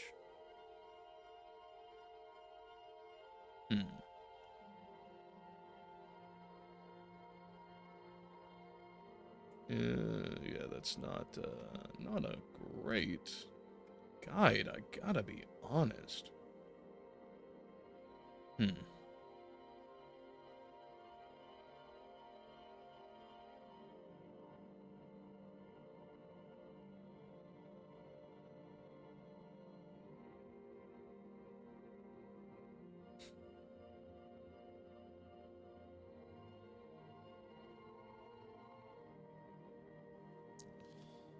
I admit these walkthroughs are very sparse thus far. Let's try game facts, because of course they infinitely have answers for us.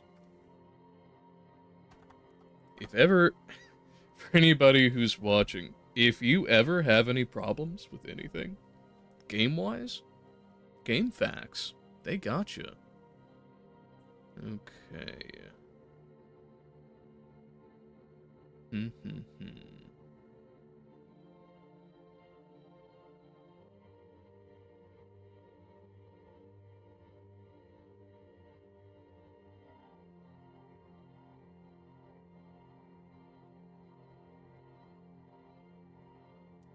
Well,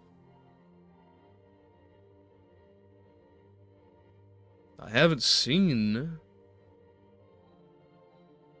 Wilkins himself.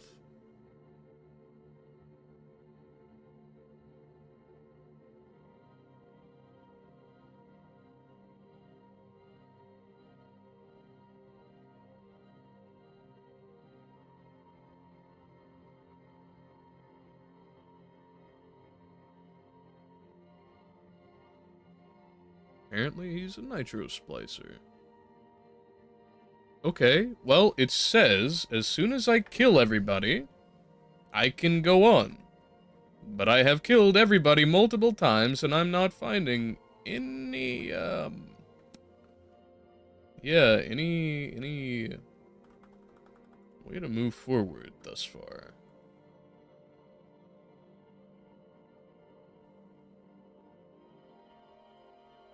There's a nitro splicer.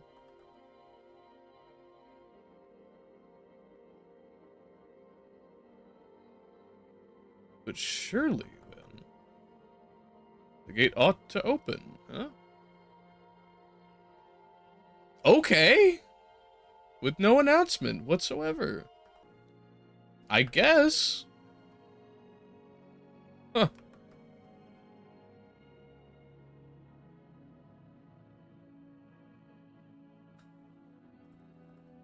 Alright, so let us then come back to the game proper. So, get that out of the way, that out of the way. To the gaming, and on with the naming. I have just reacquired my weapons, literally came right back here, open and free as can be. But I got all my junk back, which is a refreshing feeling.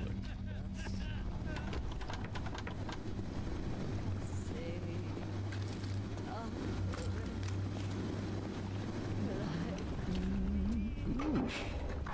Power to the people. Okay. Cool. Oh, wow. Huh. So it's a one-time upgrade then. Well, I guess we'd better choose carefully. You know...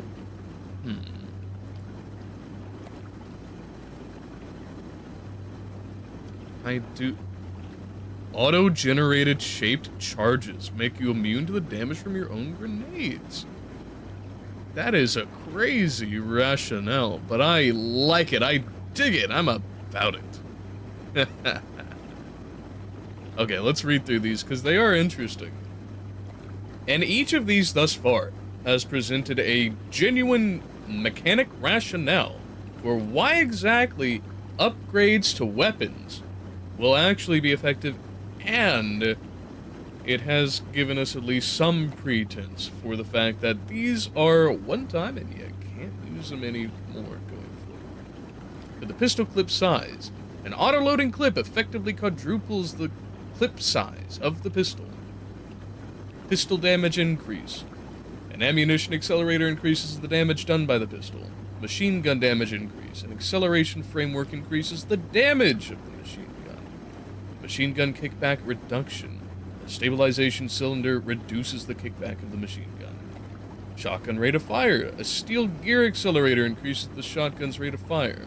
Shotgun damage increase. A gas-assisted firing mechanism increases the shotgun's damage. Incendiary injectors for the grenade launcher damage increase.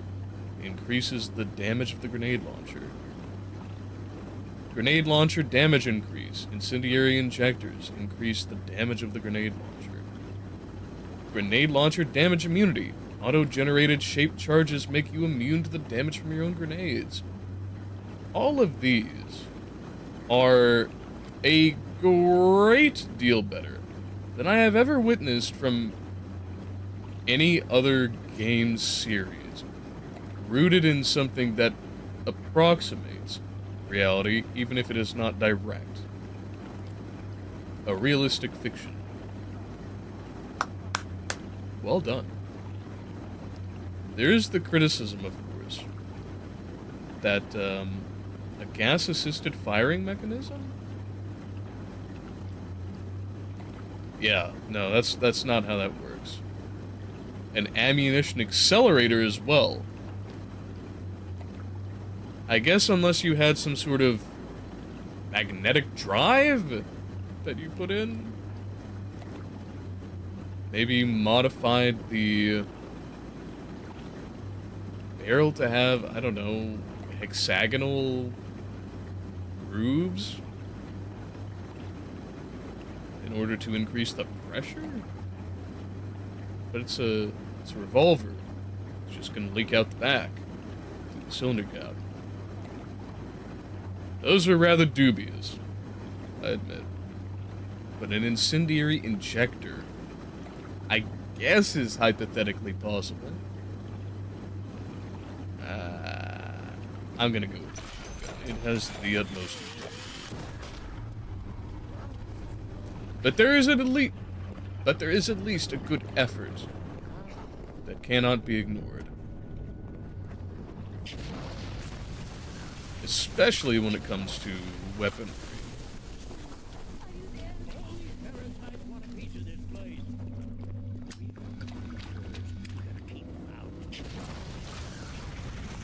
Anything here? Not a thing.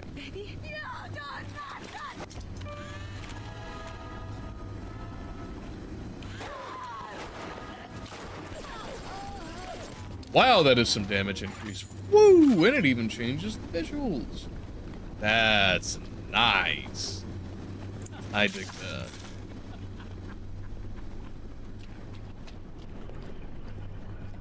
Nothing like an RGB Tommy gun. For real, for real.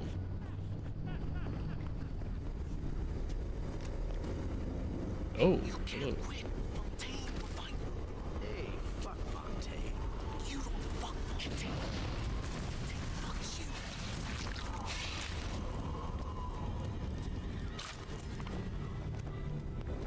That's awfully submissive, bro.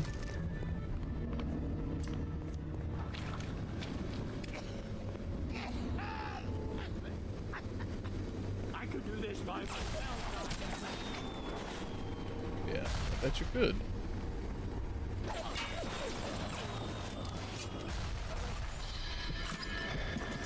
Should have remembered the martyrdom. Whiffed my last health back. Fontaine's putting the screws on us, and double. He's squeezing us out of 80 points of our with the threat of turning us into Ryan if we don't play ball. Son of a bitch. Sammy G comes and tells me he's thinking of going to the constable. And the next day, Sammy G was found in a sack in a salt block. We got no choice here. We stay on Fontaine's crew and we're gonna catch the gallows. We take the powder. We end up like Sammy G. Oh, there's gotta be another way. Sammy G. There's a name that I don't believe has been introduced here before.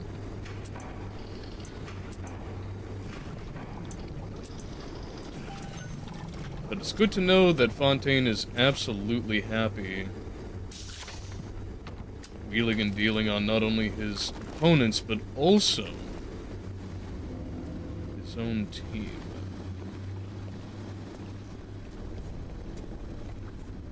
A real power player, him. With no qualms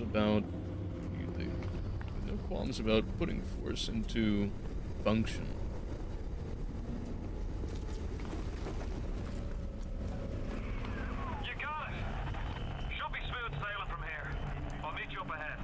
Ought be.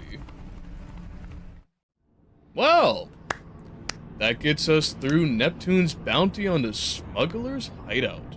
That was a good time. A good time indeed. Even with the hiccup there at the end, it felt like it was an infinitely spawning enemy situation, kind of like the telekinesis trainer, or I suppose the introduction to it. But anyhow. Well,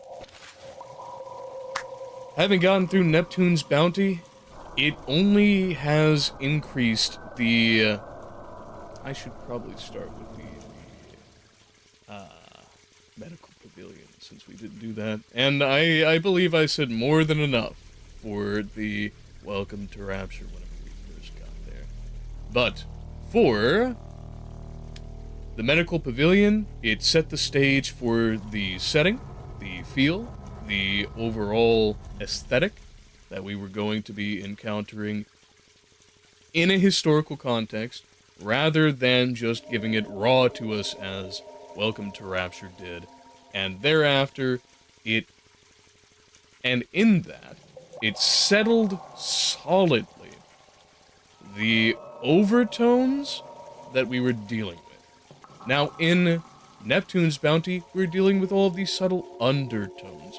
We understand the enemies we're dealing with. We understand the weaponry we're dealing with. We're understanding the technology that we're dealing with on the undertones. That we're dealing with on the overtones. But we now are getting the understanding of why. Why we are encountering all of this. How did it come to be? And what players were involved in the whole of getting us here. Now moving on to Smuggler's Bounty, I think we have a lot that we'll be able to dig our teeth into as this sandwich stacks up. But to close us out, let's go over to just the cam. And get everything organized to close it out. So, as ever, I think anybody who is watching live or is watching the live recording in the coming days for their attendance and their, well, if not patronage of monetary assets, at least their patronage of their time and their attention. If you enjoyed any of this, I invite you most thoroughly to at least, perhaps you don't want to commit anything, share it around. Let other people know. Let them see what you seem to appreciate in your own time, and the value that it might deliver unto your perspective around We have, of course, the YouTube channel. BitChute is coming up. TikTok is coming up. We have Instagram, X, or Twitter, whichever you prefer. And we will be moving into other platforms soon, I'm sure. There is on Discord the Threefold Edifactory if you'd like to help me start in founding this community that I am hoping to build up, where we all share and talk and examine and do all the kinds of things that we like to do together as a community. One that is founded not quite as Rapture, but more on the basis of expressing what there is to be expressed out of this world, and what might lie beyond it in the fantasy, fictitious worlds that we put together. Like we enjoyed here in Rapture for a little bit of non-contrariety. If you think that it might be worth a little bit more to you than just your attention, and maybe even sharing it around and getting it into the attention of others, there is always Stream Elements if you wish to make a one-time donation. That is linked in the description and on the channel. If you want to do something a little bit more recurrent, we have Patreon, starting at $5 a month with the Proponent tier. You get all sorts of nice little goodies, like the ability to view all of my content that I put out ad-free, as well as participation in voting on any polls that I might have. Maybe I want to determine what game, a book, or other material that I'm looking to review. Perhaps I'll even get into film sometime here soon, that which is in the public domain. But otherwise, you will also be able to have your names here at the end of the stream, in the credits, for those who are willing to put forth a little bit of their money to help me keep the lights on, and maybe eventually make this my career some sunshiny day. Otherwise, there is the Exponent tier, which will get you a few additional things, like the ability to get all of the workshop files, which includes any of the documents that I'm working with for my development side of things, the TTRPG of the Threefold Manifold, into your hands for personal use. And finally, at the Ultraponent tier, you have the option to do a few things like get yourself advertised, and that runs at $20 per month. And we will talk about getting you sponsored on this content at the live stream level, or maybe even something else. We'll talk it over together on a one-on-one. And outside of that, there are also tiers in the Discord server for each of the Pro, X, and Ultraponent level, for those who want to talk amongst themselves and such. But overall, in a Biologic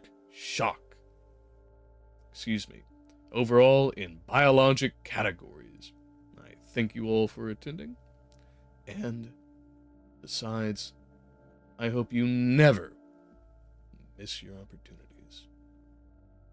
Until the next time.